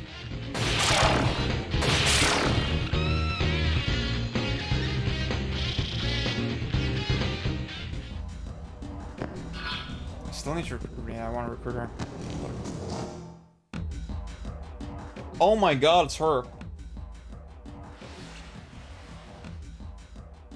Yeah, we talked about this earlier. Like, if you had to do all the menuing completely in real time, it would be pretty cool. Dude, it's insane to me that Matthew likes this game. And SMT5. He's like positive about both of those games. He did criticize the level scaling in 5 on his recent stream. But like, he still liked the game overall. And it's like, how is that possible, dude? How does it agree with anything that you say about these games? About like, games in general.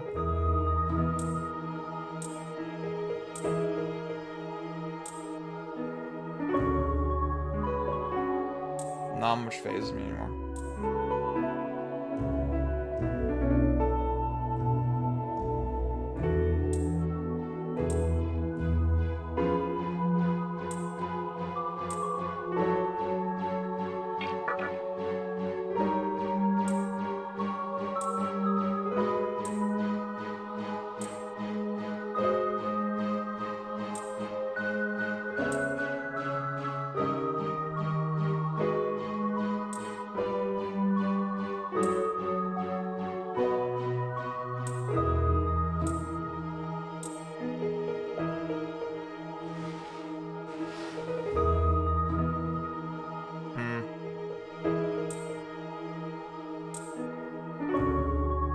But what's a better turn-based game? You know? I'm curious.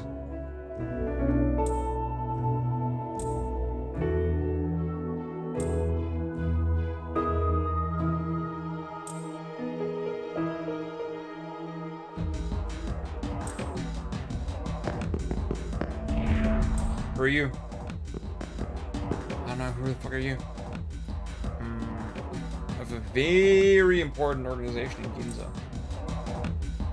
You satisfy me.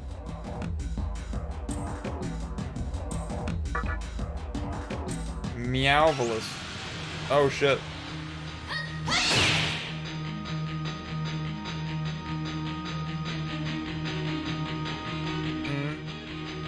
Yeah.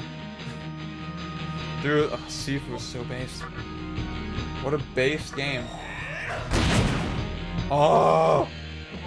This thing, I'm not even mad that it makes the fight harder. I'm mad because, like, it makes the fight longer, dude. Oh my god.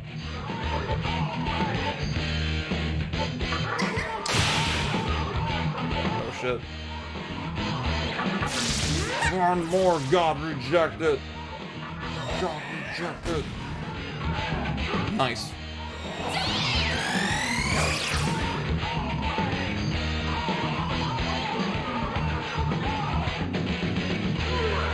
Yeah, I really see, yeah, what Raph said the other day about EO5 made me think, okay, I need to give those games another shot. Could be playing Sifu right now, yeah, it could. It's right there. Dude, so many good games I could be playing. But here I am playing a JRPG.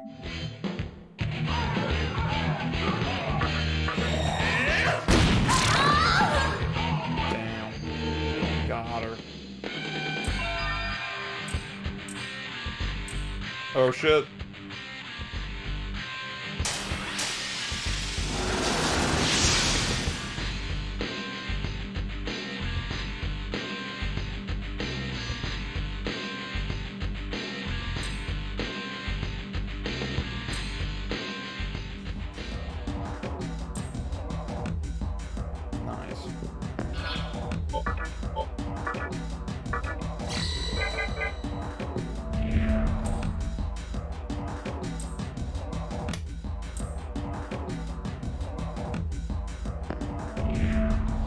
Wow, it really is Pokemon.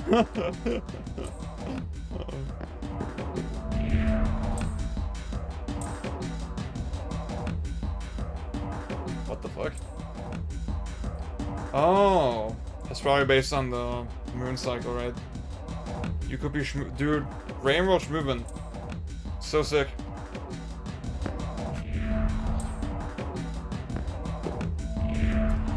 See, I'm surprised, like, in the Matthew Matosis video, the way he put it is, like, it feels about as awful as a game might, right? And I don't agree with that. I thought the way Rainworld felt was immediately really satisfying. But I guess I also I look for that kind of thing in games, you know? So, it's predisposed to appeal to me. Yeah. I did find, I mean, I said this on Twitter the other day, but, like, I do find a lot of the stuff in Rainworld a little bit hard to do. A lot of the advanced stuff. And it made me think, maybe I should play it on a keyboard. I wasn't paying attention, right? Oh, that was it. Oh! Oh, shit! Thank you, Hot Pocket. He seriously downplayed Rainworld's mechanics of it. Yeah, I get it. This thing, there was a different vid where he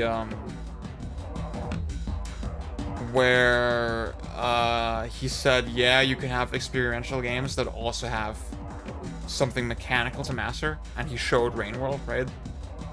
So I'm thinking he probably does know what the fuck is going on with that game's mechanics, but, like, yeah. So Hot Pocket just gave me $5. And I said, if somebody donates, half an hour ago, I said, like, yeah, if somebody donates $5 right now, I will just cancel Nocturne and play it in Soldier. I'm thinking, should I do that? Do you guys want to see that? If I get an overwhelming agreement in chat, then I will do that. I will just cancel Nocturne and then play it. So there's a script, fade. The DJ's totally into it. I have to play 40. Oh yeah, see, I mean, okay, wait, I'll add it to the counter. Yeah. It's like an hour and 28 minutes is where we're at.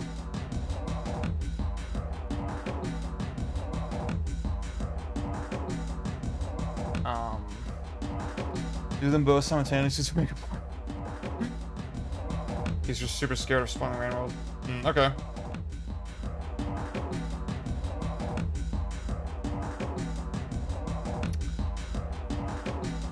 Yeah, that wasn't the Death Stranding video, right? Or it wasn't? No, it wasn't. Yeah, I get what you're thinking about though, Chili. We need a refund. Okay, let me think about what I'm gonna do with Nocturne. I haven't decided yet.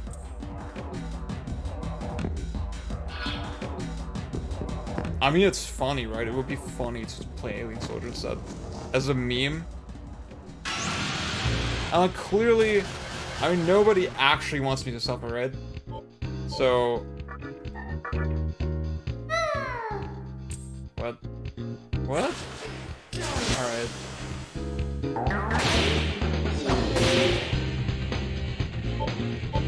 Maybe now.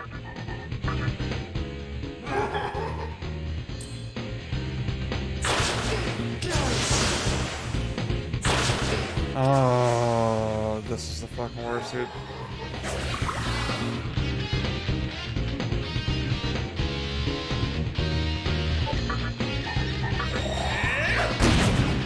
Oh.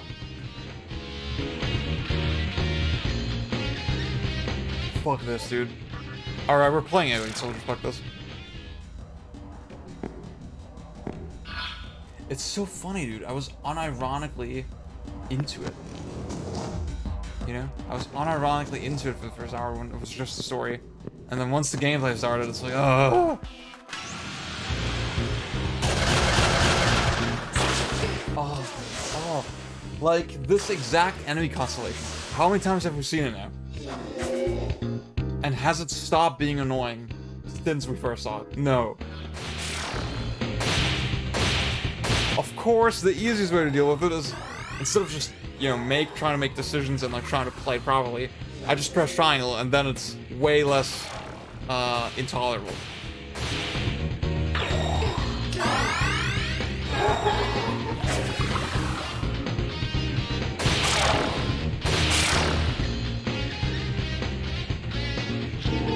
I'm sorry it's so dark in my room, by the way. I just don't want to turn the lights on because, like, I don't want fucking insects to come in.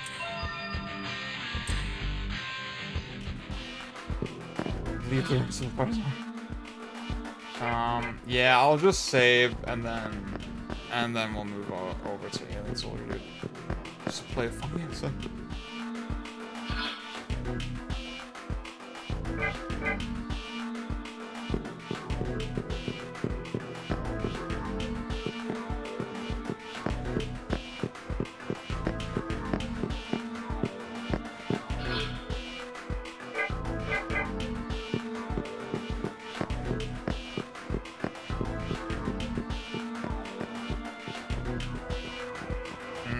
Oh.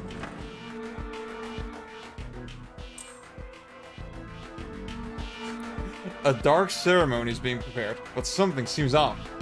And then we just leave.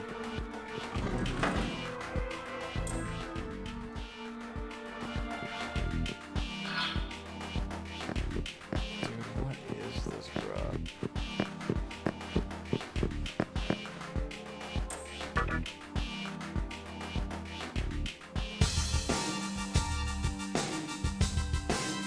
Okay, where do I go?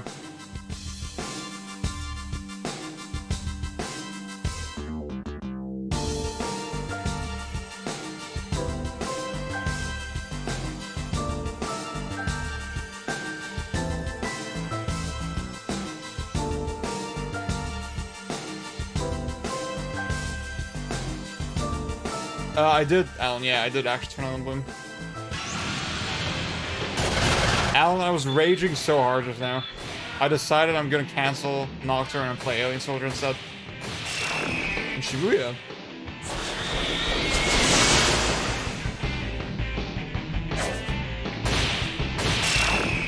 See, Alan, I don't know if you were present, but like for the first hour, I was like into the story, you know, trying to fucking interpret the dialogue and all that. And then once the gameplay started, I just got so fucking angry.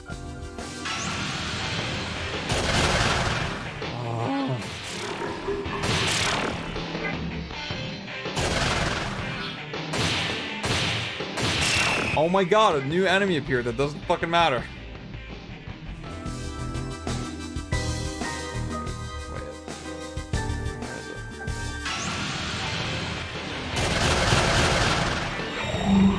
Oh.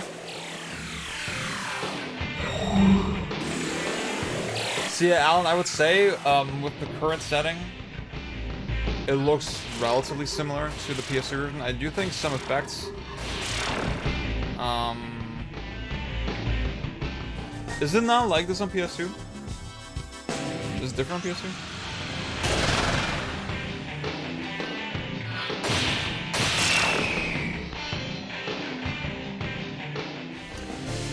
I feel like the gradients on the characters and the shading is different compared to PS2. And some of the alpha effects and stuff, not alpha effects, but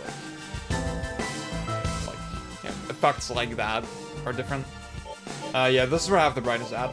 This is the default brightness. Oh my god, look at it. What the fuck, dude? Yeah.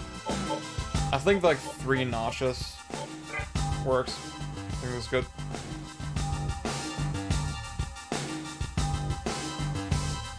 This is the best game I hate. Oh shit. Dude, where's the save point though?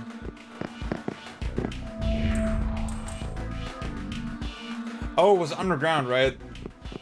It's probably on the map. I imagine that you ever hate it.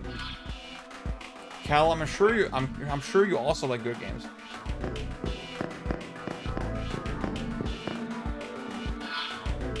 Where? Where's the save point, dude? Alan, you're an expert at this game. The counter rate is not this high normally. Okay, that's crazy.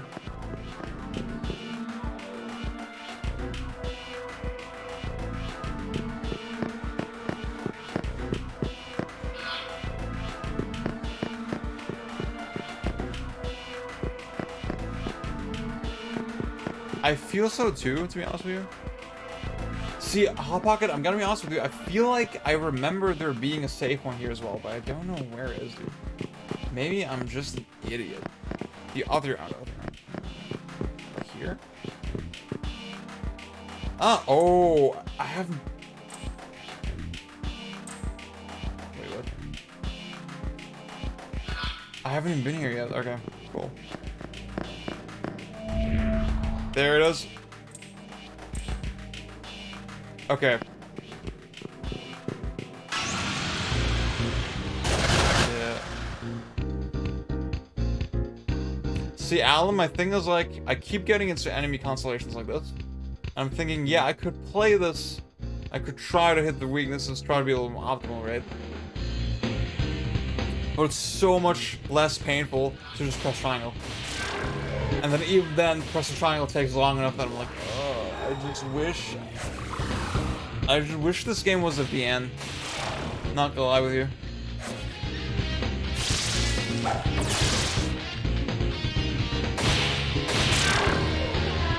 Honestly, I mean, if the music is the same as the PS2 version, then I don't mind it that much.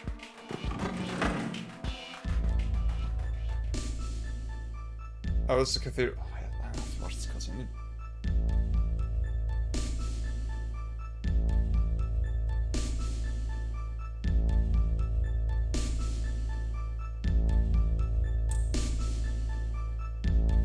See, Alan, if you have time, maybe rewatch the stream once it's up as a VOD, because I'd be interested to hear like your thoughts on like some of my takes. Alan, that would be an improvement. The game would look better at 480p, yeah?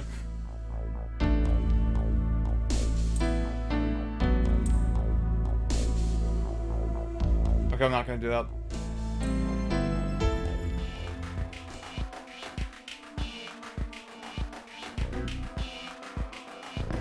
Cool. Yeah, Alan, the thing was I was actually trying to get into the story a little bit, and I found some stuff that I found intriguing in the dialogue here.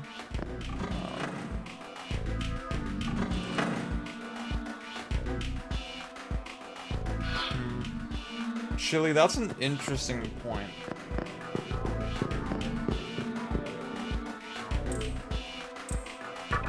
Fuck it.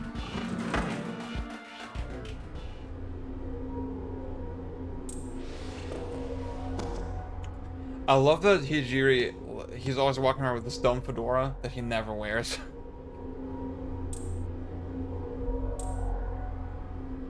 I do really like the updated script. I don't remember it being this flavorful in the PS2 version. Literally, Alan, I think that's the most based idea. Like, I can see a version of this game that's 15 hours long, that's like really fucking good.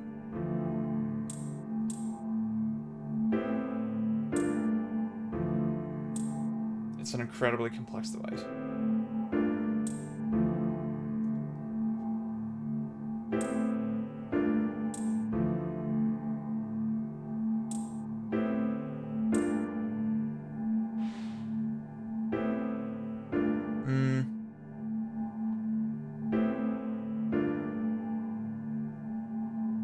Stories should not be my number stretching simulator games.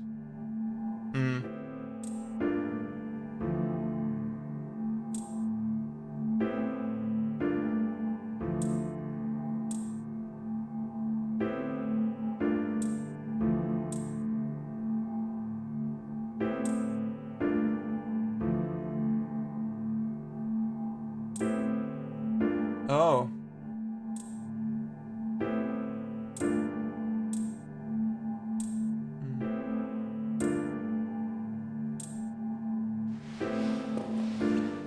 Overcross, I agree.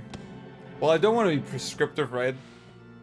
But like, that's the thing, action games have really deep, engaging mechanics, or they can have those mechanics, right?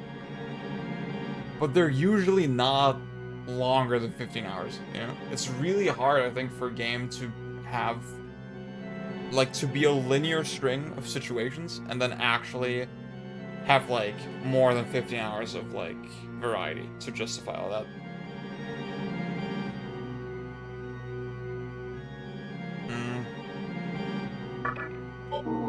Alright. Sorry, guys. Yeah. So we still have an hour 15 minutes technically on the clock, right?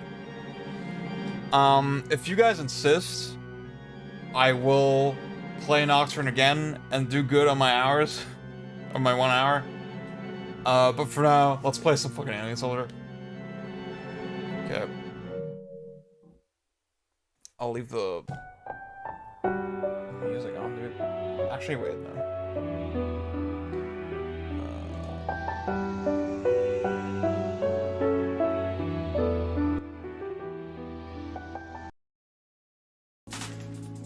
Have some DMC music.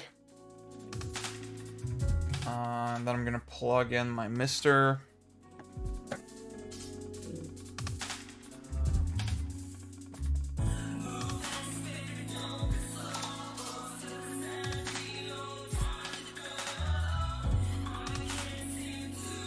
Yeah, I don't think, like I said before, I don't think I've done actually like a full Alien Soldier playthrough on stream.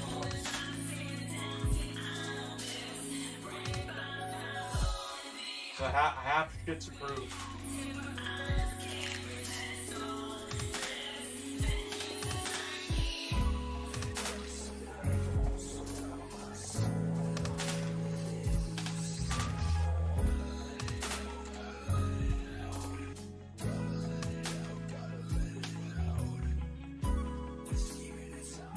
I can't find my Saturn controller, bro.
Rumble Pack.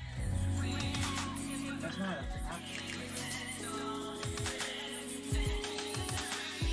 Ah, there it is.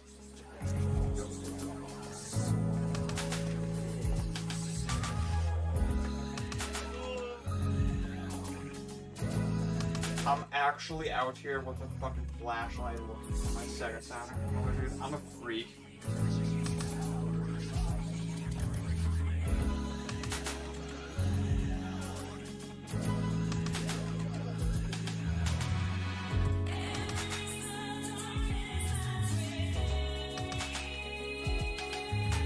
I'm a stupid idiot the whole time. Oh god, wait.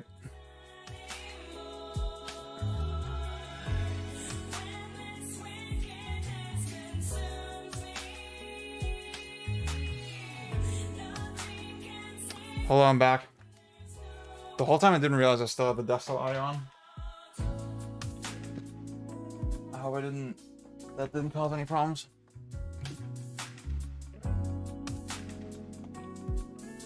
SMC port clears. I agree. I hope I still like it once I go back to it. Yeah, it's echoing because I fucked up.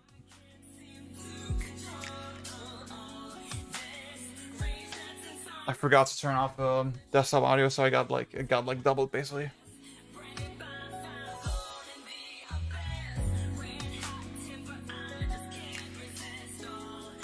Saturn controller. Original Saturn controller, not one of those shitty retrobit fucking like reprints.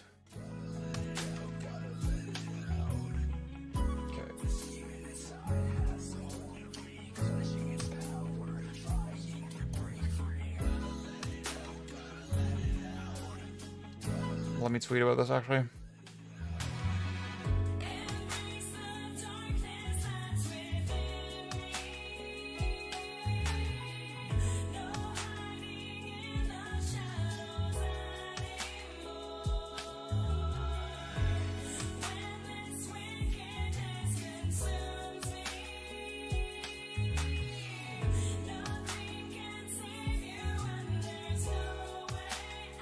Got tired of Nocturne playing Alien Soldier now. Let's fucking go.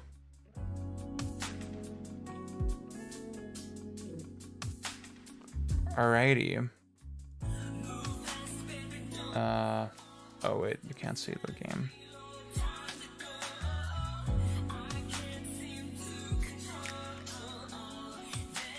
And where is it?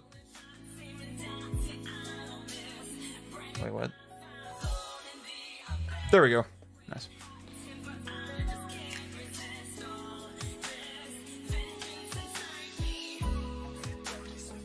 Okay.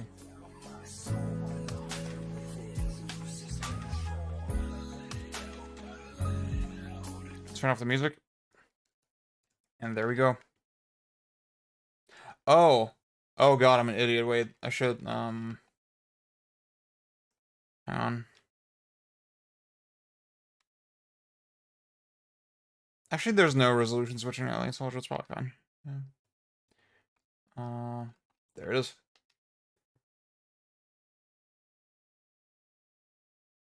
I'm gonna turn down the game audio.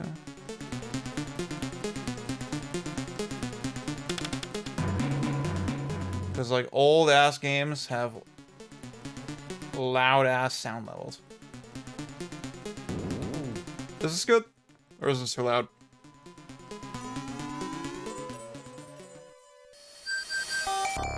Should be on super hard.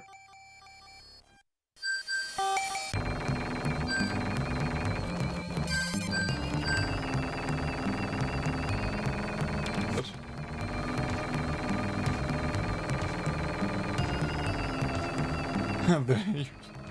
Dude, you cannot. It is impossible to be more based. Like, the base is maxed out in this game. Okay. Let me, resize the screen a little bit. Actually, do I want to do that? It's a little bit annoying. Maybe I'll just do a duplicate.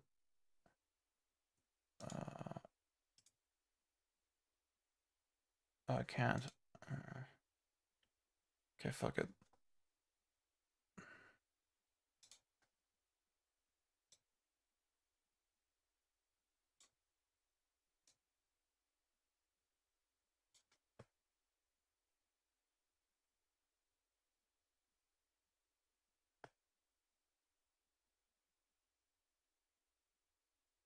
This is good to me.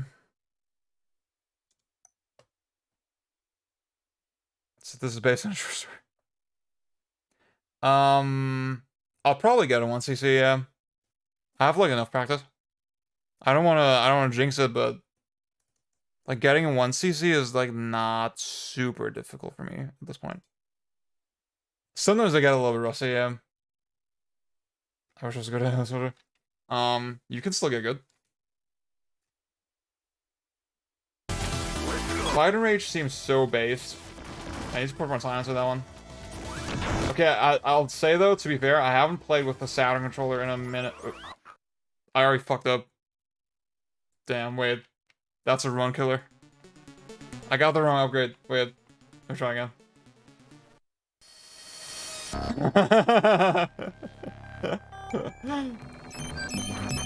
Dylan, you always got me. It's just so, yeah, it's just such a simple solution, yeah. It's so effective. Like, it takes no time at all for an experienced player.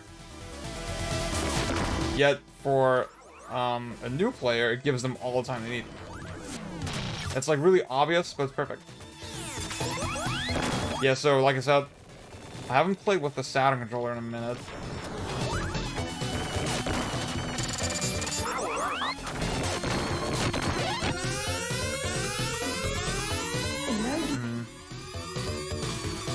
Yeah, Fine Rage does seem really up my alley. It's just I just haven't really gotten around to it.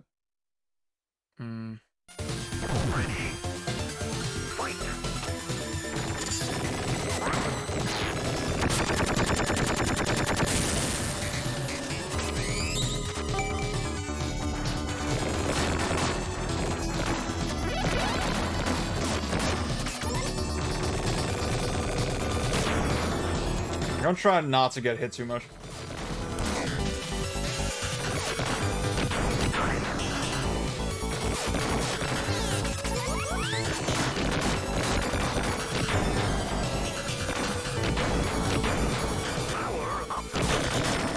So, you may have noticed one thing that's insanely cool is that with the upgrades, if you shoot the little upgrade boxes, it will basically, so the upgrade box cycles through the different weapons, right? But if you shoot it, it will just turn into the weapon you're currently holding instantly, right? And that way you can safely, you know, if you pick up the same weapon again, you upgrade that weapon, right? So you can safely and quickly upgrade that weapon without having to fucking dick around and like wait for the thing to cycle. And it's just so simple, it's so clean, it's so good.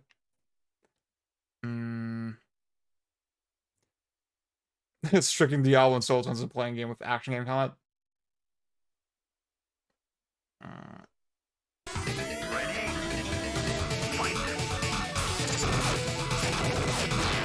Nah, I should have done the other direction. Fuck. See, the thing is, so if so let's say I dash it to the right wall, like the wall that I'm looking at right now, and with the Phoenix dash, right?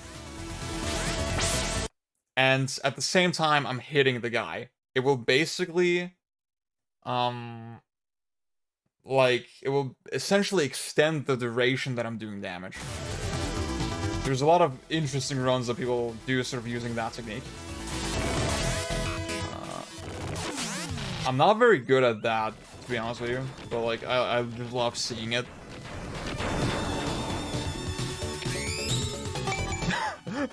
Playing it feels like it does. This is really interesting. Like, I perfectly get what you're saying.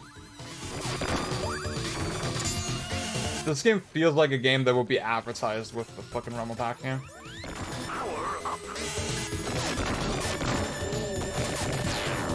Kind of like that. That's what I kind of was explaining earlier.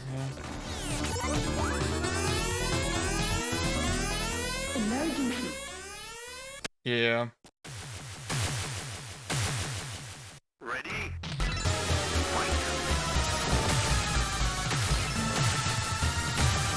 Fuck.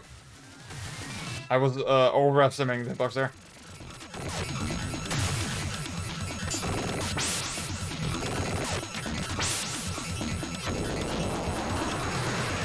I think you can get good damage with the flamethrower as well.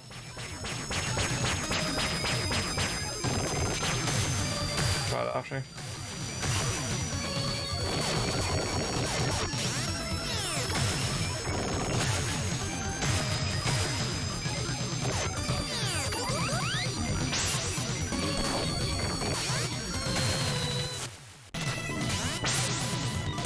This is taking a little long. It's just how precise the hitboxes are, dude. Like, what other game was like this, dude? Fucking whenever this came out.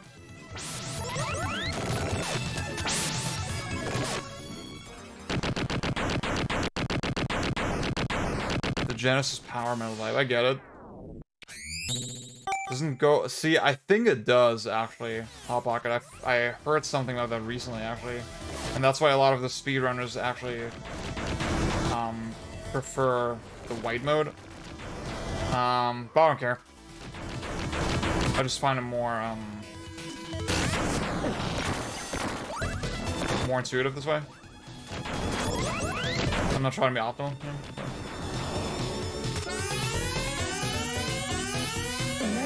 The only game I play optimally is Twitter. 95, cool. It is a late Genesis game, yeah.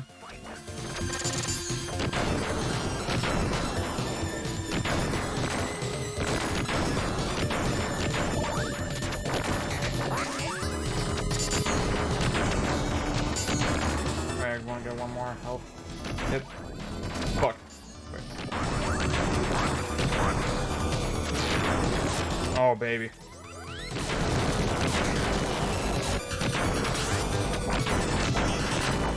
Oops.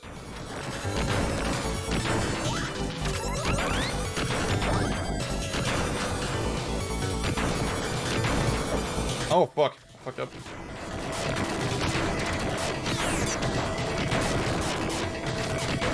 What part takes the most damage? Is it the head or the body? Yeah, dude.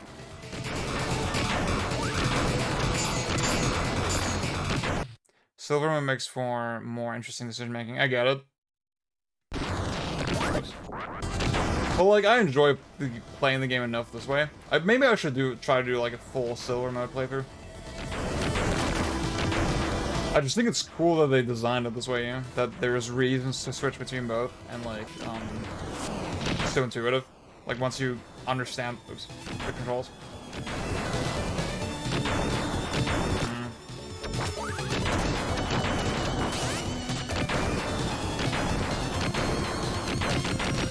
I'm being really slow today, actually.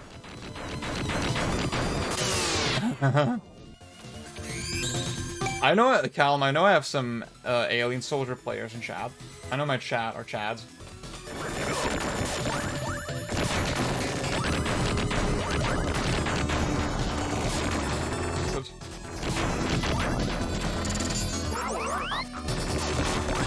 So I don't think that hard about when I get the upgrades. I just kind of wing it.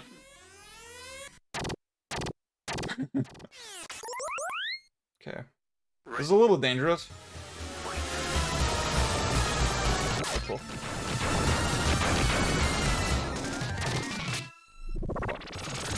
Let's be cheeky and get the thing.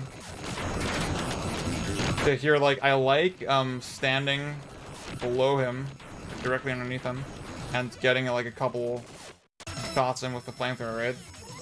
But then he might instantly do this attack, and then it's the easiest way to dodge is to dash away. But then I might waste my Phoenix dash if I do that. So the timing there is really important. Also, just having this little fucking bench here. Like, I've gotten used to it at this point, right? So I know this is like a huge problem zone, so I try to avoid it. But like, this used to give me so much trouble. It's fucking crazy that like a tiny thing like this matters so much. Yeah? Yeah. Sword, I don't know, dude. It didn't seem good to me when I tried it. Wait, isn't there... Wait. No, it's somewhere else.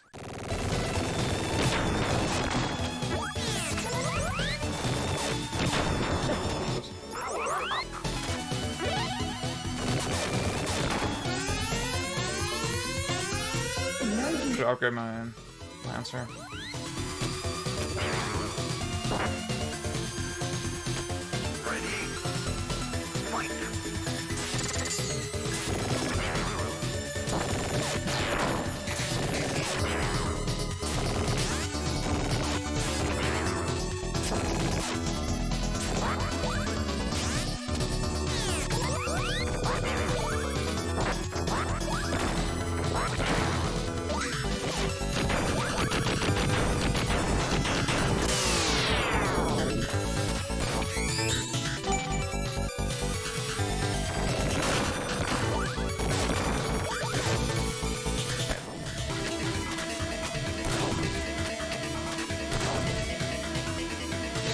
I'll try with this one. Got it.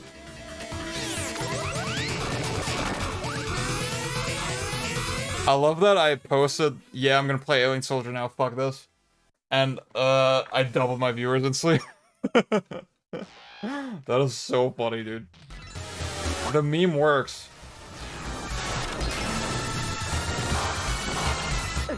Oops.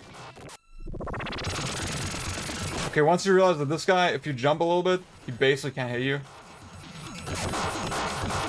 Before that, he's kind of hard.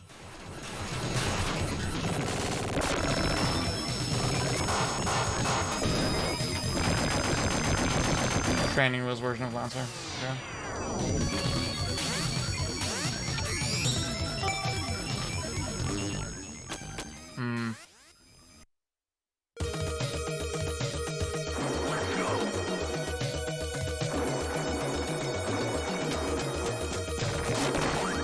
I love that the stages have just absolutely no continuity. You can just tell how, like, kind of troubled this game's development was, yeah. How much was cut.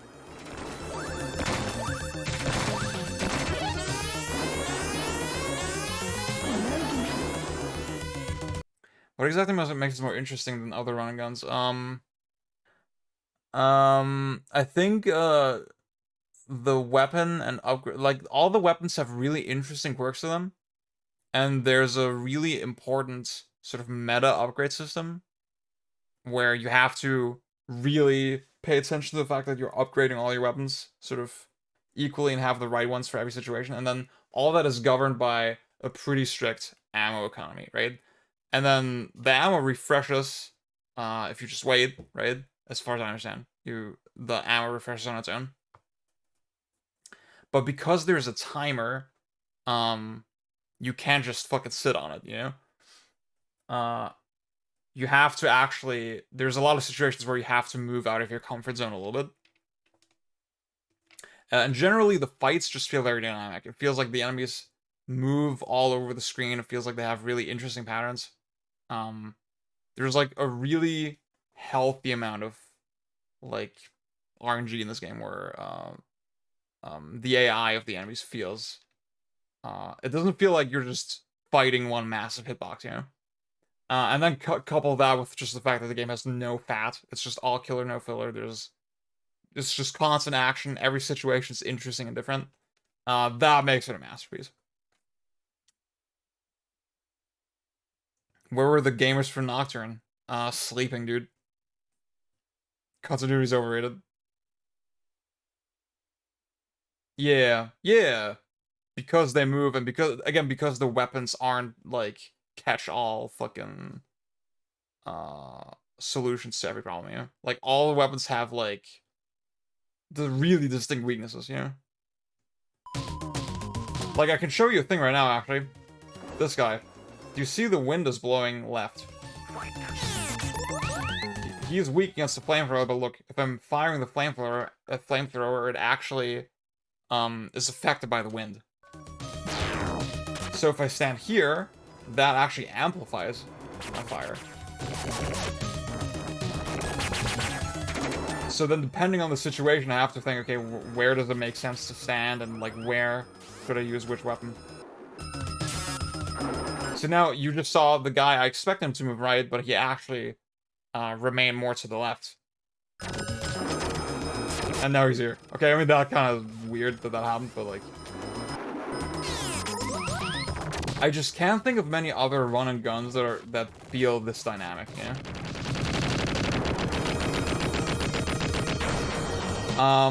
Yeah, it's just, it has so much more depth than you initially expect, yeah? But like in a really simple and like intuitive and immediately fun wrapper. I wouldn't say it's like super easy to pick up. It definitely has some, definitely has a learning curve to it. But generally, just doing stuff is fun. You know, the polish in the game is really good.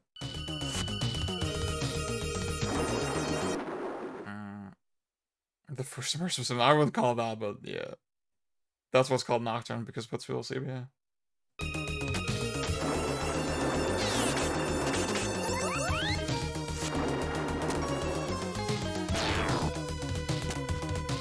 Oops.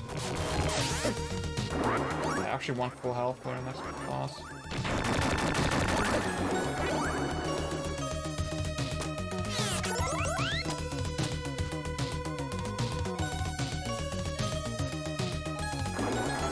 I think we're good.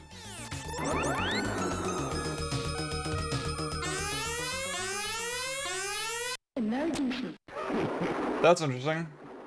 I mean, I'm playing on super hard right now. I the difference between easy and hard is not that crazy though.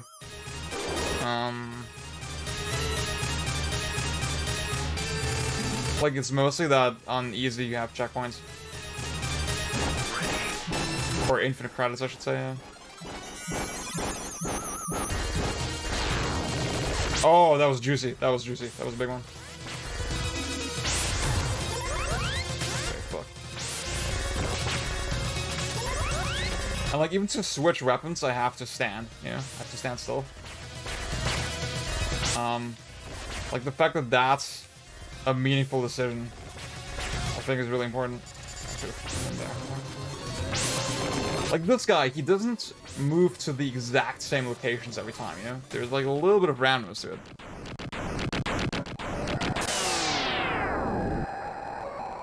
Yeah! Dude, Shinobi 3 is sick.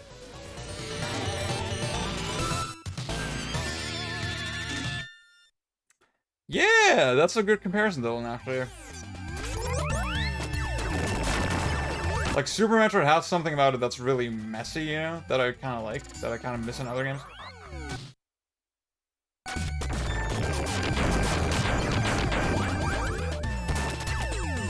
Also, see, the sprites are huge, right?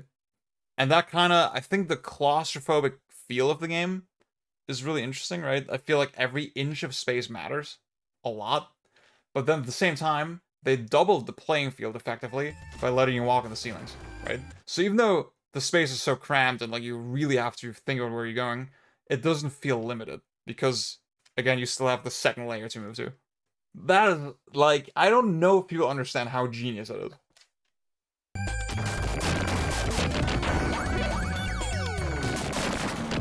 It's just like, oh, you can walk on the ceiling. Oh, yeah. But it's like, it's way fucking deeper than you think.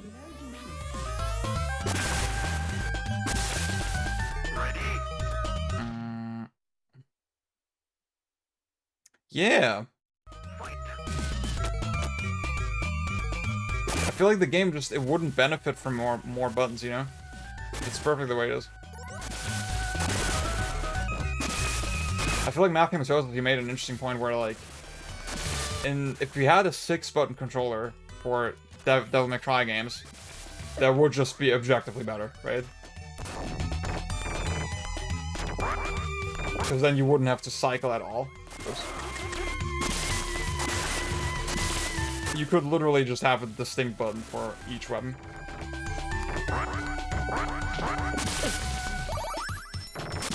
Yeah, in this game, mistakes. Like, I love the just the risky nature of the game, yeah? There's such a fine line between instantly annihilating a boss and... See, because I fucked up a couple times, I lost my Phoenix Dive, right? I could have killed him way faster. But now I actually got myself in pretty serious trouble. And it's so tempting to go for the health, you know? It's often not a good idea, but at the same time, it's really rewarding when you pull it off.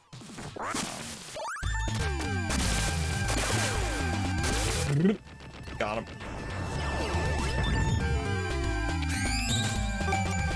You know what, Raph? That's an interesting comparison that I haven't thought of. I wouldn't say it's super similar to Monster Hunter, but like I kind of see what you mean. Yeah, I'll do. The trees are so cool.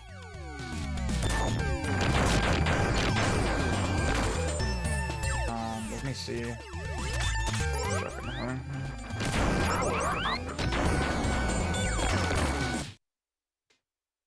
Not gonna lie, I agree with you, Dylan. Like, I actually, so, funny story. I was really fucking busy with school, with university, like, a year ago.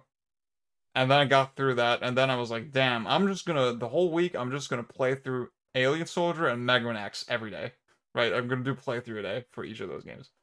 Because those were, at the time, those were, like, my go-to action games, right? Or 2D action games, whatever. And then... It's so funny how my opinion of Alien Soldier only got higher, whereas my opinion of Mega Man X only got lower. The more I played it. Still a great game, but that was kind of rough, that realization. Yeah, that I just couldn't keep up.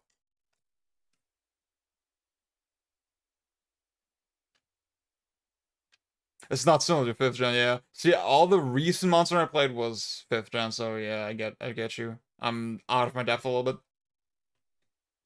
Oh shit. The lobster. The lobster has a trick to it.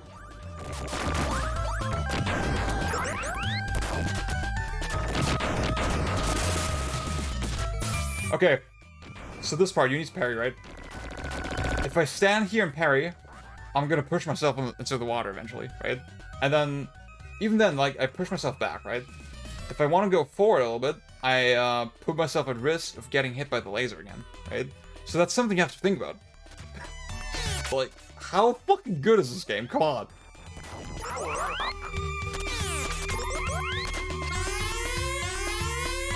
Oh wait, it's not a lobster yet. Wait, it's that guy. Mega Man X is quality, yeah, but I don't think it's a screen to replay, so yeah. I hate the memorization aspect, honestly, of it. Like, I find that so annoying, honestly. That I feel like I feel like I'm putting myself at a huge disadvantage if I'm not perfectly memorizing this game. Oops, that was stupid. Fuck. You can kill this guy super early, but I fucked it up.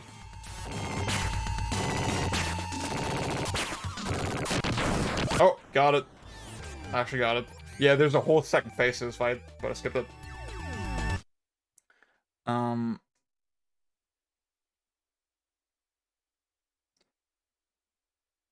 Yeah, like the final Sigma fight is so frustrating if you're not at max upgrades. See, just the movement here. I have to move here to trigger the mine, and then get onto the ceiling. Which is so cool. Actually, no, I want the flamethrower. Actually, I don't know. Yeah, fuck it. Those.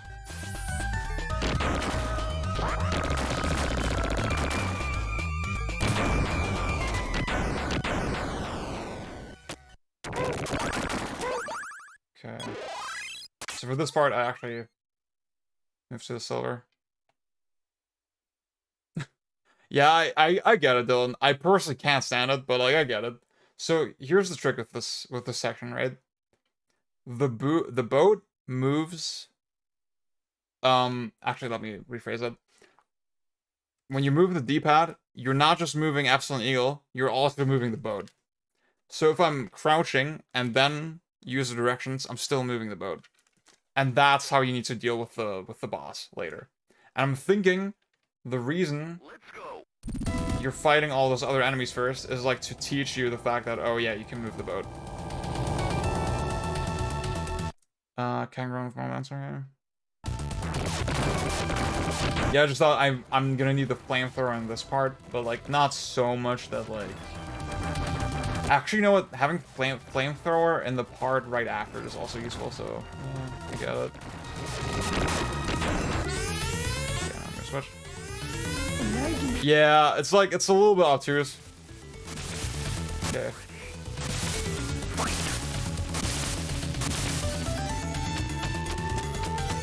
I'm gonna try to Phoenix dive. Nice.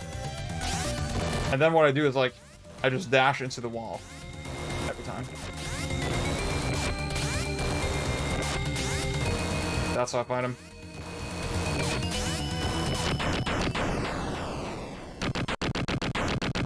Yeah. It's pretty crazy, yeah. I think this is kind of obtuse and like not very well conveyed. And I don't think this is the best boss in the game, but like, yeah, it is kind of interesting that it works this way. Yeah. I definitely struggled with it too before I realized this, yeah. Okay, let's see if I can get this guy. I'm kind of skeptical of it.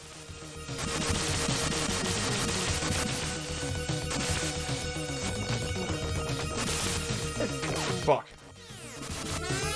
So the next boss is like, fuck. It's kind of a filter because it's like one of the few bosses where time is actually a huge problem. Shit. Oh, dude, I kind of fucked up. I might have fucked up, dude. I might have fucked up this run.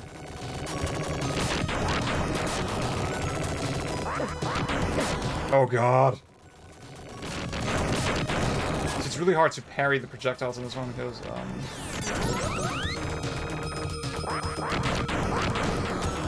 I don't know. I don't know what to do.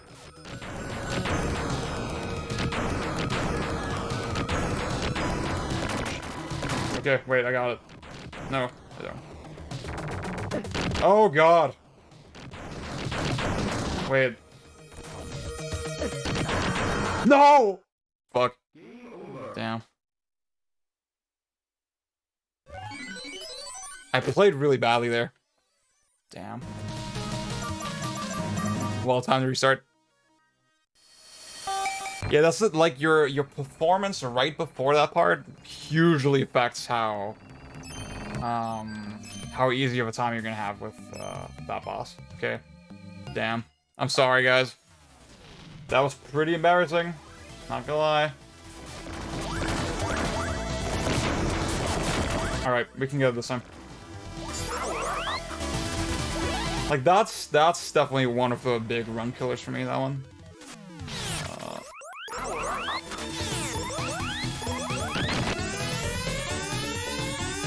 I'd say like that and the final boss.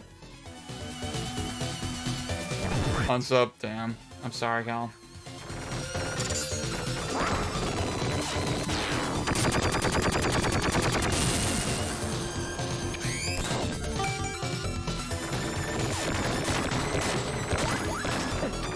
Oops. Fucked up, dude. Oh shit.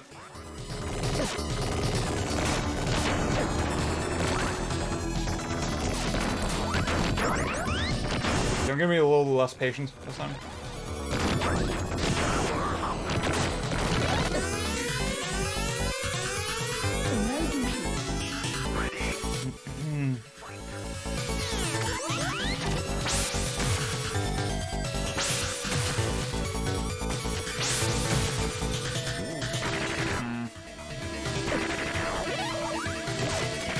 I should have waited.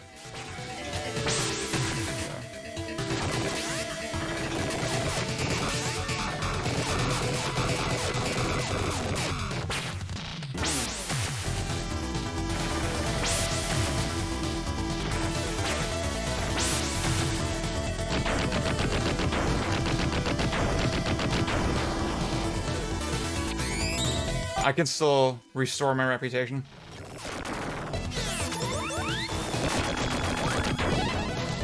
Sly looks hype. Sly is like the one that I just never played at all as a kid. I don't know if it was like big PS2 platform or something. But yeah, I'll do Ratchet first. Oops. Oh god, I'm an idiot, dude. Why did I do that? Oh god.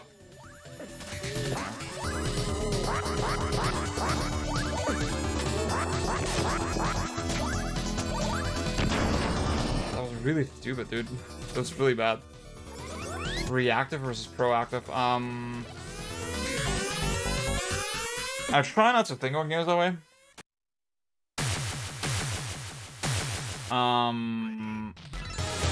See, Atsushi Inaba from Platinum.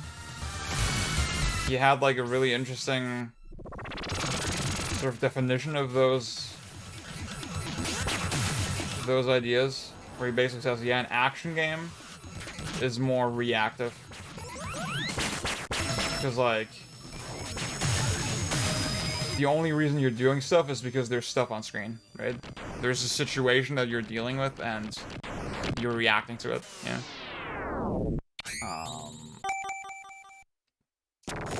Whereas like he was saying like an adventure game or a survival horror game or something is more active because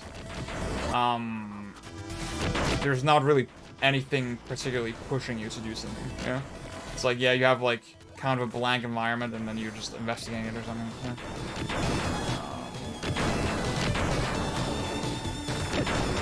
I thought that, I don't know if I necessarily agree with that exact definition, right? But I thought it was really interesting, at least. Yeah, that, I feel like Deadlocked I would really like. Yeah.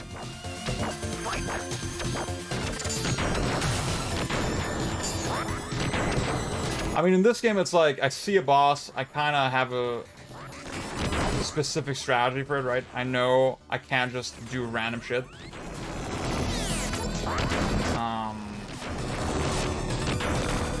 It's not like other games where, like, anything literally works. But, like, I mean, you know, just the existence of the timer alone kind of means you can't just, you know, dick around. So, it's complicated.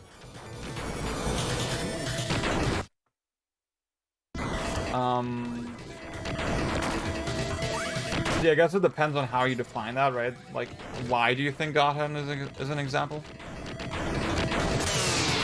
Like, that's what's hard for me to answer, because I don't know what exactly... If I was saying it's proactive or reactive, I don't know what I would be referring to specifically. Necessarily. Oops. Let's do it.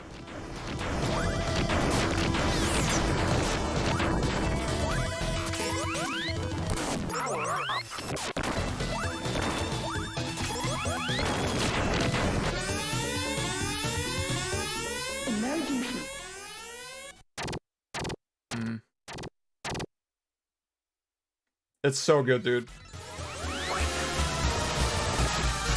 So that's what I meant, right?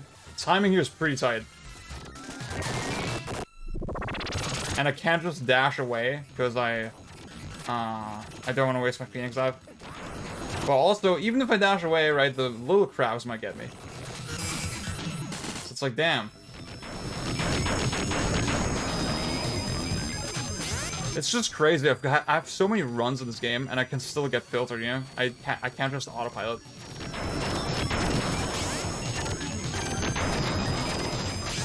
Like, didn't this fight look totally different the first time I played it?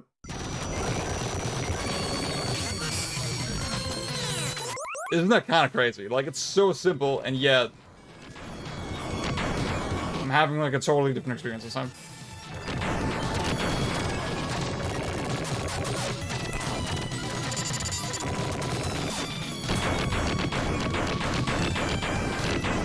Oh god. Oh no, he didn't spawn any health.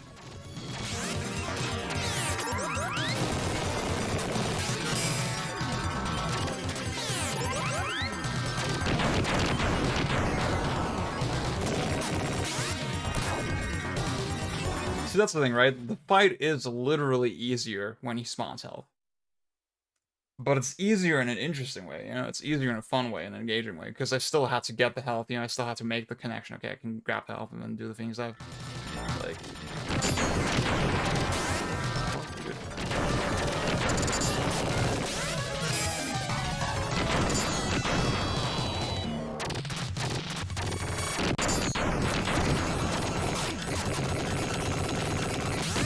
Okay.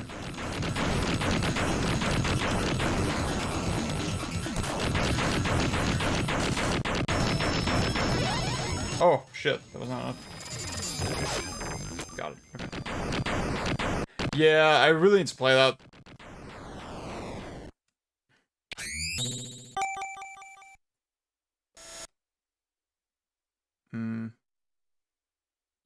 Counters slash guard breaks. Okay. Yeah, I see what you mean, Matt. What do you mean, Raph?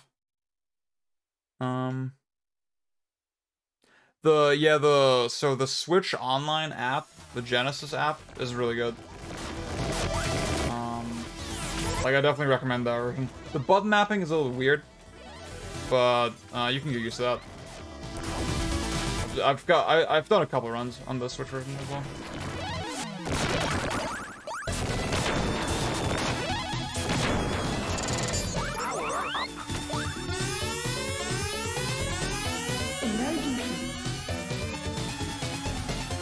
Yeah. See, I think with like the Mario games, for example, they kind of use timers for a long time, like kind of like with lives, yeah. They use timers for a long time, even though it didn't really contribute to gameplay. But it can be really useful in some games.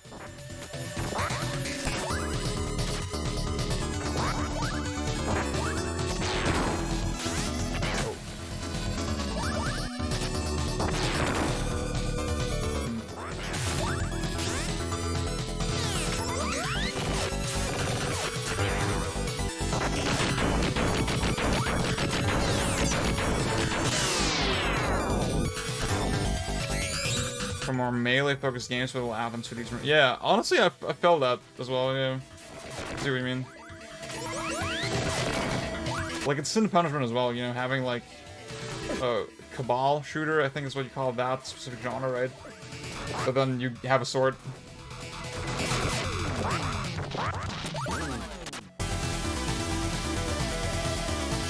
Okay, wait. I think I'll do.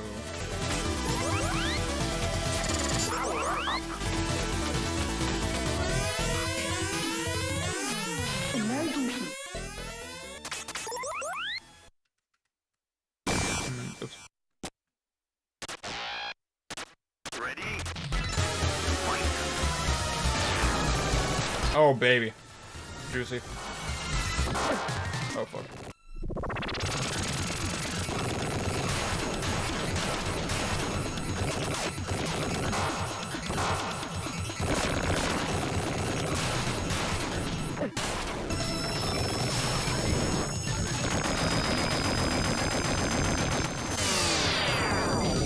Alrighty.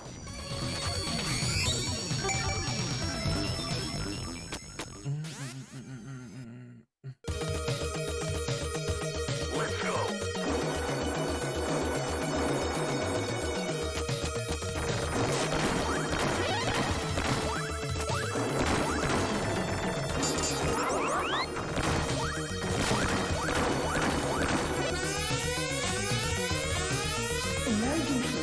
Dude, I hope I don't get filtered this time by the other boss. Oh, wait. Ah, fuck it. Ah, that was stupid. That was really dumb.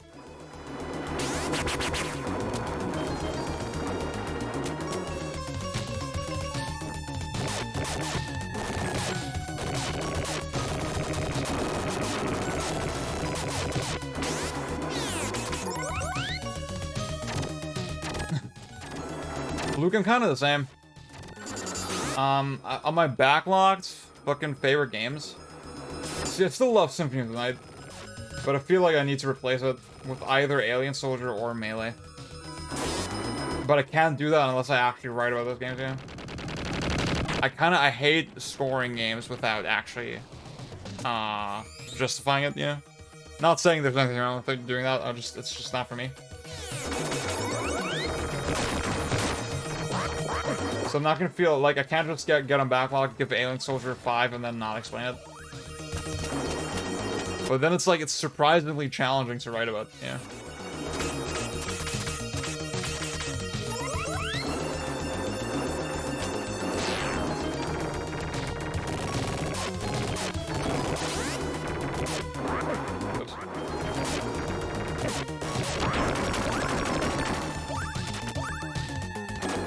Oh, fuck. Okay. Woo. That was close, dude. I almost didn't get the full health. Do you have anything to say about melee? I don't even know, dude. See you, Dylan.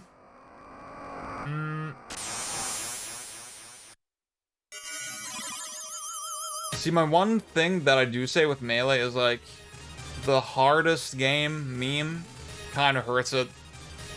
I feel like a lot of people, too many people are intimidated by it when they probably would have fun with it, you know, if they just didn't take it so seriously immediately, you know, or didn't let themselves be so intimidated by its status. Oops, wait, that's not one. Oh, fuck.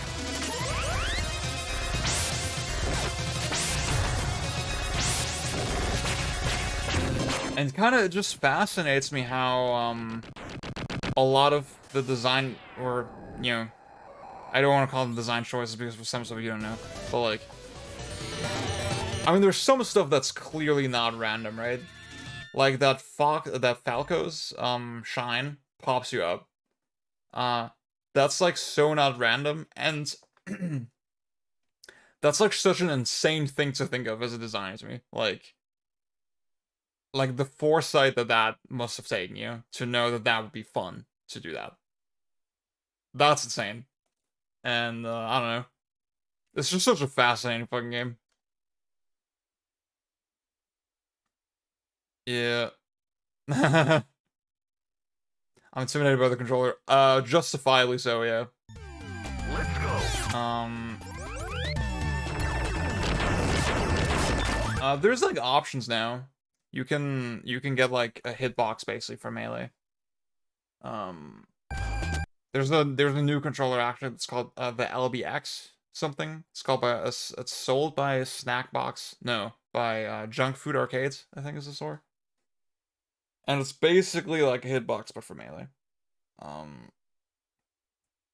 That's like, I was interested in getting that controller actually as like an alternative, you know, to the game controller.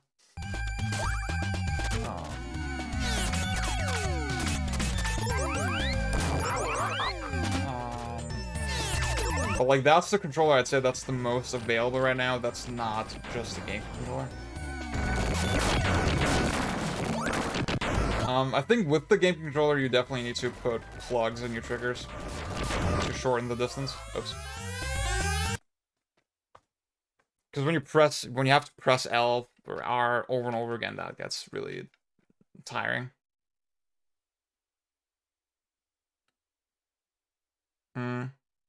Yeah. It's not strategic enough. Yeah.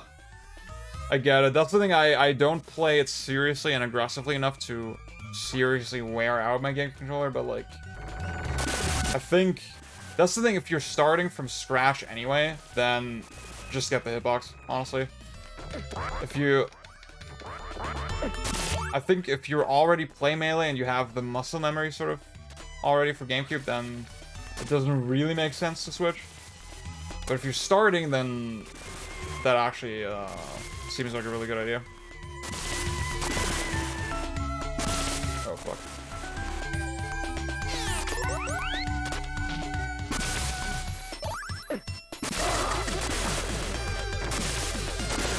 Oh! That was a bad input.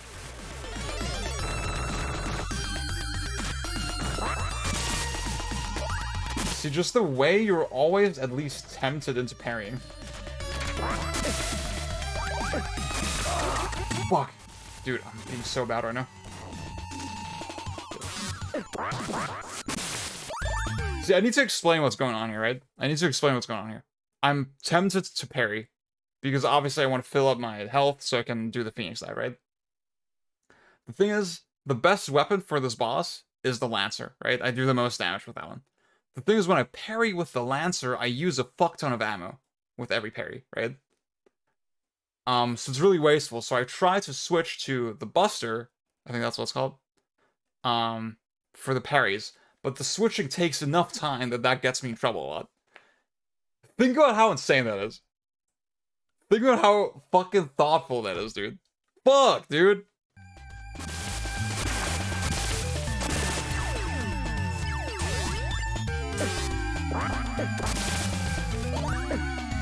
Oh my god. Fuck.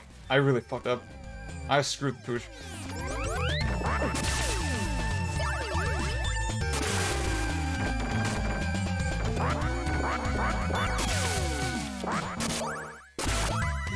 Okay.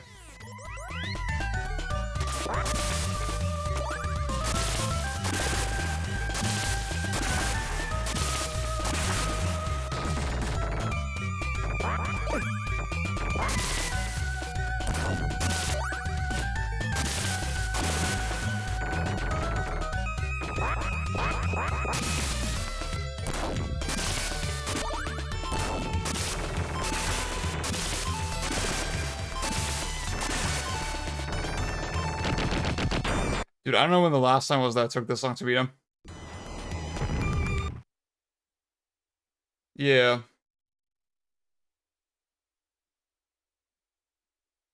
Dude, yeah, just the slopes and like all the features that Matthew built into his stuff seems really fucking cool. But also intimidates me, you know, when I try to think of like, yeah, I would like to build a game with all of this stuff.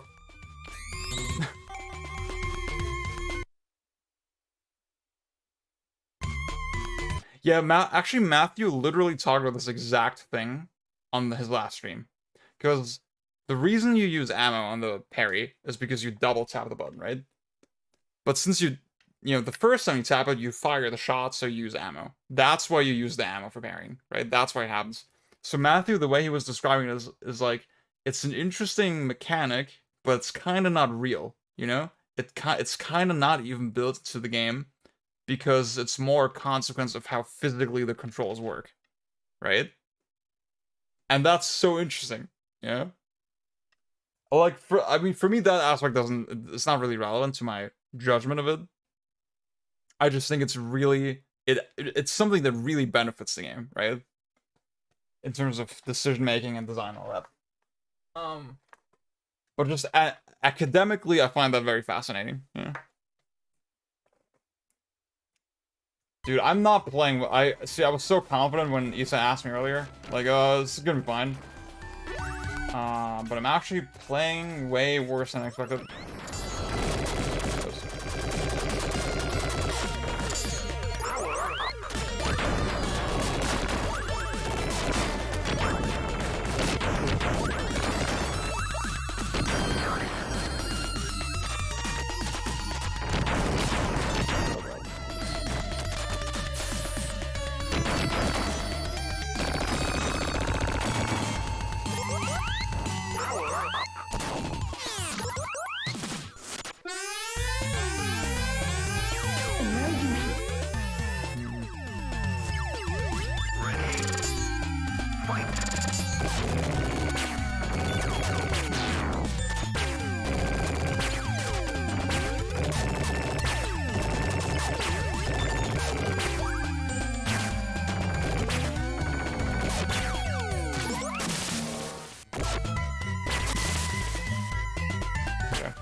To switch, see, I want to switch there, but the wind is still pushing me.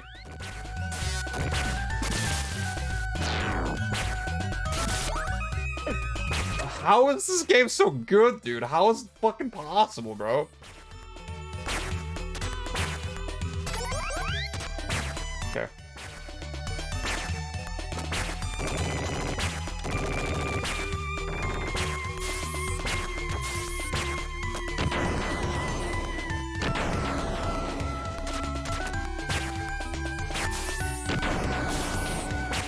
Dude, the parries here are so satisfying.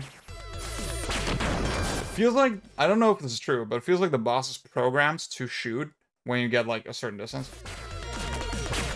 Within a certain distance. Like, I feel like he shoots more regularly when I close in. And that is so smart, because then you can reliably... Like, I feel like otherwise this fight would be kind of annoying. If you try to fish for the parries, but like it never works. But if you know, oh, he's gonna do it if I get close. That makes it so satisfying. Exactly, yeah. Raph, that's really, that's a really good point. I'll see you, Eric.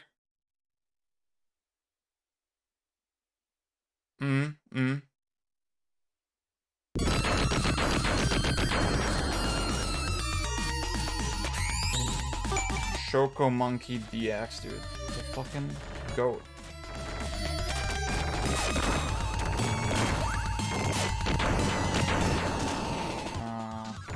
What do I do? I think I'll get the... See, I think this is where I fucked my last run.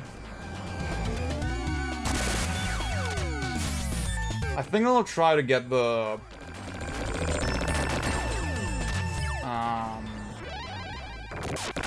I'll try to get the thing right before the butterfly with Lancer. Let's go. And then I'll have hopefully flame left for the butterfly itself.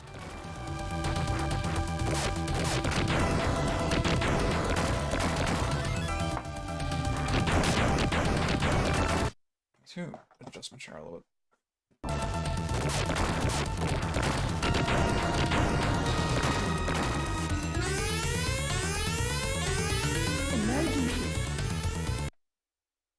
Oh yeah, Luke. Actually, we did this fight earlier.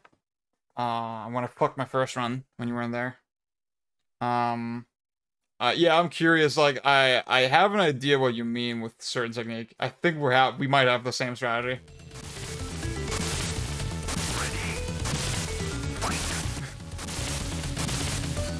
Yeah, honestly it's not my favorite fight. I do think it's a little bit.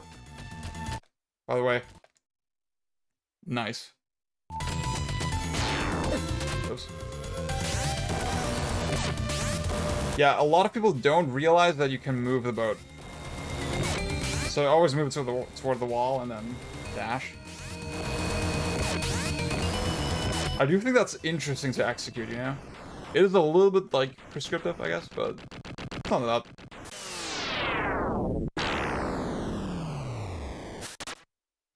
So, Luke, was I right? Do we have the same strat?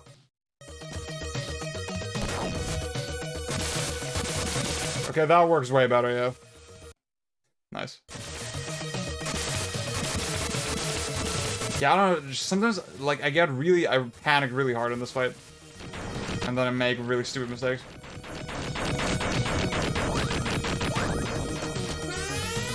Okay. So I'm just gonna use the flame. I think that works. Yeah, Luke, last attempt I wiped here.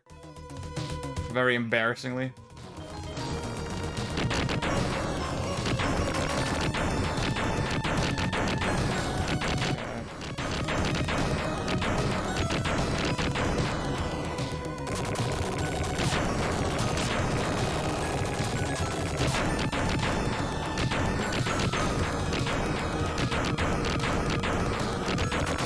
Okay.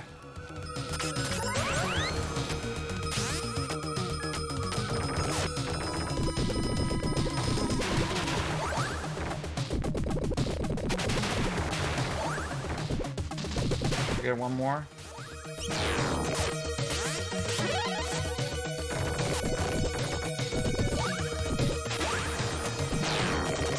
Okay, this is going a lot better. Fuck.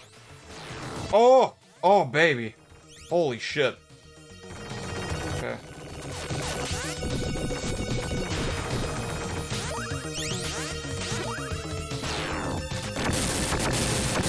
Fuck yeah.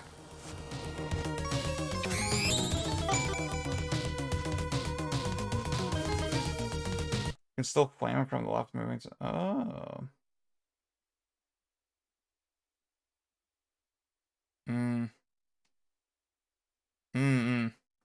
Okay, wait. So my monitor has like auto standby or some shit turned on, so I don't like that. Let me turn it off.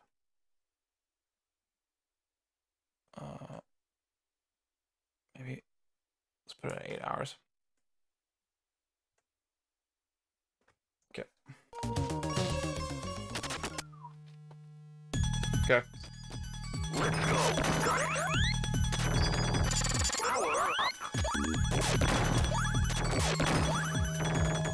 Okay, I'm rectifying my mistakes. Let's see if I make it to the end.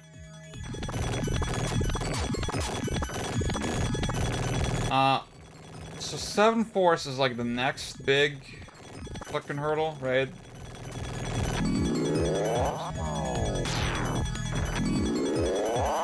But I don't actually struggle that much with 7 Force. The stuff after 7 Force I think is a little bit tough.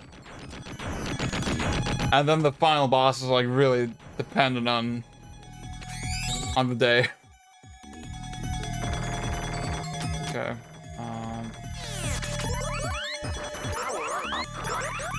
I never know what to do with this part. So I always fuck up this first jump. And this one I just get impatient.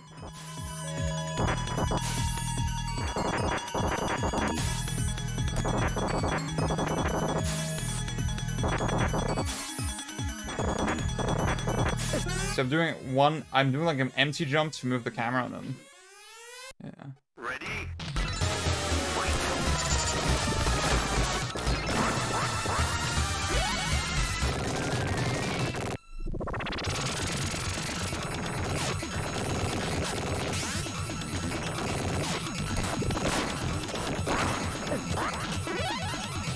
Oh, what?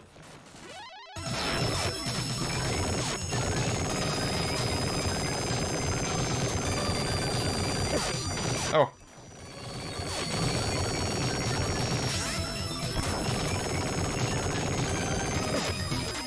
Damn, I actually don't see the things. I know Matthew has a problem with this one. Where he, like... You know, the little needles. He loses track of them. And I generally feel like I don't have that same problem. But just now I did. Oh, fuck. I want to parry those, but like... Ah! Okay. God. Oh, baby. Okay.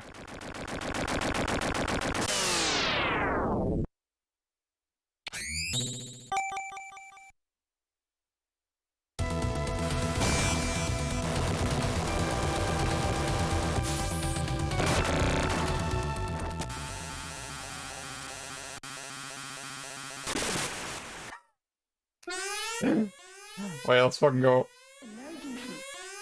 So, for those who don't know, you're supposed to be up there. But if you're a little bit cheeky, you can jump down here.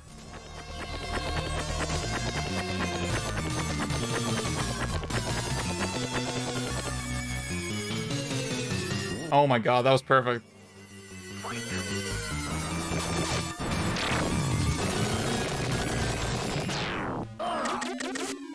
Dude, I skipped like most of the fight. Oh, wait, fuck.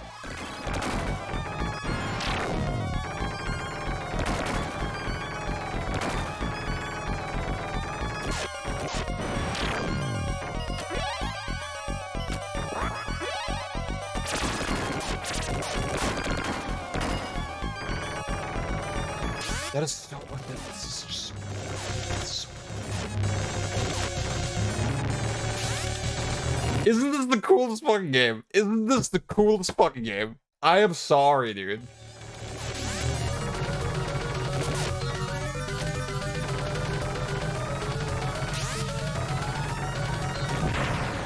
God, dude.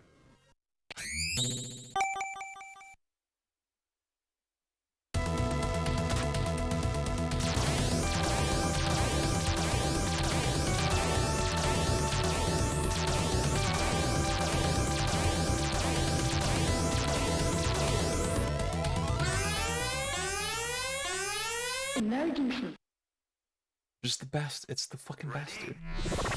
That's why he's the GOAT! That's why he's the GOAT! That's why he's the MVP! That's what I'm talking about! Oops.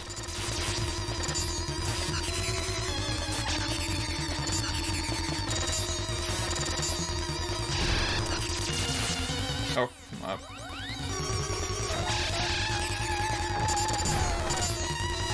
Oh god, okay.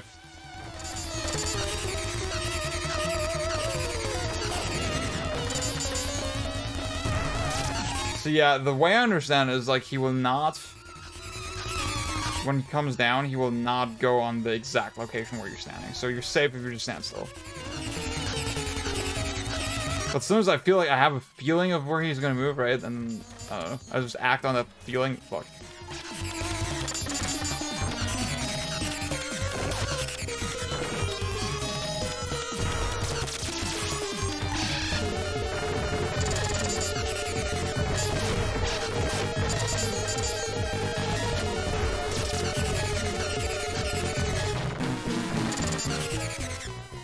He's down? Okay. Yeah. I see what you mean, Hotpocket. Like, this is not my favorite boss or anything. I do think he comes at the right spot in the game. It feels like you did a lot of intense shit back to back, and then this boss kind of closes off, and then you get a cutscene to calm down a little bit. For that it works. But I do think the thing where he comes down, it's a little bit too weirdly telegraphed, yeah.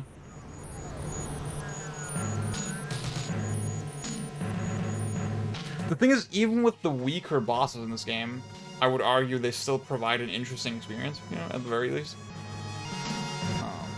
There's like not enough variety in this game.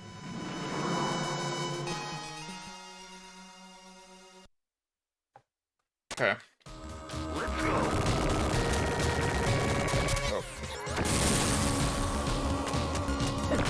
Oops. Oh god. Oh god. Okay, what do I upgrade next? I think it might be time to change my homing. So for the next fight, I want 2 Lancers. Oops.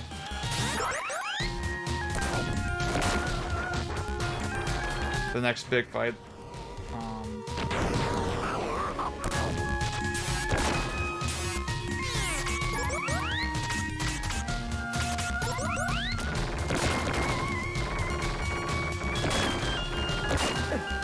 Oh god, you bastard. Yeah, this is easier with homing, this part.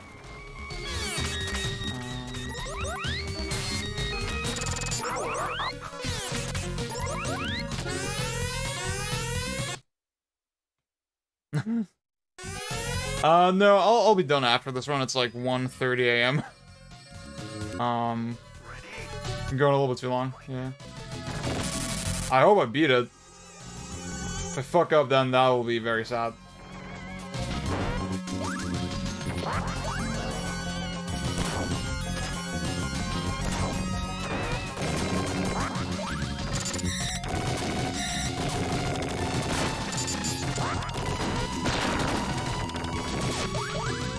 Oh, fuck. That was so nice. Oh, God. Yeah, I agree with you. Palazzo. I really like Cuphead as well, for the record, but, yeah, man.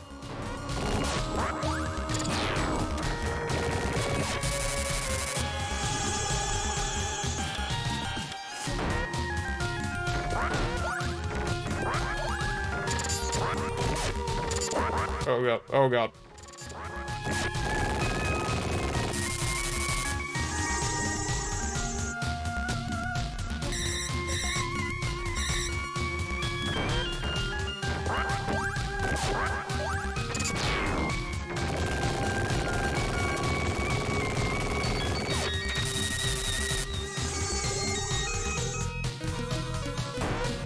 Yeah, I feel you.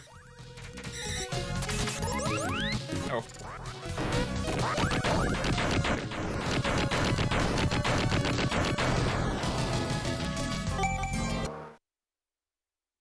Oh, shit, okay. About the high jump. Hold up and tap jump. Are you serious? What? That I did not know that, dude. What the fuck? That is crazy, bro. Wait, can you... It's only when there's a platform, right? Damn, that's insane, dude. I didn't know that. Okay. I think I have everything fully upgraded, so what makes the most sense is just...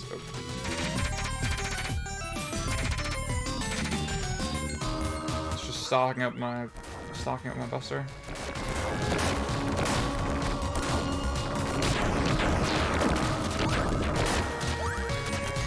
Okay.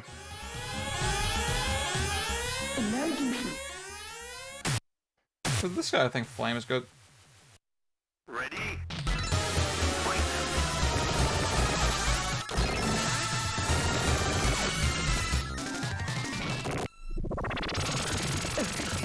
So this is like they created such an interesting situation there. I think if I dashed earlier, I would have been fine. Yeah. But like, because I dashed so late, I got right into the explosion.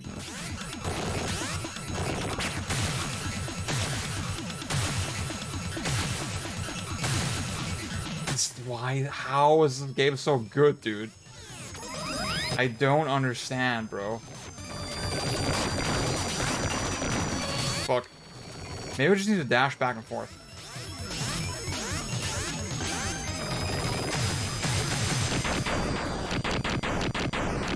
Melon bread hype.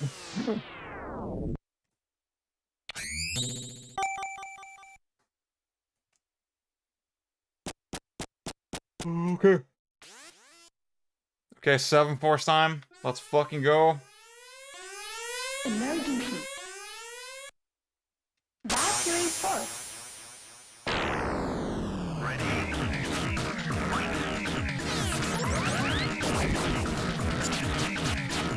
Oh.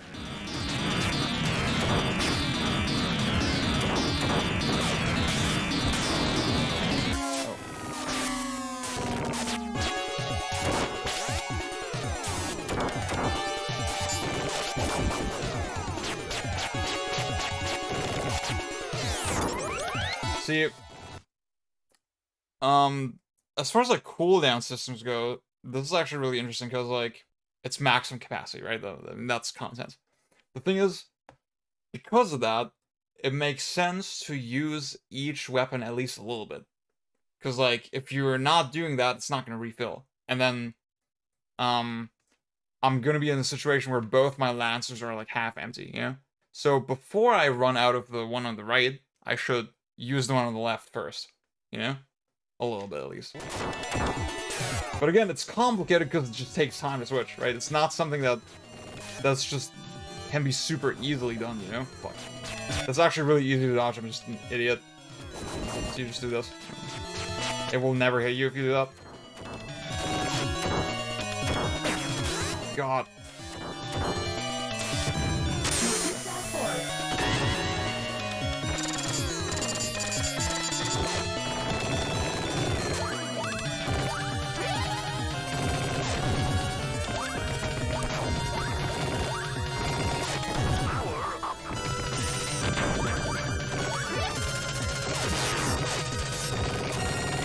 Yeah.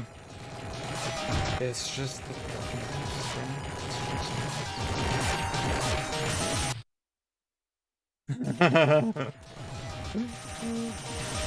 I just stick with the fall because I'm lazy. And it just works. That was fucking sneaky, dude. That was really good, the way I did that. Not gonna lie. I mean, I got hit, but...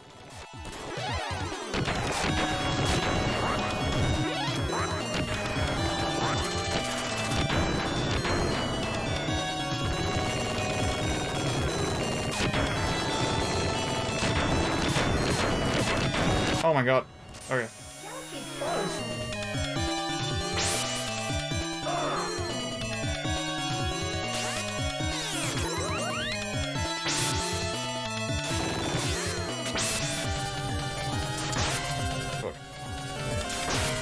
Oh god, okay.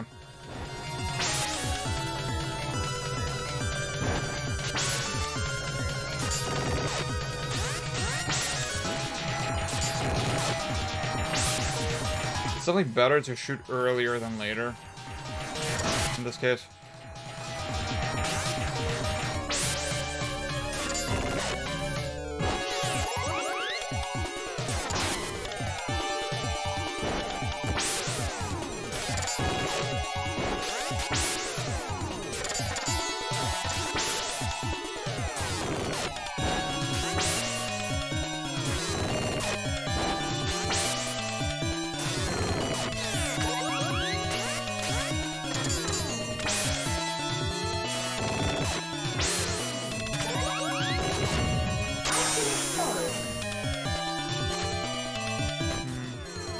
Dude, maybe I should have used the butter on the other guy.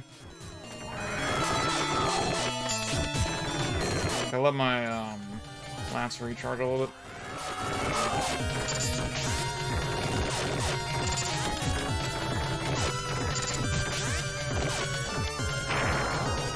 Oh shit.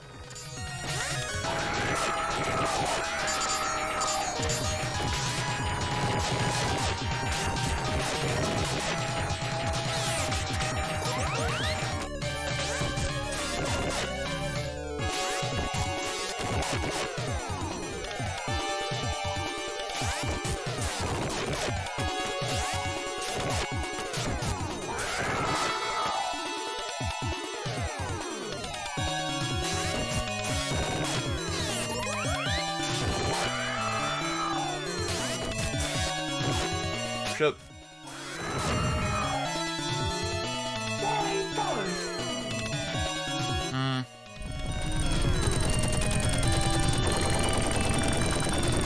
I kinda see what you mean, Alpaca, yeah.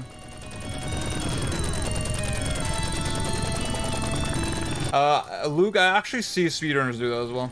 Yeah, that seems to be the commonly agreed one, yeah. Okay, wait. I'll try to get some health back.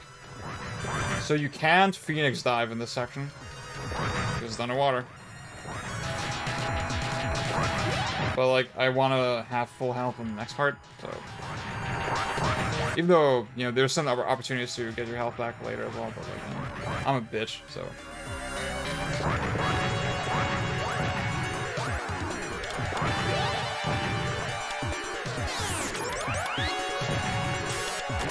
I think this one is like kind of a better spin on the same idea as Phase 3.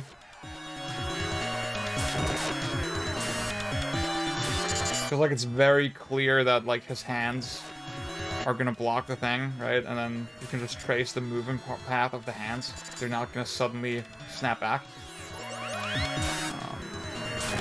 Oh god.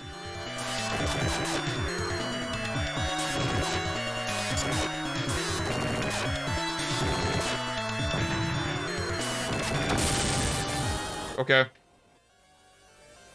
I got hit a couple more times than I wanted to, but...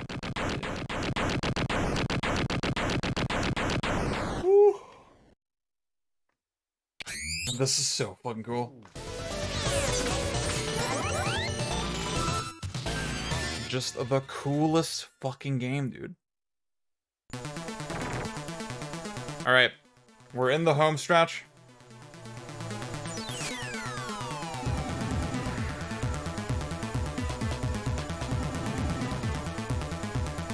To this day, I don't actually quite understand how you... Like, the asteroids that hit you, they move a little bit slower. They move on a different layer and they move slower than the rest. And that's crazy that that's intuitive enough to, like, work. You know? That you actually notice it.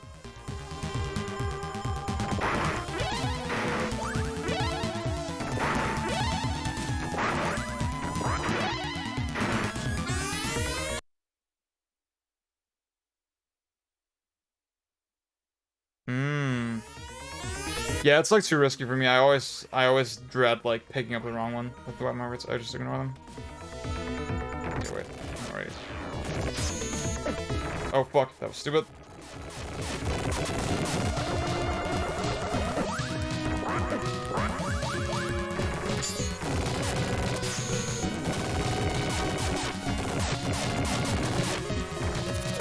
Oh god. Okay. Maybe I should switch it.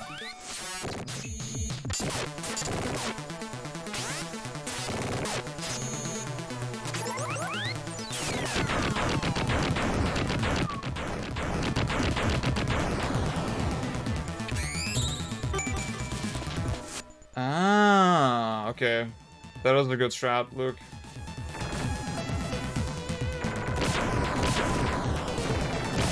I hate these guys, dude.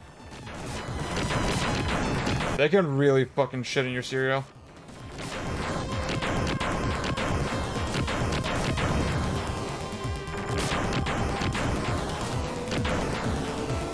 Okay. It's probably not the best idea to stay close to the bottom because of the rockets, but... yeah. Just force of habit.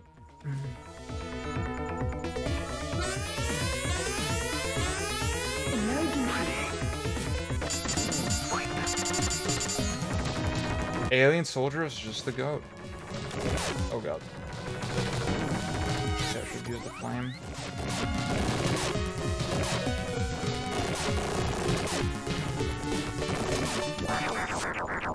God, I love parrying this attack. Just something about it. Oh god. Wait, I'm out of ammo. That's fast. Fuck.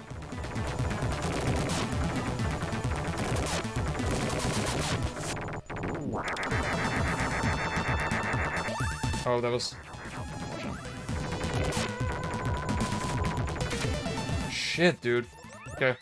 Oh god. See, this is another boss where time can actually really be a problem. Oh, fuck. You bastard, dude.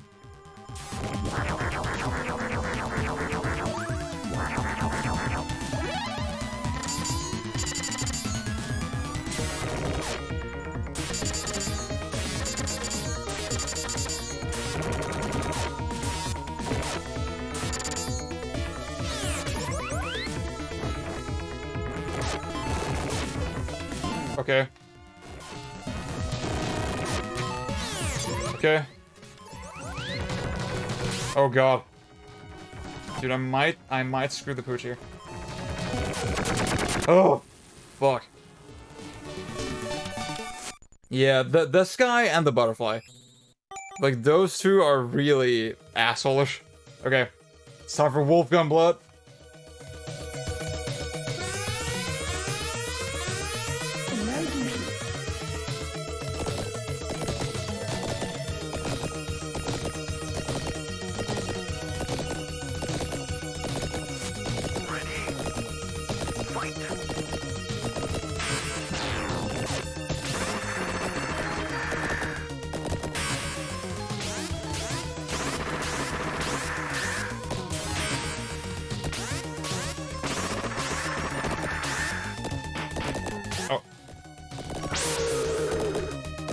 Yeah, personally, I always stay in the center.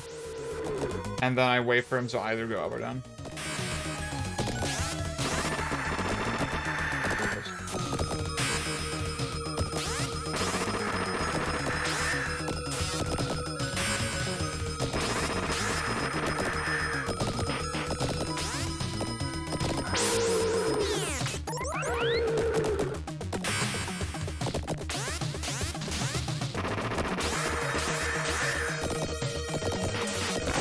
Got him. Okay.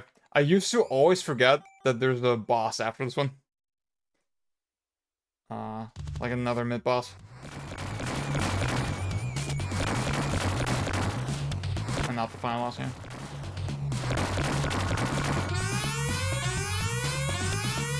Okay. The Buster's actually pretty good here.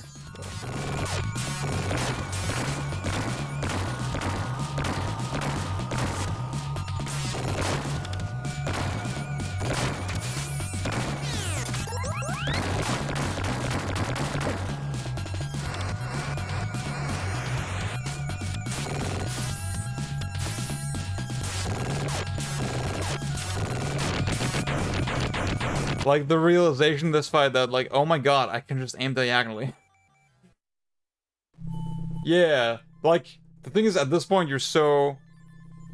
Any disruption can, like, really fucking ruin your mojo, you know? So, yeah.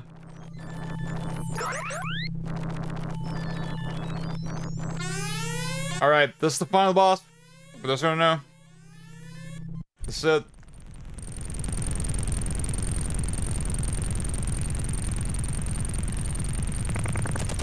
I'm gonna try to parry with the Phoenix Dive.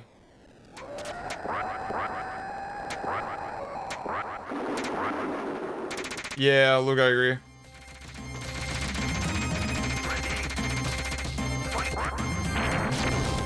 Ah, fuck. I didn't get it.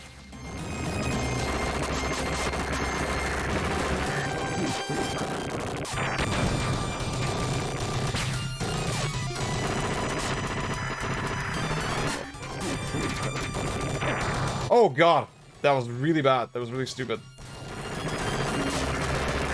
Oh god, I might screw this up, dude. I might actually screw this up.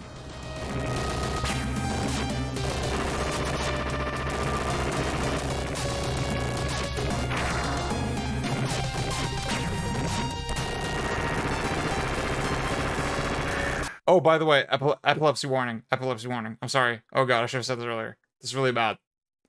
Don't look at it if you have a history of fucking epileptic seizures. Please. Sorry. Okay, I'll give you 5 more seconds to leave the stream. 1, 2, 3, 4, 5. Oops. Well, does that count as missed?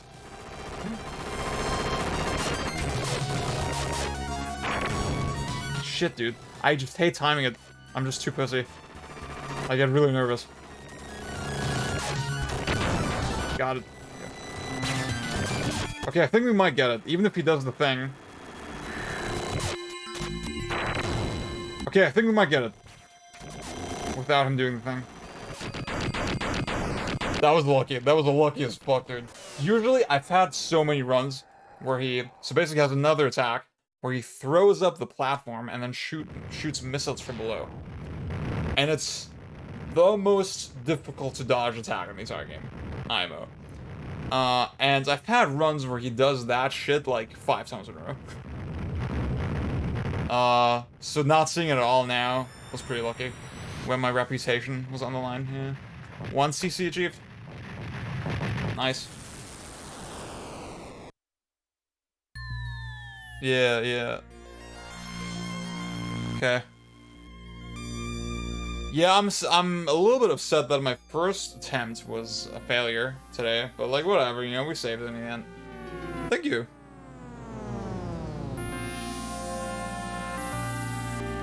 Yeah, I need to play this game more regularly again. I'm definitely getting a little bit rusty.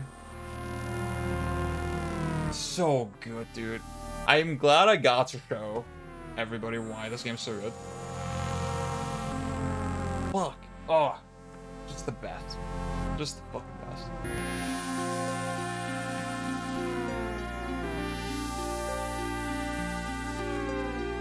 Oh, thanks, Isa. I didn't realize we were still watching, yeah. Yeah, I'm glad I piqued your interest as well, dude. I hope you enjoy as well once you get to it.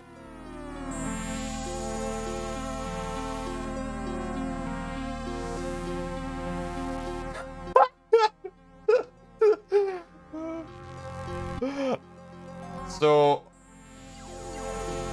on Twitter I said, like, got tired of Nocturne playing Alien Soldier now, and then Alan quoted saying, AI generated Zia tweet.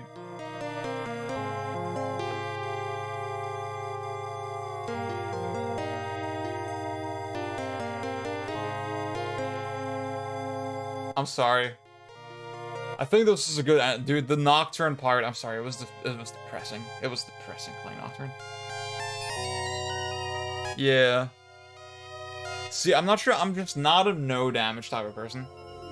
I'm a dumb idiot. I love going for stupid shit and making mistakes and stuff. So I don't think I'll ever, like, seriously go for no damage, but I do like sort of just getting more competent at the game. I think what I want to try is actually do more speed strategies and stuff. I think I find that more appealing.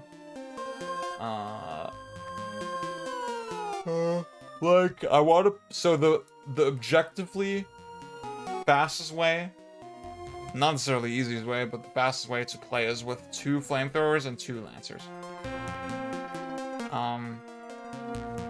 If you're insanely proficient at the game, that's how you actually need to play it.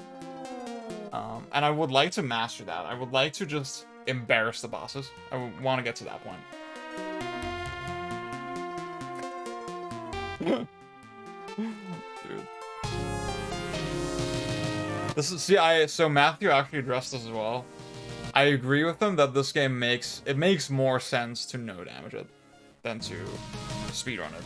Because for speedrunning, there's too much RNG. Right? Whereas for no damage, the RNG is actually interesting. Yeah. So I'm just, like I said, I'm just that type of player. That's why I love that this game doesn't punish you super hard for getting hit. You know, I think that's just something that arcade games kind of tend to do, like punish you relatively. Like I'm thinking of something like Gradius, you know, where you lose your upgrades and shit. I'm not saying it's bad, but I think my personal preference as like a player and designer is like when you're not punished that harshly for getting hit, or like just one hit, you know. When you can recover from mistakes, I guess. Yeah, I think I like that. Just recovering from mistakes. I like when there's a wide margin of error. Or like, fucking Mark Brown had a video with this.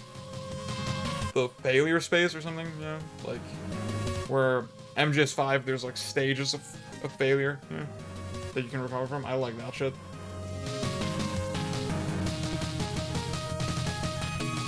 Dude, we streamed for 6 hours, bro. That's crazy.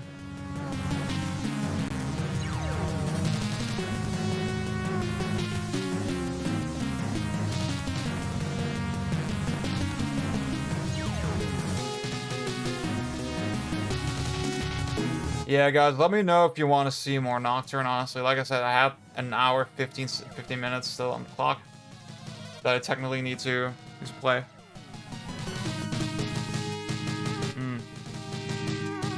Yeah, I can see it.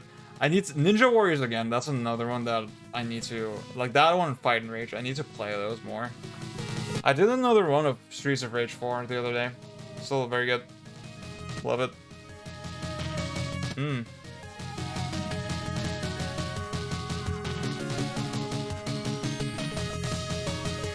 Oh, you don't like the remake as much as the original. That's interesting.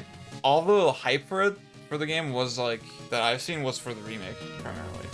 So that kind of interests me actually.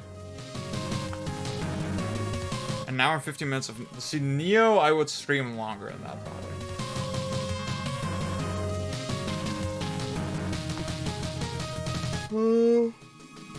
I think next time I play Neo,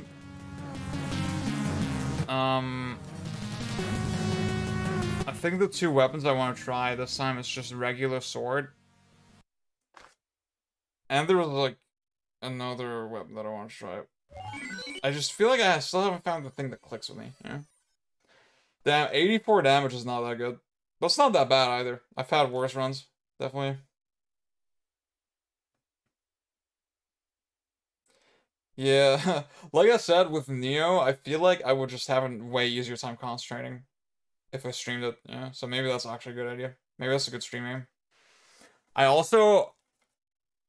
Chewy said the other day I should stream Resident Evil 1, and then I was like, huh, you know what, that's actually a great idea, because I wanted to revisit some Resident Evil games. Because, like, with most of the series, I don't really exactly know how I feel about them. I just know generally, like, yeah, I think RE1 is great, I think Remake is great, I think RE2 is great, blah, blah, blah, but I can't really rank them. Nice. Yeah, you said I would take yellow that.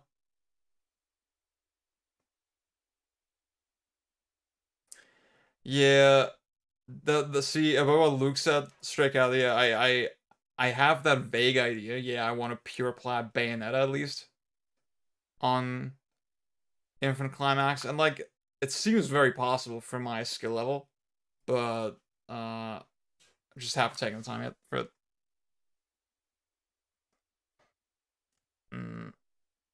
What was the other weapon that I wanted to play? I forget, dude. I feel like I would just like I feel like maybe I should just do the sword, you know? Like, cause like the regular sword, cause it's so versatile.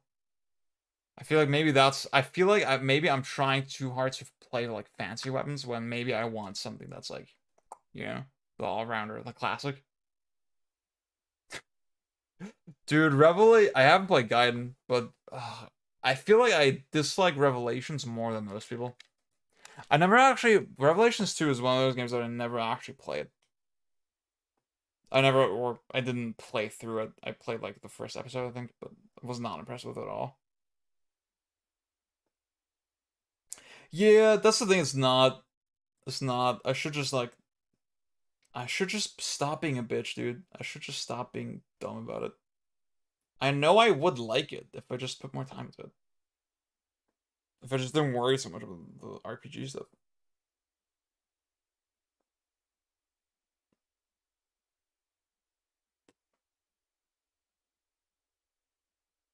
I just hate the way hitting people feels in the Revelations games. It's not satisfying at all. At least in 6 it was satisfying.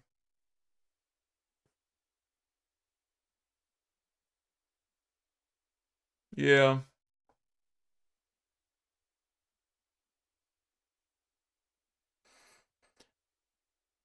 There was like a rumor recently that the RE4 make is gonna still have kicks.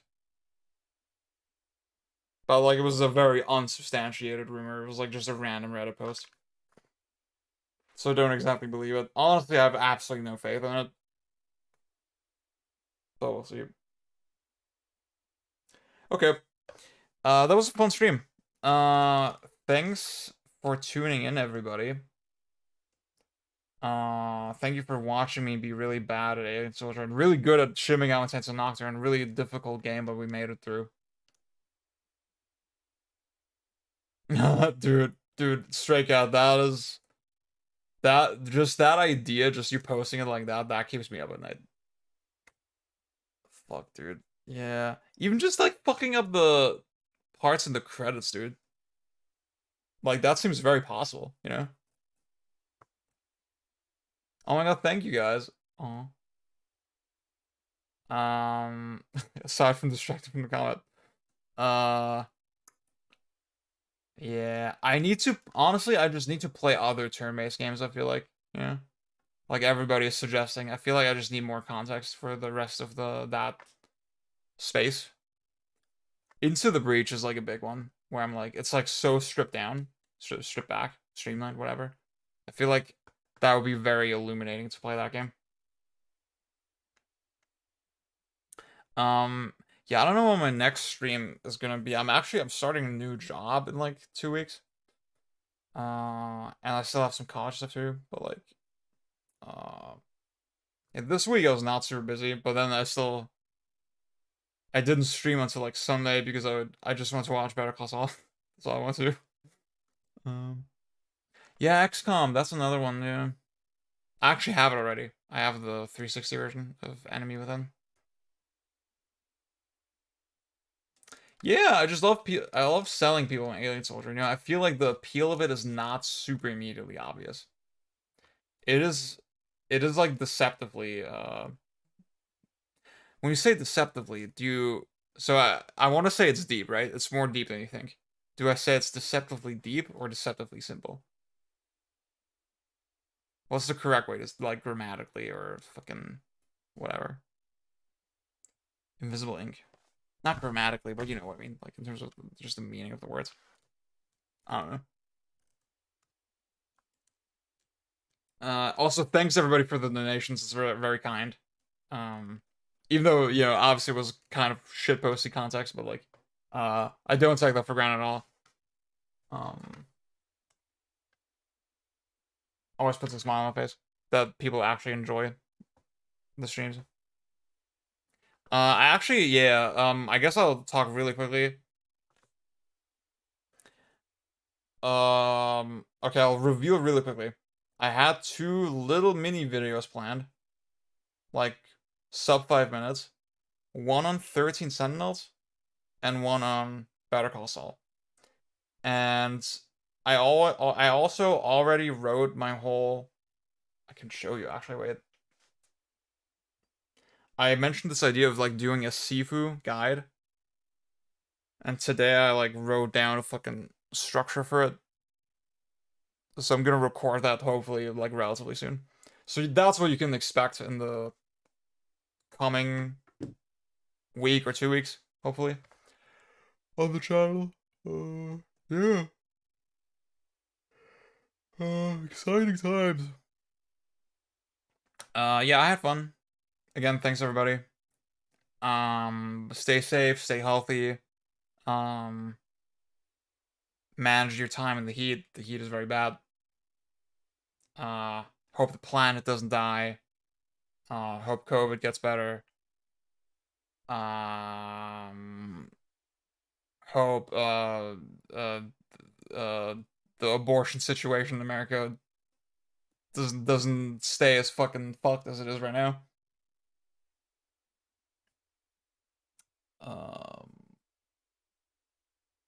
Yeah, dude. Always remember there's stuff to look forward to. Life doesn't have to be constant pain. When you have wait. Oh, it doesn't say the thing on the title screen because it's the American version. Fuck, I fucked up, dude. The thing on the title screen where it's like visual shock, speed shock, sound shock. Google Alien Soldier title screen if you don't know what I mean. Google that. Yeah. Okay. I think I'm rambling. I should close out of here. Bye.